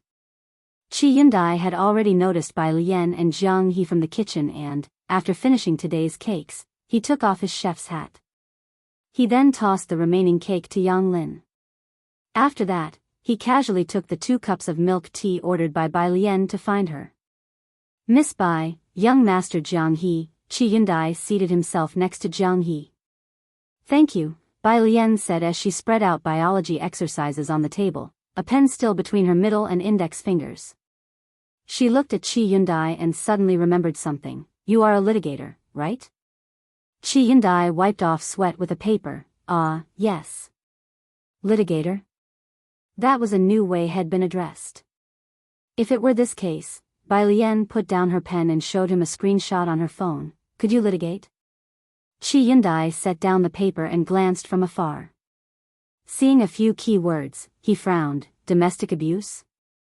That's hard to define. After a brief contemplation, he explained to Bai Lian the intricacies of the matter, how the law finds it difficult to pass judgment because it counts as a family dispute, and he hadn't taken on such minor cases before. But he was willing to make an effort for Miss Bai. I'll try my best. I see. Bai Lian snapped her phone shut with a click and slowly started to speak to Qi Yundai. Then you don't have to worry about this.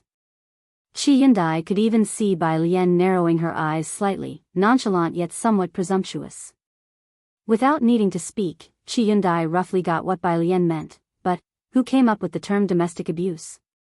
Bai Lian frowned. As if she would take up arms against them if she knew who it was. Qi Yundai, no, that's not. He started to sweat. Why did young Master Jiang and people around him, one by one, all enjoy challenging the law so much? Jiang Fulai was busy today. Bai Lian took Jiang He home. Before leaving, she handed over the packaged milk tea to Ming Dongheng.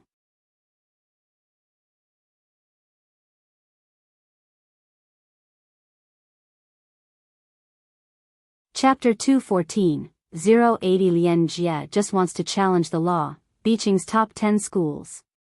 _2, what is this? Ming Dongheng held the milk tea in the brown bag with both hands. He was very tall, standing outside the milk tea shop, looking utterly cold and indifferent, a stark contrast to the cutesy milk tea bag he was holding. He instantly noticed the note on the order. Note, add ice, double sugar, Jiang He's? Bai Lian got into the car slowly. It's for your young master. Ming Dongheng was surprised, but his expression remained unchanged. When Bai Lian arrived at Purist Street, he didn't drive but took out his phone and began furiously typing in the group chat with a poker face. Ming Dongheng, Jiang Xiao actually drinks double sugar. Ming Dongheng, image, he sent a photo of the fruit tea. A very cutesy design, with the double sugar prominently visible. Su Nanjing, Jiang Shijue, screenshot taken. Ming Dongheng retracted a message. Ming Dongheng retracted a message. Su Nanjing, at Jiang Shijue, you're so ruthless. Su Nanjing, at Ming Dongheng Xiaoming, now you see who truly loves you the most as a brother. Chen Beixian, at Su Nanjing, you just didn't think to use a screenshot to threaten Xiaoming. Alien, the owner of store number 112 has been doing killer business recently, and when he saw Bai Lian with Jiang He from afar, he greeted Bai Lian, get Xiaohe a Wangzai milk. Bai Lian took some time to get a Wangzai milk for Jiang He. By the way, she made it Mao Kun's job to come and help the owner move goods whenever he was free.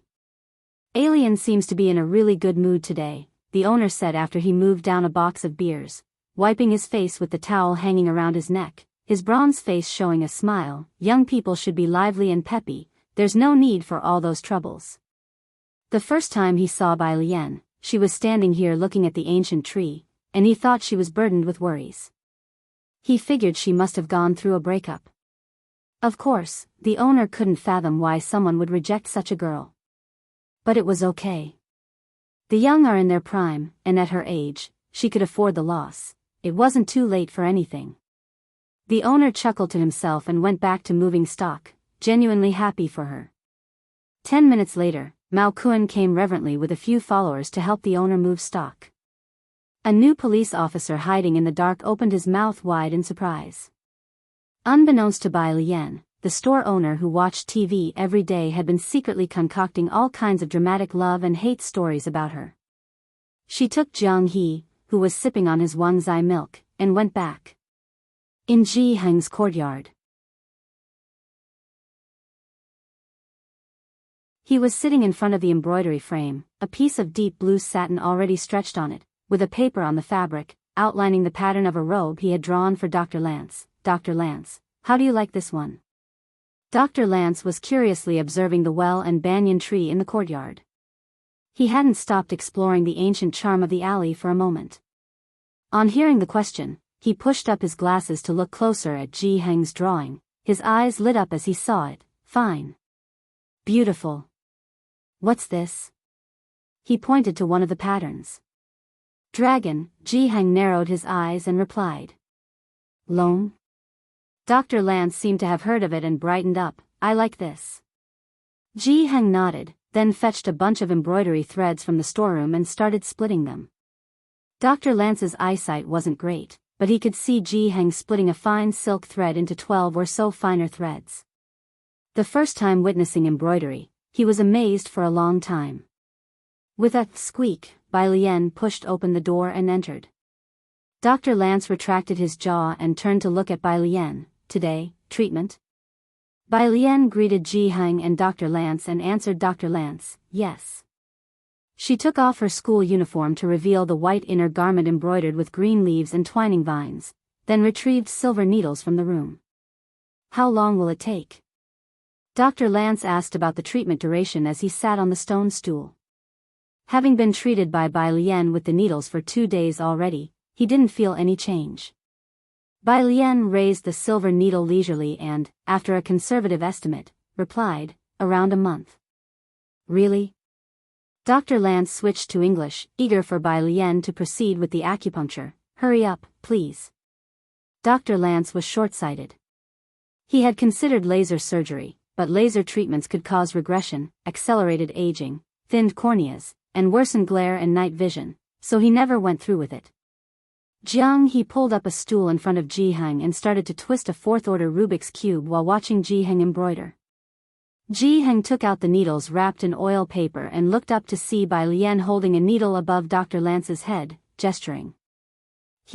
I asked other traditional Chinese medicine practitioners why they don't know this, Dr. Lance inquired while Bai Lian was inserting needles. It has been too long, Bai Lian bowed her head, finished inserting a needle seriously, and then explained to Dr. Lance thoughtfully, many things have been lost to time. There are still quite a few old masters who can perform this technique, you just haven't found them yet.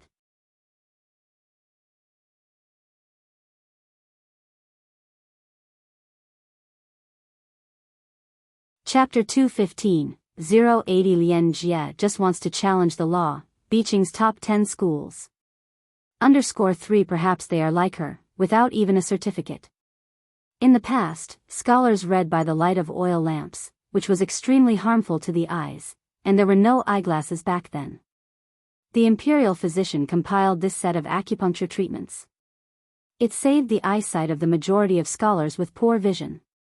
I see, Lance nodded without asking further. Just the thought of being able to stay here openly for another month excited him. Lance really liked the local customs here. After being needled, Lance, his head full of silver needles, replied to his assistant, for the next tasks, in Xiangcheng, I will be staying here for the time being. Whoever wants to find him, come to Xiangcheng. On the other end of the phone, the assistant, looking at the message full of Chinese characters, silently found a translator. Started wondering whether they should also learn some Chinese. Little Xiangcheng has already begun to gather various big shots. The next day. Wednesday. Beijing University Joint Exam. This wasn't a monthly test, but a large-scale joint examination, so the timing system was completely according to the college entrance exam. The exam started at 9 o'clock. Aside from Zhang Xiai's and a few others, class 15 students still arrived at the classroom after 7. When Pu Xiaohan arrived, she saw Bai Lian and Ning Xiao already seated at their desks, doing practice questions, and she quietly took out her phone to show Bai Lian. he messaged again. Jian Zhongyo, what about today? What did she say? Bai Lian slightly lifted her eyes, black pupils, calm and composed, that was a steadfastness of needing to study hard. Pu Xiaohan immediately understood and replied to Jian Zhongyo with a heavy heart, hello, she has declined. Jian Zhongyo wasn't too surprised, replying promptly, then he'll come again tomorrow. Someday, he would touch this classmate's heart. Right? Lu Lingxi came to the class before the exam. This exam will be rather difficult, everyone relax a little. If you encounter a question you don't know, skip it, don't get stuck on one question. Beiqing's exam papers were always tough. To avoid students having a breakdown after the exam, teachers of each class would give a heads up in advance. Is it that difficult? Right after Lu Lingxi finished speaking, the whole class began to wail. Lu Mama, I might not even pass this time. Lu Lingxi looked at the group with amusement. Alright, after the exam, they'll treat everyone to hot pot to unwind. This is probably your last time participating in the joint exams. The last part of her sentence was somewhat softer. Of course, most of the class didn't hear that. They only heard Lu Lingxi's, "They'll treat everyone to hot pot." Lu Mama, I love you. Lu Mama, I will do well on the exam. Behind Bai Lian, Zhang Xiai's was the most enthusiastic in his shouting. Only Bai Lian silently looked up at Lu Lingxi, beginning to calculate the cost of treating the whole class to hot pot. How much would Lu Lingxi have to spend? The examination was strict, and the school had already posted the exam numbers the previous night. 8:40. Everyone entered their respective examination rooms, and Bai Lian picked up her pen to find her own room. The first subject was Chinese. Bai Lian took her seat, the bell rang, and after the teacher finished the introduction, the Chinese exam papers were distributed. Bai Lian took the paper into her hands and looked down at the name of the test, Beiqing 10 Schools Joint Examination Paper. She glanced at the names of these 10 schools. At the top of the list, unsurprisingly, was Beiqing High School, followed by Beiqing No. 4 Middle School, and then Beiqing No. 7 Middle School. As for schools similar to Xiangqing No. 1 Middle School, naturally, they had no chance to appear behind these 10 schools of Beiqing. The fact that schools like Xiangcheng's were allowed to participate in the joint exam was already the greatest regard from these 10 schools. Bai Lian scanned the names of these 10 schools of Beiqing. She just knitted her brows slightly. You're tuning into the Biyao's Wuxia Chronicles YouTube channel. Don't forget to subscribe and join us on this journey to catch the most captivating stories.